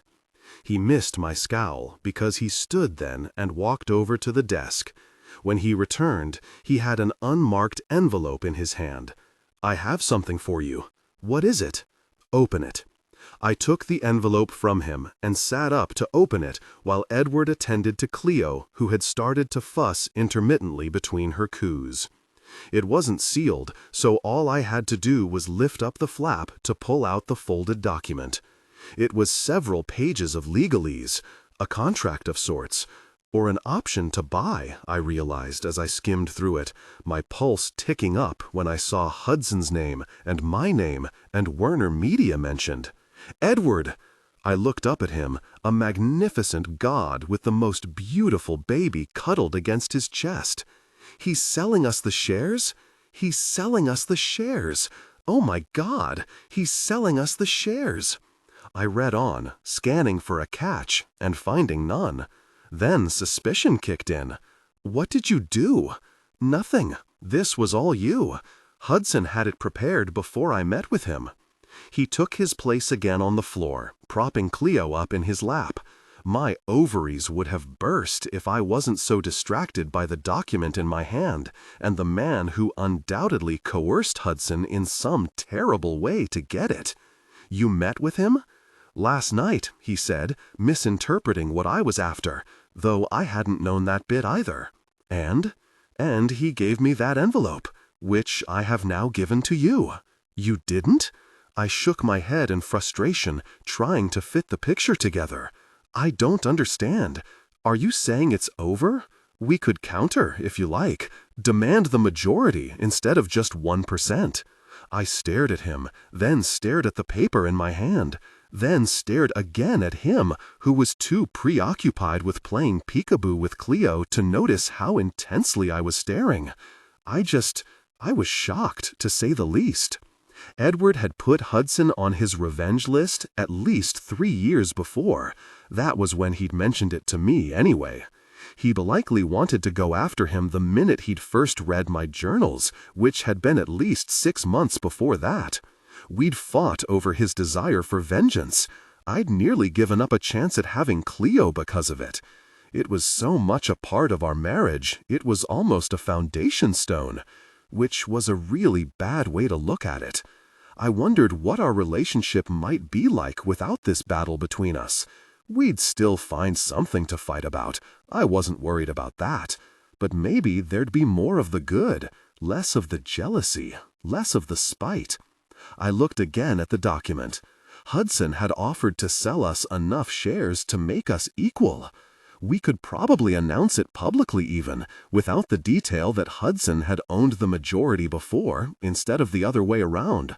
We could once again be partners, on equal ground, like Edward and I were partners, but also not like that at all. I'm happy with this, I said, setting the document down on the bench out of Cleo's reach. Then I am too. Okay, I said, as I scooted up next to him, so our shoulders touched. It was time to feed Cleo. She wasn't complaining too much, but she was rooting around on Edward's chest. Except I was still stuck on my husband's beef with Hudson. I couldn't believe Edward was able to let it go. He never let anything go. Maybe he was still planning to ruin him behind my back. Or maybe he'd already done something he didn't want to tell me, which, in either case, would mean I was the one who should let it go, because I definitely didn't want to keep fighting about Hudson Pierce for the rest of our lives. And whether it was true or not, it was a gift to believe it was done. But I could never do what I should. And nothing else? I asked. You really aren't going after him? I'm really not. I realized it wouldn't get me what I want. What's that? You. My breath caught in my ribs. You already have me. Exactly. He shifted Cleo to me so I could breastfeed, but he stayed sitting next to us, his brows furrowed. I let him be alone with his thoughts and focused on the hungry baby in my arms. When she was settled and latched on, I had my own thoughts to parse through. Edward had basically told me he'd felt second place to Hudson. I too had felt second place. Edward tunneled in on his schemes, always seeking retribution from this person or that, looking for something to fill some sort of aching need inside him. So many times I'd wished I could fill that need, wished that I was enough. Was that what he was telling me? That I was as much to him as he was to me? I've been burning for a long time, Bird, he said, breaking the silence. The somber tone immediately grabbed my attention, and before had said more, I already knew it was something he vitally needed me to hear. I've been completely consumed with rage and spite, these twin fires that ate everything in their pathway. No matter what I fed them, they continued to burn, burn, burn. Everything was fuel, and there I was, throwing flames at whatever I deemed deserving to be burned down. Then you came. And while I'd always been facing backward, always looking to the past, you beckoned me toward the future. It took a while to get me to turn all the way around, but now that I am, my back's to the inferno. If it's still burning, I don't see it. All I see in this direction is you. And Cleo, and whomever else you end up forcing me to love. Everything that seemed to matter so much before is just smoke rising in the distance. Edward, a multitude of emotions pressed inside me, complicated, enormous emotions that were too multi-shaded to be named. There was love, of course, overwhelming and boisterous, but saying I loved him didn't feel big enough. I've never felt like this before, I said, when I couldn't find the right words. I know, he said, cupping my cheek in his hand. I feel it too. He leaned down to kiss me, more lips than tongue, appropriate with Cleo lodged between us, and also probably it was exactly the kiss he would have given if she hadn't been there. It was a kiss that made me feel cherished and adored and wanted, and all those other unnameable emotions that I was feeling about him. God, I love you, he said when he broke away. Me too, I said, determined not to cry. And I think you just said we get to have another baby? I said no such thing. Whomever else I end up forcing you to love? That was definitely a reference to another baby. You are definitely getting a stern talking to when she goes down for her nap. My belly fluttered in anticipation. Any other surprises I should know about? Just one. I raised a brow. I didn't think there was anything else he could say to make me feel more content at the moment, or more complete. It turned out I was wrong, because his last surprise, announced in his no-nonsense alpha way of his that I'd missed for so long, was maybe the best surprise of all. We're going home. Epilogue. 6 years later. Edward. It's beautiful, Edward. I don't know what to say. I look at Camilla's reflection in front of us as I fasten the choker around her neck. It's an odd match with the silk black robe she's wearing, but it looks fantastic on her. The alternating ruby and diamond jewels catch the sunlight streaming through the window and sparkle in the mirror, and somehow bring out the specks of green in her eyes. It reminds me of the pendant I bought Celia years ago for Valentine's Day. This one is even more valuable, though, since it had belonged to our mother. She would have wanted you to have it today, I tell her. Camilla turns to look at me directly. You can tell me the truth, Eddie. Did you get this recently? I know what she's asking. She wants to know if I've been hunting down family relics again. More specifically, she wants to know if I've been bullying wrongdoers in the process. I've had it for a long time, which is embarrassing to admit because I should have given it to you sooner. I'd been saving it for Genevieve, but now I see the selfishness in keeping this piece from my sister. As for what you really want to know, I am not involved in that sort of business anymore. I'm far too busy with the present to preoccupy myself with the past. It's not a lie. My life is full on many levels. Celia and my children take up the majority of my energy. But there's also Axelicom and the 3 Point Alliance. And while Nathan Murphy is doing a fine job as CEO of Werner, I have a lot of input as a major stockholder, which means Hudson Pierce is more in my life than ever. It's not a complaint. There's much to admire about the man, and much from him to learn. I reckon he'd say the same in return. Then there's the work I do with Leroy. I don't share the details with anyone other than Celia.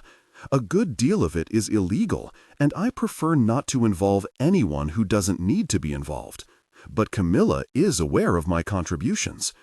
Turns out there is a lot of good that can be done by a man with deep pockets and a skill at wheedling into the private affairs of other rich men. There are far too many predators amongst my class, and my obsessive behaviors have found a noble repurposing in tracking them down. Using my powers for good, as Celia likes to say. Since she's the purest of the good in my life, and since she's both the one who put me on the path of bringing down bad men and the reason I do it at all, I'd say she's exactly right. Camilla turns back to the mirror, her hand fondling the jewels at her neck. I'm glad you saved it. My wedding day is the perfect occasion to bring it out. She blinks back tears, and I frown. It's much too early for the waterworks. I'm going to have a hard enough time seeing where I'm going when I walk you down the aisle. Good thing it's a short aisle, isn't it? Short it is. Only 3 rows of chairs are set up in the backyard of Bluntisham House. The only guests invited are family and the closest of friends. My best wedding was intimate, I say, sensing she needs validation. The first one wasn't so bad, she defends. But you did come out with a more compatible bride the second time, so I'll give you that. Frank insisted on all the bells and whistles and to-do with my first one, you know. Look where that ended up.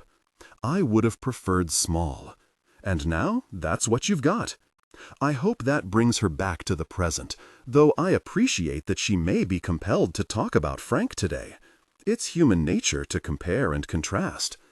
When I'd married Celia, my thoughts constantly measured the occasion to my wedding with Marion. Which ceremony did which part better? Who'd been in attendance? How I felt? My situation had been different, of course, considering I hadn't expected to stay married to my current bride.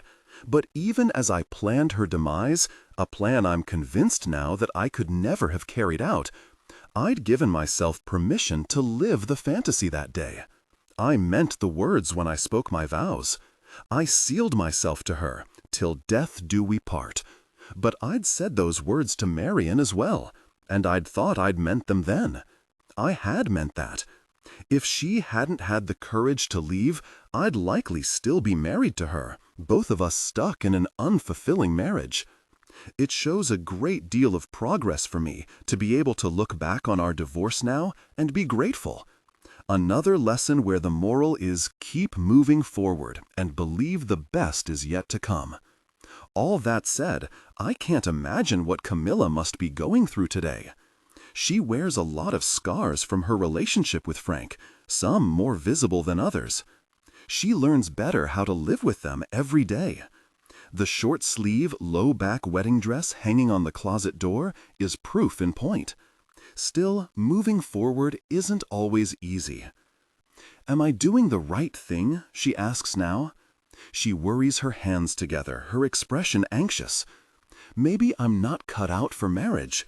Am I rushing into it, do you think? After 6 years and 2 children together, yes, rushing seems to be an accurate description of the situation. She laughs, which was the point. You're right, I must seem crazy. Most people are likely criticizing me for dragging my feet. Most people's opinions don't matter, only mine. And since I only want you to be happy, and since I believe you're the happiest I've ever known you to be right now, then I believe your wedding is happening exactly when it was meant to happen. I pull my handkerchief from my suit pocket and dab at her eyes. Not that you asked, but I also think you were quite efficient in the order of events. This way you didn't have to rope other people's kids into being your flower girls. You have 2 beautiful daughters already lined up. If they do what they're supposed to. A 3-year-old and a 4-year-old are hardly reliable. Which is why you still had to recruit a child wrangler. I'm sure Cleo will keep them all to task just fine.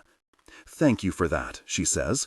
And I know she's not just talking about Cleo's help with her daughters in today's ceremony, but she clarifies anyway. Thank you for all of it, Eddie.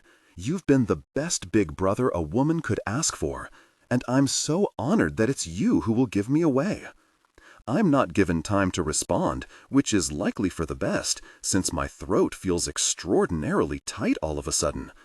Before the door to the guest suite bursts open, and Genevieve comes bounding in with Freddie on her heels, each of them carrying an assortment of cosmetic bags and beauty accessories.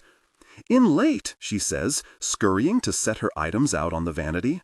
I'm sorry, I should have stayed here last night as Dad suggested. I don't know why I thought it would be easier to come in this morning, but lessons learned. I'm here now. I hope you're not terribly crossed with me. While I recognize there are more important matters at hand, I'm admittedly self-absorbed. Where's Abigail? My daughter gives me a vexed look. Chandler has her downstairs. Hello to you too. I shrug. I'm not going to apologize for wanting to see my granddaughter whenever possible. I see her so little since Genevieve's life is across the pond. Camilla clears her throat, reminding us she's supposed to be the woman in the spotlight. You're perfectly on time, she says, the bride ironically soothing her matron of honor. If I'd wanted something more formal, I would have hired someone to do my hair and makeup. I asked you for exactly this reason. I wanted all of today to be real and authentic, and I hope it wasn't too much of a hassle. I'm so thankful to get to spend this time with you. Genevieve settles, her aunt's words being what she needed to calm her nerves. I'm honored to be part of this day. Let's get you sparkled up, shall we? That's our cue to leave, I say to my nephew, who I assume isn't needed now that he's done being my daughter's bellhop. Unless you'd like to stay. I could always use some help testing out blush tones. Genevieve is teasing, but Freddie's expression says he's not so sure. I jump in to rescue him. He'd love to, but I need him downstairs for something. I haven't decided what yet. Camilla laughs. Get out of here, boys. As soon as the door shuts behind us, Freddie sighs in relief. It's okay, kid, I say, ruffling his hair. We men have to stick together. We do. He fist bumps me, then disappears. Likely off to lose himself in one of the books he's always carrying around, or to latch on to Chandler. between Camilla's daughters and Genevieve's and mine, there are a lot of women around. I understand the boy's need for any male companionship he can get. I, on the other hand, couldn't be more content with those that surround me. Peering out the whole window to the backyard, I see them now, 3 of the people I love most in the world. They're gathered round the maple tree near the hedged garden, and a momentary flash of regret cuts through me as I remember all the times I missed with my older children, days spent in the country where I stayed locked inside. Instead of holding the regret, though, I let it go. I can do nothing for the moments I lost to distraction in the past, but it means everything that I choose to be present in the now. "Higher," Cleo pleads from the tree swing. "Higher." But I don't push her any harder. I don't think of myself as overprotective in general, but since Freddie broke his arm last summer from jumping off this exact swing, I'm perhaps more cautious than I need to be. Besides, I'm a bit distracted. "Stella," I scold, "leave those alone. I mean it." "Mummy," the 4-year-old protests, "you said the balloons would fly." The strings of the helium balloons are gathered and loosely tied around the fence for later. We'll release them as part of the ceremony, which is still an hour away. Later, I promise. Stella's expression says there's no way she's dropping her fascination. She's willful and persistent and never takes no for an answer. A lot like her mother, in other words. Fortunately, my dark knight has come to my rescue. "Listen to your mother," he says, scooping her up in his arms. It may have been irresponsible getting her dressed up so early. There's every chance she'll be stained and wrecked by the time the ceremony starts. But seeing her bundled in tulle and lace in Edward's arms, I regret nothing. "You look particularly dashing," I say as he comes over. I've completely abandoned pushing Cleo now, so when my husband leans down to kiss me, I'm there for it. "Mummy," Cleo complains, while Stella giggles. "You're breathtaking, as always." He picks at a leaf that has found its way into the bun at the back of my nape. I pose dramatically to show off my floral-embroidered strapless fill-coupe dress. You think so? My husband picked it out. Your husband has good taste. That he does. It has pockets. I shove my hands inside the hidden pockets to demonstrate. Because a woman can't be carrying a handbag all the time, and where is she supposed to put a binky or her lipstick? He's practically quoting me, and I love it. I've obviously been complaining about it for long enough, since both our daughters are long past using a binky. But the sentiment remains, and my husband, as always, listens. Always looks out for me. Always puts my needs first. What more could a woman want? Stella wriggles in Edward's arms. "Flutterflies," Cleo pleads. "Flutterflies." I look where she's pointing and see a swarm of butterflies over the bluebells. Edward puts her down so she can chase them, and Cleo, not wanting to miss out on the fun, jumps off the swing to join her. "Care," I wince as she lands on the ground, my warning coming too late. "Full." But she bounces after her sister, obviously unharmed. Edward puts his arm around my waist. You can't protect her from everything. Eventually, they're going to be hurt by something. Our job is to be here for them when they do. I know. I hug him back. I know it's just as hard for him to accept that as it is for me. Neither of us want our girls to ever feel pain.